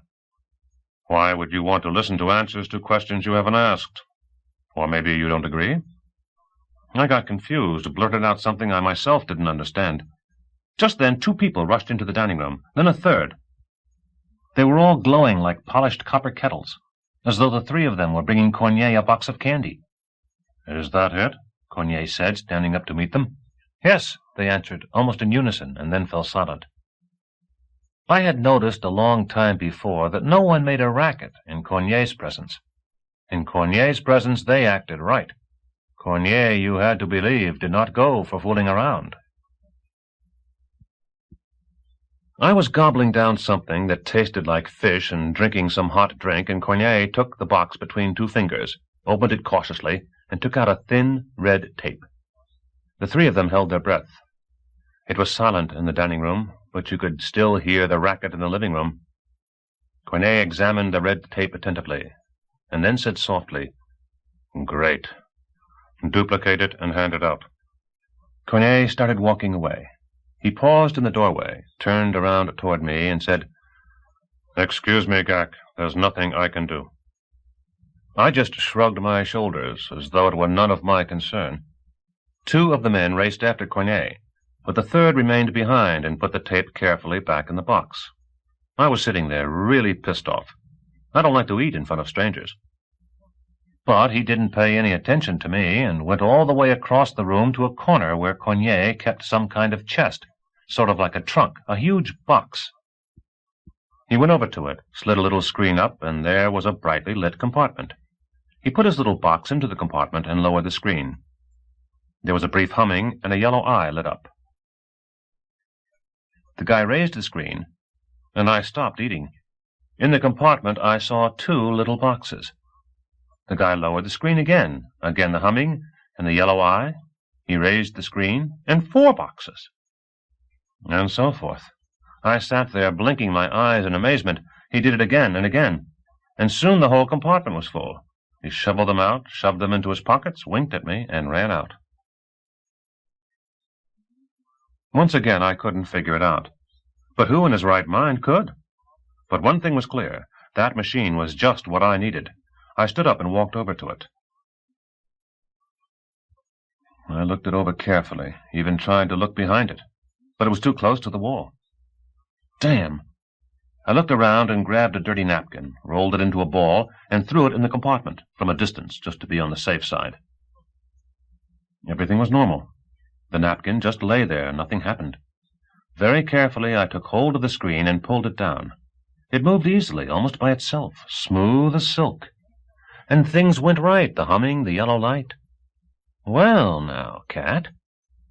I raised the screen. Now there were 2 napkins. I carefully raked them out with a fork and took a look. They were identical, exactly alike, indistinguishable. I looked at them from every angle, held them up to the light, even, it was foolish, smelled them. Identical. And so, if I had had any gold, I'd have been walking around with millions. I started to dig through my pockets. Even a copper penny, I thought. But nothing. And then my fingers found my one and only cartridge, a fixed round, 8.1 caliber. Even then it didn't dawn on me. I just thought that since I had no money, I might as well make cartridges. They're worth something, too. Only when I saw 16 shining in front of me did it hit me. 16 cartridges, that's a full clip. A full magazine. Later, I made use of the machine more than once. I filled out my supply of cartridges. I had lost a uniform button, so I made 2 complete sets, and a few other trifles. At first I was careful, but then I became brazen. They sat there around the table eating, and I stood by the case and casually worked the screen. If anyone had paid any attention, a careless lot, I couldn't fathom how they'd rule our planet if they're so careless. Back home, we could take care of them with penknives. I could have copied all their secret documents right before their eyes, if they had any secret documents. They just didn't pay any attention to me at all. You want to spy on them? Go right ahead. One of them will glance at you absent-mindedly, smile, and then return to the discussion. It was even insulting, damn it. After all, I am His Highness's fighting cat, not some lousy rabble. Civilians like them used to step off the sidewalk to make way for me and take off their hats. True, not every day, only on holidays, but still. My friend Cornier had been just plain worn out the last few days. Not only did he have to keep control of all the hubbub, but he also got hit with personal problems. Of course, I don't know the whole story, but once I returned from the ponds around supper-time, tired, sweaty, my legs aching. So I went for a swim and stretched out on the grass under some bushes, where no one could see me, but I could see everything. Really, there was no one to see. They were all sitting in Cornet's office, having their regular meeting, so the garden was empty. But then the door to the Null booth opened, and a man steps out whom I had never seen here before. First of all, it was his clothes. Our people here mostly wear jumpsuits or brightly colored shirts with writing on the back. But this guy, I really don't know how to describe it. He was wearing something stern, impressive, imposing. A gray, stylish material that you could see was not within the reach of everybody's pocketbook. An aristocrat. Second of all, his face. This I really can't explain. He had black hair, dark blue eyes, but that's not really the point. He somehow reminded me of that rosy-faced doctor who nursed me, although he was not rosy-faced and certainly not a kind man. Was it that their expressions were the same? I never saw such an expression on people's faces here. Here they are happy or concerned, but this guy, I don't know what to say. So he stepped out of the booth and strode decisively past me into the house. The uproar in the study stops. I wondered who it was who was honoring us with a visit. The top boss? In civilian clothes? I got terribly curious. Taking somebody like him hostage would be a real trick. It would be a real coup. and I started picturing it in full detail, how I'd pull it off. My imagination really went to work. Then I snapped out of it. In the study there was the usual uproar, and 2 men were stepping out the front door, Cornier and the aristocrat. They walked down the steps and slowly down the path to the booth, side by side. They were silent. The aristocrat's face was reserved, his lips pressed together in a straight line, his head held high. A general, even though he was young. And my Cornier was hanging his head, staring at the ground and biting his lips. Upset. No sooner had the thought come to me that Cornier, too, had to answer to the authorities, when they stopped very close to me, and Cornier said, "Well, thanks for coming." The aristocrat didn't answer, just shrugged his shoulders and looked aside. "You know I'm always glad to see you," Cornier said. "Even like this, on the fly. I know how busy you are." "Don't bother," the aristocrat said with annoyance. "Don't bother. Let's just say goodbye." "Let's." Cornier spoke so submissively that it gave me the creeps. "Here's what I wanted to say," said the aristocrat curtly, disagreeably. "I won't be here for long. Mother will be alone. I demand that you stop tormenting her. I haven't said anything until now because I've been with her, and, to make it short, do what you want, but stop tormenting her." Cornier said something in almost a whisper, so quietly that I couldn't catch what he said. "You can," the aristocrat said vigorously. "You can go away, you can disappear. All these occupations of yours, why are they more important than her happiness?" "Two completely different things," Cornier said with a kind of desperation. "You just don't understand, André." I almost jumped out from the bushes.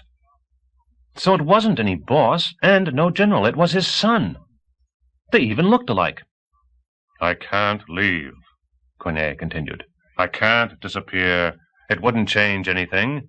You think out of sight, out of mind, but it's not like that. Try to understand there's nothing that can be done. It's fate. Do you understand? Fate." André craned his neck and looked at his father haughtily, as though he were about to spit on him. But then his aristocratic face trembled like he would break out crying any second, and he waved his hand awkwardly and without a word entered the Knoll booth. "Take care of yourself," Cornier shouted out after him, but he was already gone. Then Cornier turned around and went back to the house. He stood a while at the entrance, no more than a minute. He must have been struggling to get control of himself and his thoughts, then straightened his shoulders and stepped across the threshold. So that's the story. They really sat on the man, some wife and son. But why? I couldn't figure out what they wanted from him. All right, it was none of my business. It was just that I felt sorry for him. If it had been me, I'd have let somebody have a few bursts to teach him his place and not to meddle. But that was not like Cornier. I mean, he could take care of anybody you want. He's incredibly strong and quick. Once I saw them romping around the pool, Cornier against 3 of those officers, I guess that's what they are. He really tossed them around. It was a treat to watch. So you don't have to worry about Cornier handling himself. But the thing is, he doesn't pull any moves unless it's absolutely necessary. You won't even hear a harsh word.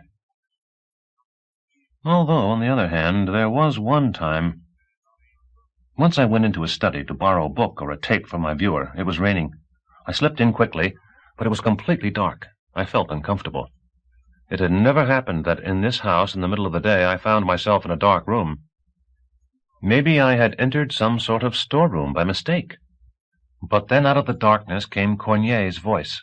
"Run it by again from the beginning." I took a step forward. The door behind me shut, and it became pitch dark. I stretched out my arm to make sure I wouldn't collide with anything. I hadn't taken 2 steps when my finger touched some cloth. I even shuddered from the surprise. What was it doing here in the study? It had never been here before. And then I heard voices, and as soon as I heard the voices, I forgot about the cloth. I froze, holding my breath.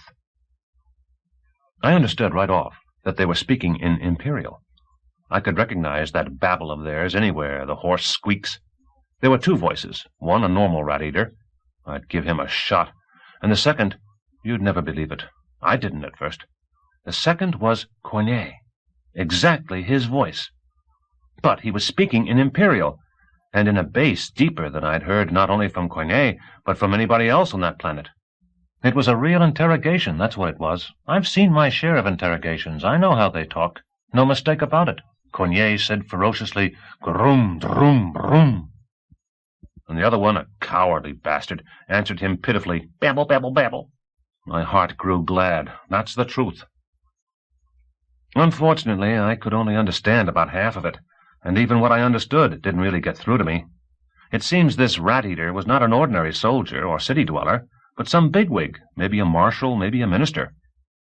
They were talking all the time about corps and armies, and the situation in the capital. At least, that's the conclusion I came to, since I knew the words corps, army, and capital, and they kept coming up. I also understood that Coignet was constantly pressing, and the rat-eater, although he fidgeted, although he toadied, was still holding something back, the bastard, and trying to wriggle out of it.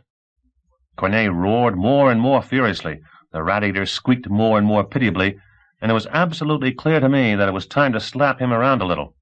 I even leaned forward until my nose was touching the partition so I wouldn't miss a thing, when the bastard starts screaming and talking his head off. But the rat-eater suddenly shuts up. Did he faint? And Coignet says, in Earth language and his ordinary voice, "Not bad at all, Voldemar." "You're ready. Now let's try to draw some conclusions. First—" But I never found out what was first.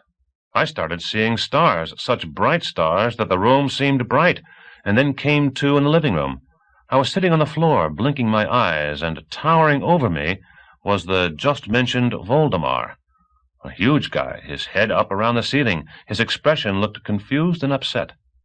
He looked down at me from the ceiling and said, half reproachfully and half guiltily, "What were you doing, my friend? Why were you standing in the dark? How was I to know? Please excuse me. You didn't hurt yourself?" I touched my nose gingerly to see if it was still there, straightened up a little, and said, "No, I didn't hurt myself. Someone else hurt me." Chapter 6.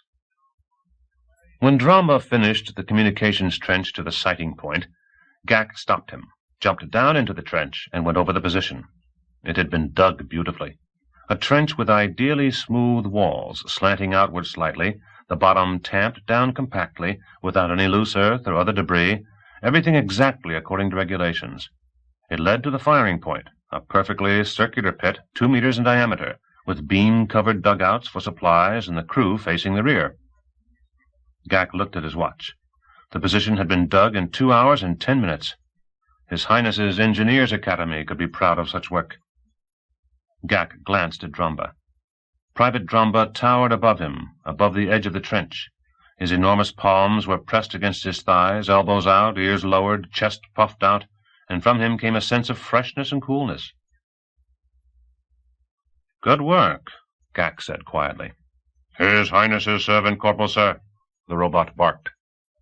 "What are we missing?" "Bottles of joy and salt fish, Corporal, sir." Gak grinned. "Yes," he said, "I've made a soldier out of you, out of the slob you were." He grabbed at the edge of the trench and in one smooth motion threw himself up onto the grass, then stood up, wiping off his knees, and inspected the position once again, this time from the top. Yes, the position was perfect. He felt good. Good because everything was far away. Far away was the unattainable Coignet, infinitely kind, infinitely patient, condescending, attentive, who was steadily, millimeter by millimeter, forcing love for him into Gak's soul, and at the same time infinitely dangerous, like a bomb, with enormous power that threatened to explode at the most unexpected moment and fragment Gak's whole universe.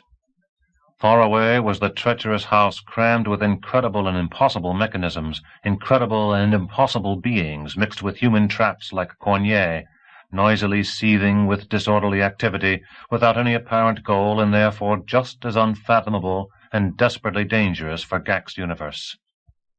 Far away was that shrewd, devious world where people had everything they could ever want, and therefore their wants were perverted, their goals otherworldly, and their means beyond anything recognizably human. And Gak also felt good because here he could forget even for a while the gnawing responsibility beyond his strength to bear, and all the problems that ate into his inflamed soul, urgent, imperative, and insoluble problems. But here everything was simple and easy. "Aha," Cornier said. "So that's it." Ghak started and turned around. Cornier was standing on the other side of the trench, inspecting the position with an amused surprise. "So you're a fortifications expert," he said. "What is this?" Ghak was silent, but there was nowhere to hide. "A position," he blurted out, "for heavy mortar." Cornier was dumbstruck. "What's it for?" "For heavy mortar." "And where will you get a mortar?" Ghak remained silent, stealing a look at Cornier. "All right, it's really none of my business," Cornier said after a brief pause. "Excuse me if I'm disturbing you. I just received some news and was in a hurry to share it with you. Your war is over." "What war?" "Your war. The war between the Alayan dukedom and the Empire." "Already?" Ghak said softly. "You yourself said 4 months. Cornier threw his hands up in the air. "Well, excuse me," he said. "I was wrong. We were all wrong. But it was a good mistake. You will agree that we erred on the necessary side. We handled it in a month." Ghak bit his lips, raised his head, and then lowered it again. "Who?" He fell silent. Cornier waited, looking at him calmly. Then Ghak raised his head again, looking him straight in the eye, and said, "I want to know who was victorious." Cornier was silent for a long time, and his face impassive. Ghak sat down. His legs felt weak. Alongside, Dromba's head stuck out of the trench. Ghak stared at it blankly. "I've already explained to you," Cornier finally said, "that nobody won, or rather that everybody won." Ghak said tensely, "You explained? What haven't you explained? I don't understand it. Who has control over the mouth of the Tara? It may be all the same to you, but not to us." Cornier slowly shook his head from side to side. "It really is all the same to you," he said tiredly. "There are no more armies, only a civilian population." "Aha!" Ghak said. "Then the rat-eaters were driven out." "No, that's not it." Cornier wrinkled his brow as though in pain. "There are no more armies at all. Do you understand? No one drove anyone from the mouth of the Tara. It's simply that the Alayans and the Imperials have cast aside their weapons and returned to their homes." "Impossible," Ghak said calmly. "I don't understand why you're telling me all this, Cornier. I don't believe you. I just can't understand what you want from me. Why are you holding me here? If you don't need me, let me go. If you need me, tell me." Cornier grunted and slapped his thigh. "Here's the way it is," he said. "I can't tell you anything now on that score. I see you don't like it here. I know you're eager to get home. But you'll have to be patient a little while longer. Right now, times are too difficult in your homeland. Destruction, hunger, epidemics, and political turmoil. The Duke, as was to be expected, said screw it all and ran off like the lowest of cowards. And it wasn't only his own country he left to the whims of fortune." "Don't say anything bad about the Duke," Ghak muttered hoarsely. "There is no more Duke," Cornier said coldly. "The Duke of Alai was overthrown. However, you can take comfort in the fact that the Emperor didn't have any better luck. He was executed by a firing squad in his own palace." Ghak grinned and then turned his face back to stone. "Let me go home. You don't have any right to keep me here. I'm not a prisoner of war, and I am not a slave." "Well, let's try it this way," Cornier said. "Let's not argue. You have no idea of what's happening back home. People like you formed bands. They wanted to put the skeleton back on its feet, but no one else did. They're being hunted down like dogs, and they're doomed. If we send you home now, you'd join one of those bands, and that would be the end of you. And it's not a question just of you, but also of the people you'd manage to kill and torture. You are dangerous, to yourself and to others. And that's the way it is, to be frank." Apparently, Corneille could be harsh. Before Gak stood a warrior, and his grip was of iron, and he hit the target right in the center. Well, thanks for the honesty. So now that's the way it will be between us. You told me, but now I'm going to tell you something. Enough pretending I'm a kid in short pants. I've had it with that act. So you're afraid that I'll be dangerous there, Gak said. He could no longer restrain himself. Well, it's up to you. Just be careful I don't become dangerous here. They were standing on opposite sides of the trench, face to face, and at first Gak felt triumphant that he had succeeded in eliciting that cold luminescence in the usually disgustingly kind eyes of the great deceiver. But then, with surprise and disgust, he discovered that the cold light had disappeared, and once again Corneille, the demon, was smiling, and his eyes again looked fatherly. "Damn it!" Suddenly Corneille snorted, choked, cleared his throat, broke out laughing, and shouted out, "Cat! A wild cat!" "Think," he said to Gak, and tapped his head. "Think! Use your brains! Have you really spent 5 weeks here without learning anything?"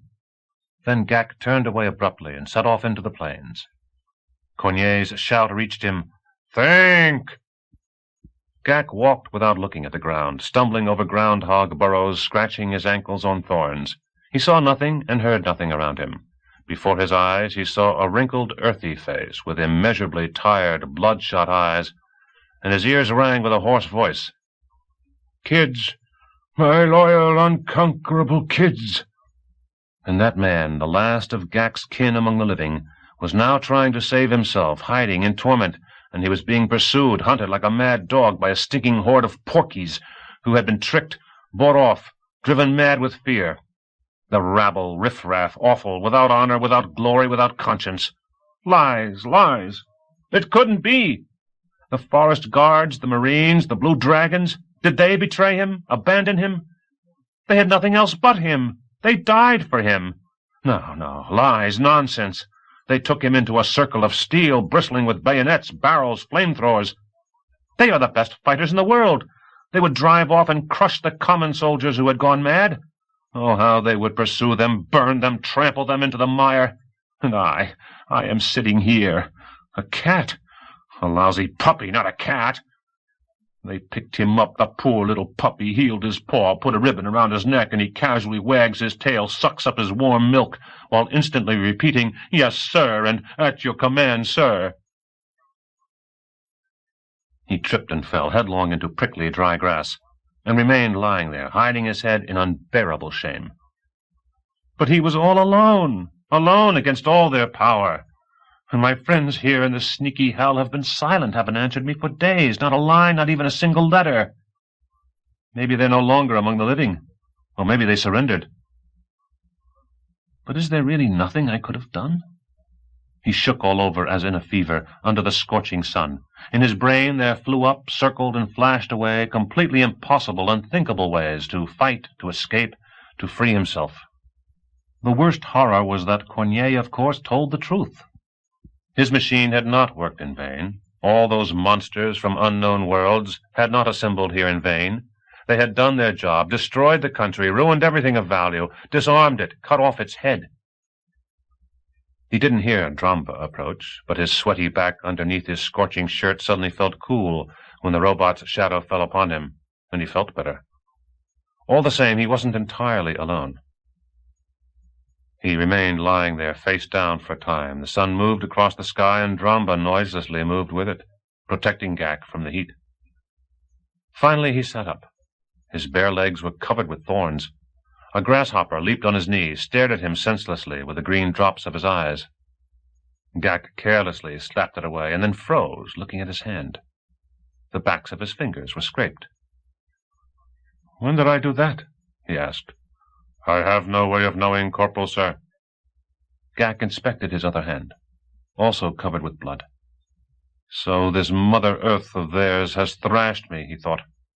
"The mother of all those clever bastards. What a cat! All I needed was hysterics." He looked around toward the house. The green cloud was barely visible on the horizon.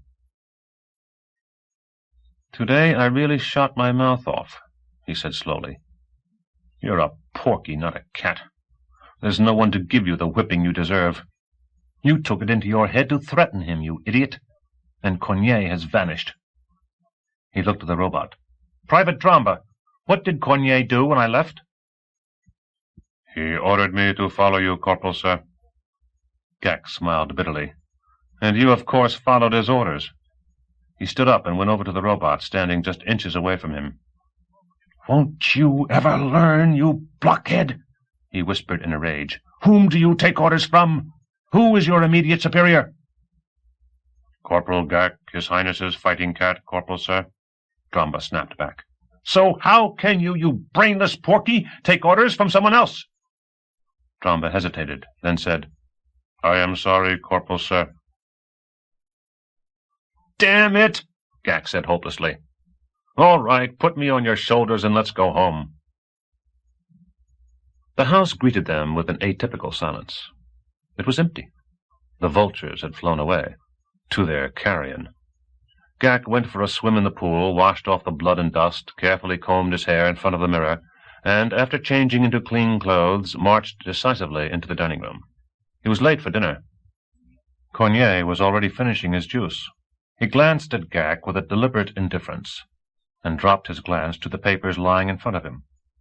Gak walked up to the table, cleared his throat, and said in a crushed voice, "I acted incorrectly, Cornier." Cornier nodded without raising his eyes. "I ask your forgiveness. Of course, I will do everything as you order. I was wrong." Cornier sighed and pushed his papers away. "I accept your apology." He drummed with his fingers on the table. "Yes, I accept it, although I am guiltier than you are. Come on now, sit down and eat." Gak sat down, not taking his suspicious eyes off Cornier.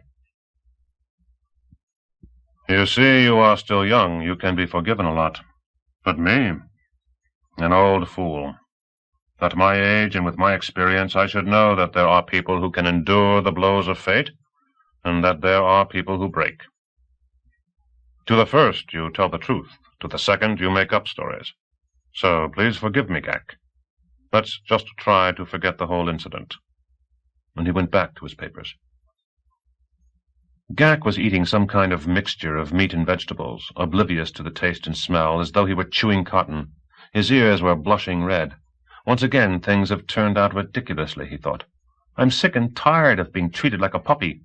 I'm sick of it. I won't be broken by the blows of fate, you understand? We're not made of rusty metal. It serves me right. Once again, I'm a complete fool.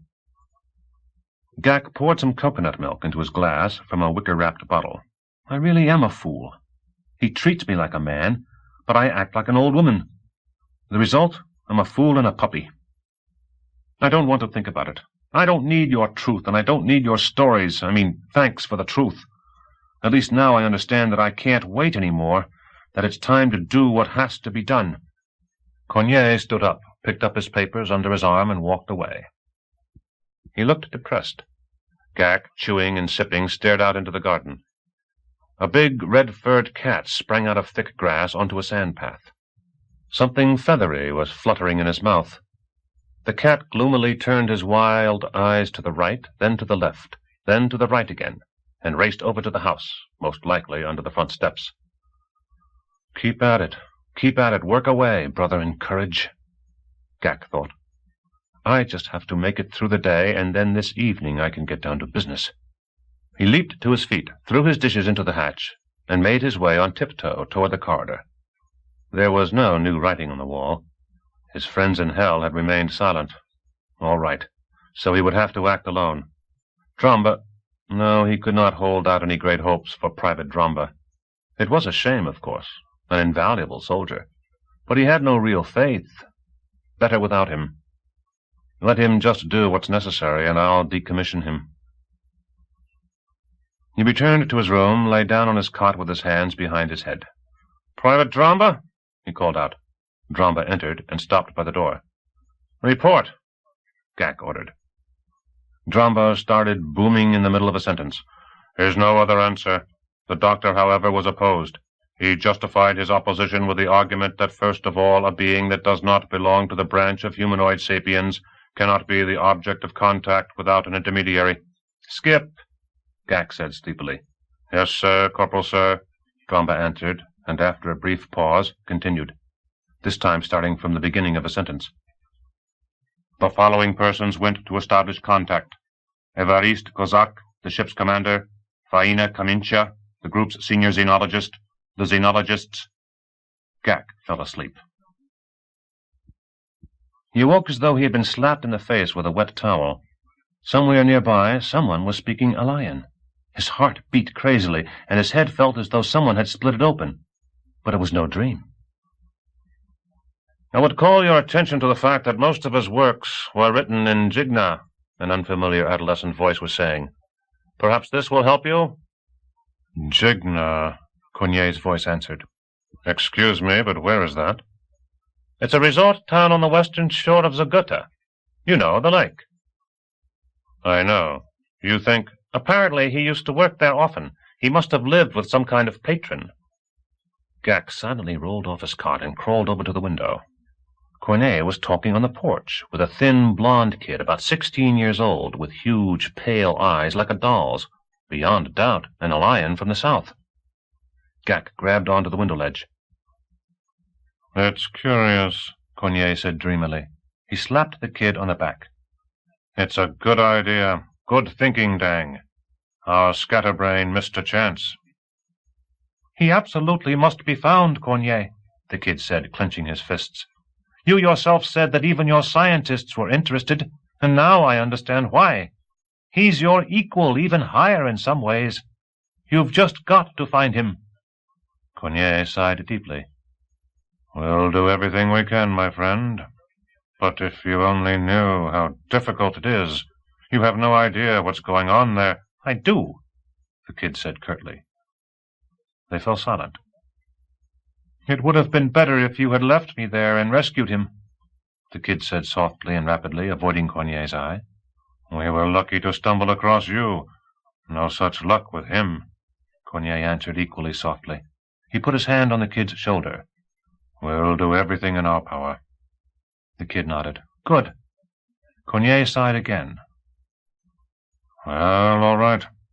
So you're going straight to Obninsk? Yes. You'll like it better there. At least there you'll have specialists to talk to, not slow-witted pragmatists like me. The kid smiled weakly, and they shook hands, Alayan style. Well, now, Cornier said, you know how to use the null booth? They both broke out smiling at the same time. Yes, the kid said, that I have learned. But you know, Cornier, we decided to run over to Antonov. The guys promised to show me something out in the plains. But where are they? Cornier glanced around. They'll show up soon, most likely. We agreed that I'd go first and they'd catch up. Go on, Cornier. I've held you up long enough. Thanks a lot. They suddenly embraced. Gak was so surprised he shuddered, and then Cornier gently pushed him away and quickly walked away into the house. The kid went down the steps and set off on the sand path, and Gak noticed that he had a severe limp. His right leg was noticeably shorter than his left. Gak watched him for several seconds, then threw his body in a jerk over the window ledge, landed on all fours, and immediately dove into the bushes. He quietly followed Dang, already experiencing an inexplicable hatred toward him, a feeling of disgust he always felt toward cripples, the decrepit, the useless. But Dang was an Alayan, and what's more, judging by his name and accent, a southern Alayan, and so an Alayan of the first order. So however it might be, it was necessary to have a talk with him, because all the same, it was a chance. Gak caught up with him out on the plains, but waited for the right moment, when the house was entirely hidden behind the trees. Hey, friend, he called out, not too loudly, in Alayan. Dang turned around abruptly. He even stumbled slightly on his crippled leg. His doll's eyes opened even wider, and he took a step backward. All the color went out of his emaciated face. Who are you? He mumbled. You are the fighting cat? Yes, Gak said. I'm the fighting cat. My name is Gak. With whom do I have the honor of speaking? Dang, he answered after a short silence. Excuse me, I'm in a hurry. He turned away, and limping even more than previously, set off along his former path. Gak caught up to him and grabbed him by the upper arm. Wait, what's the matter? Don't you want to talk? He said in amazement. Why? I'm in a hurry. Knock it off. You have time. What a picture. Two lions meet in this hell and don't talk? What's the matter with you? Have you lost your mind? Dang attempted to free his arm, but couldn't. He was puny, a weakling, that retard from the south. Gak couldn't understand what was happening. Listen, friend, he said with as much feeling as he could put into the words. Your friend, like hell, Dang hissed through his teeth, staring at him with obvious hatred.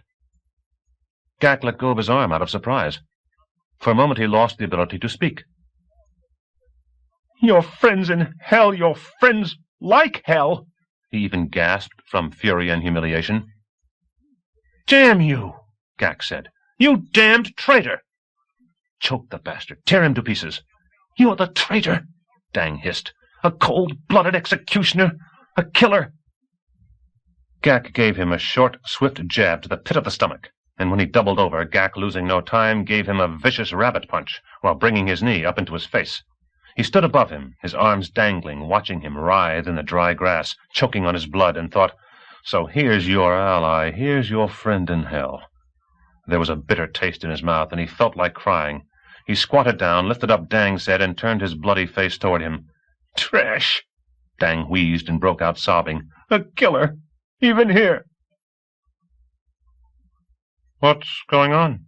A gloomy voice said. Gak raised his eyes.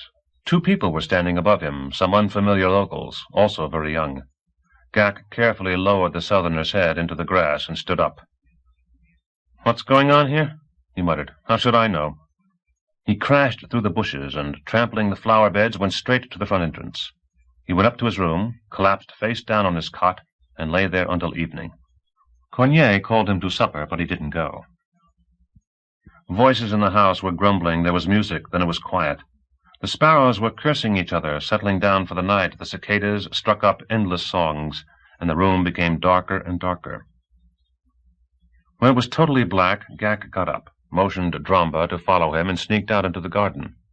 He went to the furthest corner, into dense thickets of lilac, sat down on the warm grass, and said softly, Private Dromba, listen carefully to my questions. First question. Do you know how to work metal? Chapter 7. At breakfast, Cornier didn't say a word to me, didn't even look at me. As though I weren't at the table.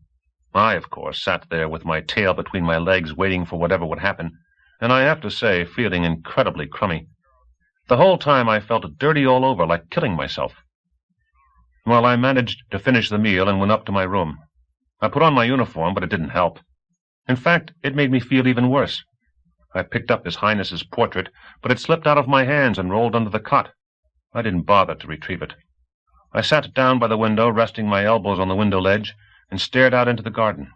I saw nothing, wanted nothing. I wanted to go home. Just go home where everything was different. Why had I been cursed by fate? I had seen a lot, more than most people could dream of, and I'd seen it wide awake. I started to reminisce how the Duke presented me with the tobacco, but stopped. It didn't help. Instead of his face, that weakling kept floating up in my mind. And instead of the Duke's voice, a completely different voice constantly repeated, Why? Why? How should I know why? Then the door swung open, and Cornier walked in, looking like a thundercloud, his eyes like bolts of lightning. Without saying a word, he shoved some papers practically in my face. Imagine Cornier shoving something. And then, still not saying a word, turned around and walked out. And the door slammed shut. I almost howled out in anguish, gave the papers a kick, sending them flying all over the room. I tried looking out in the garden again, but everything went black before my eyes. I couldn't. I picked up the closest sheet of paper and started reading. Then another, then a third. Then I gathered them together, put them in order, and started reading again. They were all reports. Cornier's people, as I understand it, had infiltrated our world, working as porters, as barbers, and even as generals. And these were their reports to Cornier on what they had observed. Real craftsmen, there's no denying it. Professionals. There was something there about that creep, that Dang. Like me, he had lived in the capital, even not far from me, opposite the zoo. His father was killed a long time ago, during the first Tara incident. He was a scientist and was catching some of his scientific fish in the mouth of the Tara, and, well, he got himself accidentally knocked off. Dang was left alone with his mother, like me, only his mother was educated and got a job as a teacher, taught music. And he, incidentally, was a kid with a brain in his head, won all sorts of prizes at school, above all in mathematics. He was really talented, like I am in technical areas, only more so. When the war broke out, he was hit by a bomb in almost the first raid, got his ribs broken and his leg crippled forever. So while I was taking Arkady, putting down rebellions, and landing at the mouth of the Tara, he was lying in bed at home, around the clock. I don't say this to reproach him. He probably had a worse time than I did. 2 bombs landed on his building. He was poisoned by gas attacks. The building was evacuated, but he and his mother stayed behind in the ruins. I don't know why his mother didn't want to move out. So his mother went to work every day, no longer to a music school, but to a cartridge factory. Sometimes for a whole day, sometimes for 2. She would leave him some food, wrap a pot of soup in a quilt so he could survive. He practically never got out of bed. And then one time she left but did not come back. No one knew what happened to her. Dang was just about to kick off when one of Cornier's spies happened on him accidentally. To tell the truth, a depressing story. Right in the middle of the capital, a kid with mathematical abilities, enormous abilities, was dying of hunger and cold, and no one gave a damn. And he would have died like a rat in the gutter if it hadn't been for Cornier's man. He came once, he came again, and brought him food. And this kid figures everything out just like that. The man just stood there with his mouth hanging open. But Dang gave him an ultimatum. Either you take me away from here, back to your world, or I'll hang myself. See that rope over there? He said. Do you see it? So Cornier, of course, gave the necessary orders. And that's the story. There was a lot more there, most of all, of course, about the rich and powerful, about the Duke, and about the one-eyed fox, and about Field Marshal Bragg, about all of them. How they conducted politics, how they spent their leisure time. Every once in a while I'd stop reading and bite my nails to calm down. And there was a lot about His Highness. It turned out that the Marshal of the Court was one of Cornier's men, so you couldn't question the report. The material wasn't prepared for me. Cornier had just pulled out a pile of them. I made a neat pile of the papers, evened the edges, weighed them in my hand, and let them fall to the floor. To speak frankly, the only thing left for me to do was to put a bullet through my head. They had broken my backbone, that's what. They had achieved their goal. My whole world turned topsy-turvy before my eyes. How to go on living? I didn't know. Why go on living? I didn't know. How I could look Cornier in the eyes? I didn't know. I thought of jumping head-first out my window, my arms at my side, even though it was only the 2nd floor. That would put an end to it. But just then Dromba barged in and asked for the next diagram. He distracted me, and when he left I began to see things more clearly. I sat for a whole hour, chewing my nails, and then went for a swim. A strange feeling of relief came over me, as though some painful abscess had swelled in my soul, swelled and just now burst, as though I had been suddenly freed from some kind of debt, as though I had redeemed my guilt before someone through my despair. I didn't know what guilt, or before whom. But there was only one thing in my mind, to go home, home. All my debts, those that remained, were there, home. At dinner, Cornier spoke to me, averting his eyes, sternly, curtly. You read them? Yes. Do you understand? Yes. And that was the end of the conversation. After dinner, I looked in on Dromba. My private was working up a storm. The metal filings were flying.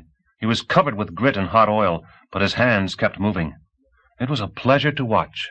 He had made rapid progress. It was a miracle. Now all I had to do was wait. And I didn't have to wait long. 2 days.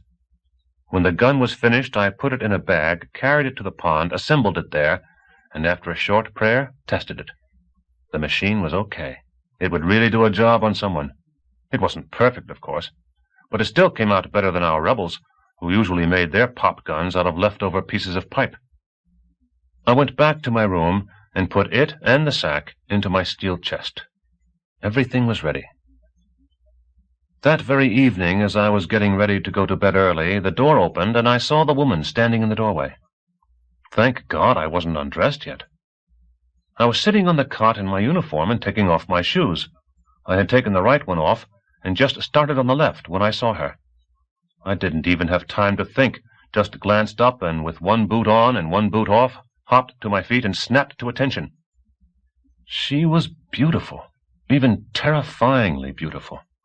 I never saw anyone so beautiful back home, and most likely never will.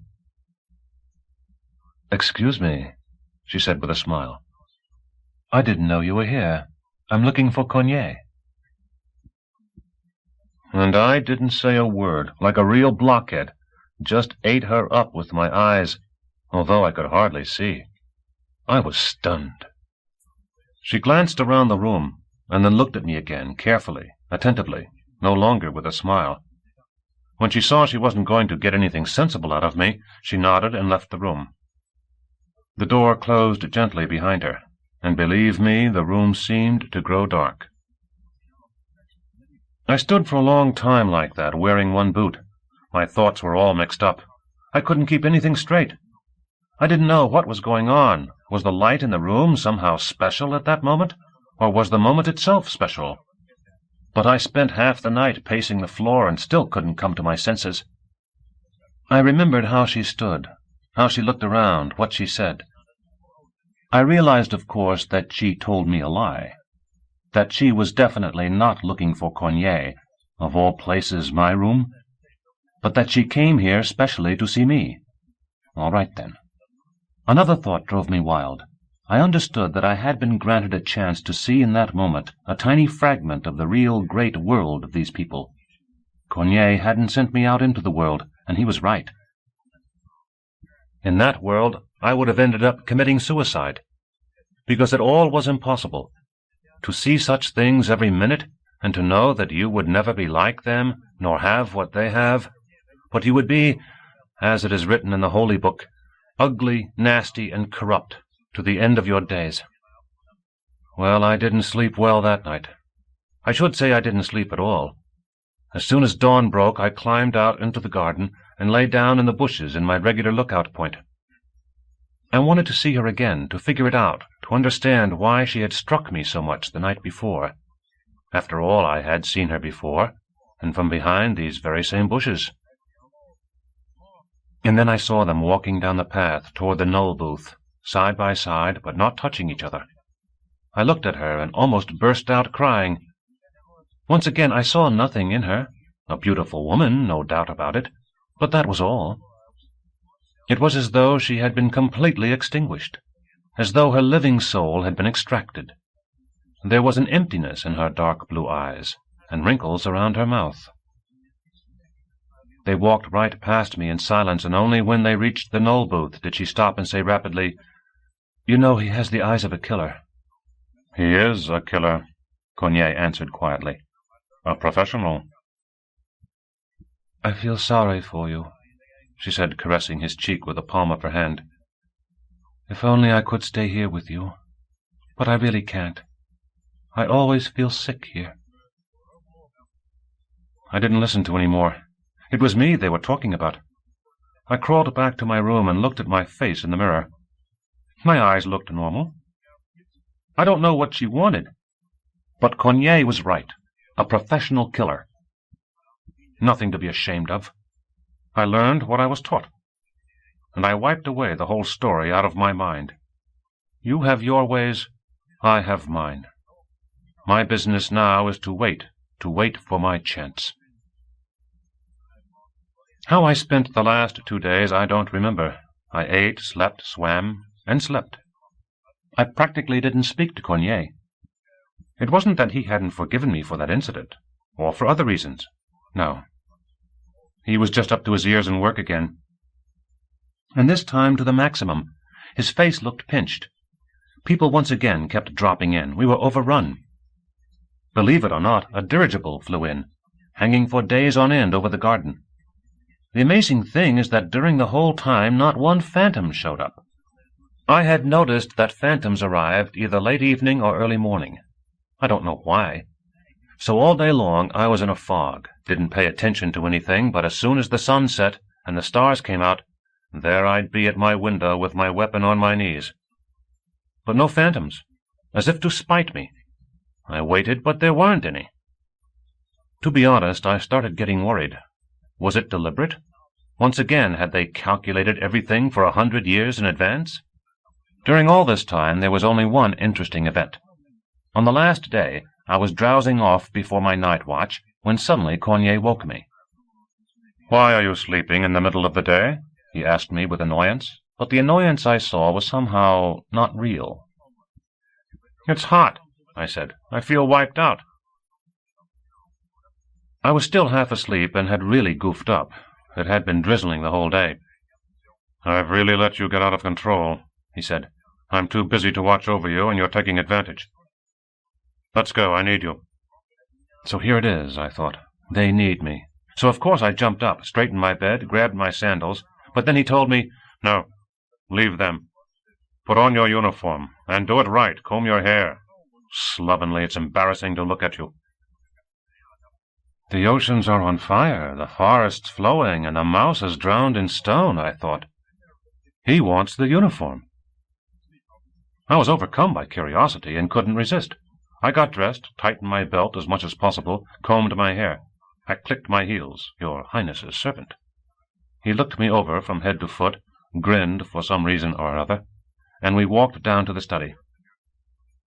He entered first, stepped aside, and said briskly in Alayan, "Master Cuirassier, allow me to present His Highness's fighting cat, Gak, of the Special Capital School." I look, and my head starts spinning and my legs feel weak. Right in front of me I saw, like an apparition, slouched back in an armchair, an armored unit officer, a blue dragon, fire on wheels, life-sized in battle dress with all his insignia. He was sitting there, his legs crossed, his boots gleaming and baring their hobnails, with a brown jacket with scorch marks, the blue cord hanging from his shoulder, a wolf. And his face looked like a wolf's, sunburned, sooty. His face glistened, his head shaved bald with brown spots from burns, his eyes like view slits, without eyelashes. My palms automatically plunged against my thighs, and my heels clicked like never before. "At ease, cadet," he said in a hoarse voice, taking a cigar from an ashtray and inhaling, his view slits focused on me. I dropped my arms. "A few questions, cadet," he said, putting the cigar back in the ashtray. "Yes, sir, Senior Master Cuirassier." It wasn't me who said this. My mouth drummed it out by itself. Meanwhile, I was thinking, what's this? What's going on? I can't figure anything out. And he continued, sort of indistinctly, swallowing words. I recognized their style. "I hear that His Highness honored you with, chewing tobacco with his own hands." "Yes, sir, Senior Master Cuirassier." "For what, exploits?" "I was honored as a representative of my class after the taking of Arkady, Senior Master Cuirassier." His face was indifferent, dead. What did he care about Arkady? He took his cigar again, looked at the glowing tip, and returned it to the ashtray. "So you were honored. So that means, then you did guard duty in His Highness's camp?" "A week, Senior Master Cuirassier," my mouth answered, while my head was thinking, "So what are you after? What do you need from me?" He suddenly leaned forward. "Did you ever see Marshal Nagongig in the camp?" "Yes, sir, I did, Senior Master Cuirassier." "Damn it, who does he think he is? I've talked with General Frag himself, not the likes of you, and after my second answer he told me no rank necessary. But this guy, it's music to his ears. Senior Master Cuirassier. Just promoted, is that it? Maybe he's a serf who made his way up through the ranks, still hasn't come to his senses." "If you were to meet the Marshal now, would you recognize him?" What a question! The Marshal was such a short, plump man, and his eyes were always teary. If his eyes were missing, or, say, an ear, well, a Marshal is a Marshal. Nothing special. There were a lot of them in the camp, but Frag was in from the front lines. "I can't say," I answered. He threw himself back in his chair and took his cigar. He seemed displeased with it. He held it in his hands and sniffed it more than he inhaled. If he was so fussy, he didn't have to smoke it. It was a nice, healthy stub and would make a nice change from the moss I'd been smoking. He pulled in his long legs, stood up, walked over to the window, and stood at the window with his back to me. A cloud of blue smoke rose over his shoulder. He was thinking, a real philosopher. "Well, all right," he said completely indistinctly, so that it sounded like "all right." "Don't you have, Cadet, an older brother in the Blue Dragons?" He didn't even turn his head around, just tilted an ear in my direction. "I had 3 brothers. I could have had 3 brothers, but they all died in infancy." A sudden rage came over me, totally drowning me. "What brothers, damn it?" I said. "How can I have brothers? I'm barely alive myself." He turned around to me in a flash, as though stabbed in the back. He fixed his gaze on me. A real blue dragon. It was like I was sitting in a trench.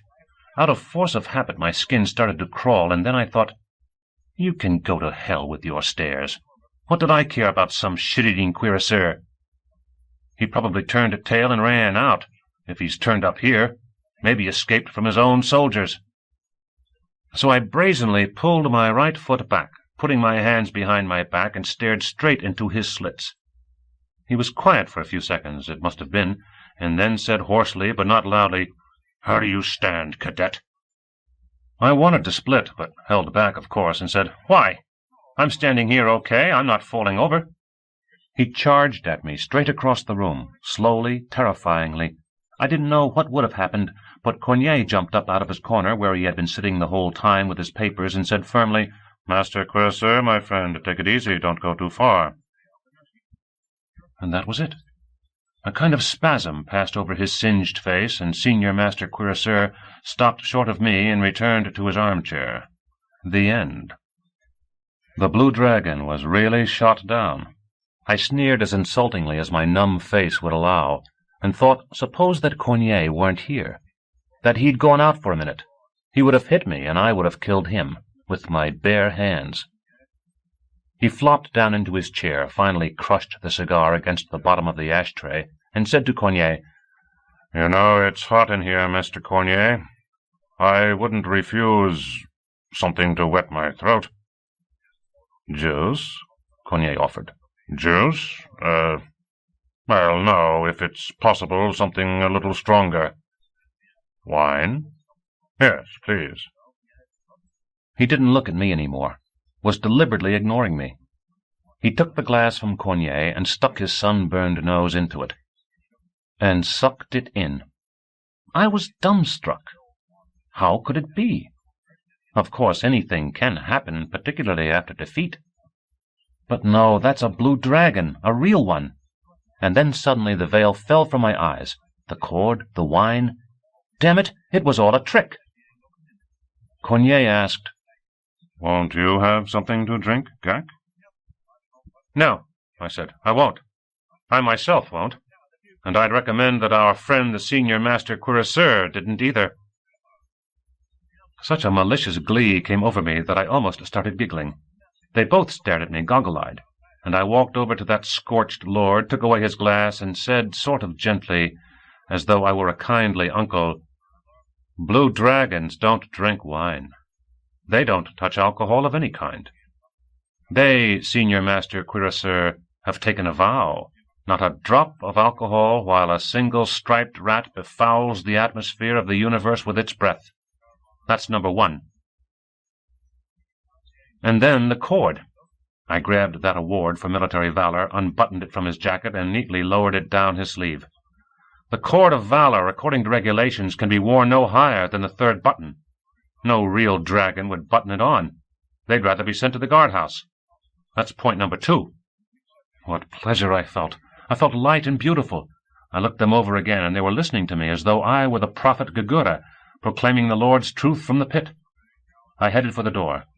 On the threshold I stopped and added, "And when you're talking with someone of lower rank, Senior Master Cuirassier, don't have yourself addressed by your full rank all the time." That's not a big mistake, of course, but no one will respect you. He's not a front-line officer, they'll say, but some rat from the rear in a front-line officer's uniform. And your scorched face won't help. People can get their faces scorched anywhere. And I left. I sat down at my window, folding my hands in my lap. I felt good, calm, as though I had done something to be proud of. I was sitting there going over it all in my mind.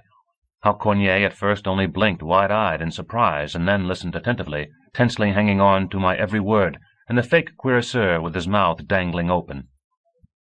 But of course I didn't flatter myself for long, because I realized very soon that it had all been a lot of nonsense, that they were sending a spy to our world and I was helping, giving my expert advice, like the lowest traitor. And I had been so happy, like an idiot. I found him out. Back home they would have found him out, stood him up against a wall, and put an end to the whole thing. The whole thing? That's the question. After all, Cornier lived with us, and most likely for a few years. And he survived. But he might not have survived. Would that have been better? I don't mean that my bones would be rotting in the wilderness. No, it's not that simple. And why did I start in? It was that dragon who got me started. It made me sick to look at him. Before I wouldn't have felt sick. Before I would have fallen on my knees in front of him, a brother in courage. Shine his shoes with pride and brag about it later. You know whose shoes I shined? A senior master cuirassier's, with a cord. No, I have to think things through. Think. I sat until evening, thinking and thinking, and then Cornier came in and put his hand on my shoulder just like he did with that dang. Well, he said, my friend, thanks a lot. I really felt that you would notice something. You have to understand that we prepared him in a big hurry. We have to save a man, a great scientist of yours. We suspect that he is hiding on the western shore of Lake Zagata, but armored troops are dug in there and won't let anyone through. Only their own troops. So you can consider that today you've saved the lives of 2 men. 2 good men. One of yours and one of ours. He kept spouting all sorts of things. Salve on the wound. I didn't know what to do with myself, because when I was giving my expert advice, I hadn't had the slightest idea of saving anyone. It was just maliciousness. But all right. When is he leaving? I asked. I asked casually, just to slow down the flow of Cornier's eloquence. In the morning, he answered. At 5. Then it hit me. Aha, I thought. My time has come. From here? I asked, but not so innocently this time. Yes, he answered. From the glade. So. I said. I should see him off, give him a careful inspection. Maybe I'll notice something else. Cornier broke out laughing and patted me on the back. Whatever you want. You'd be better off sleeping. Lately you've really gotten off schedule.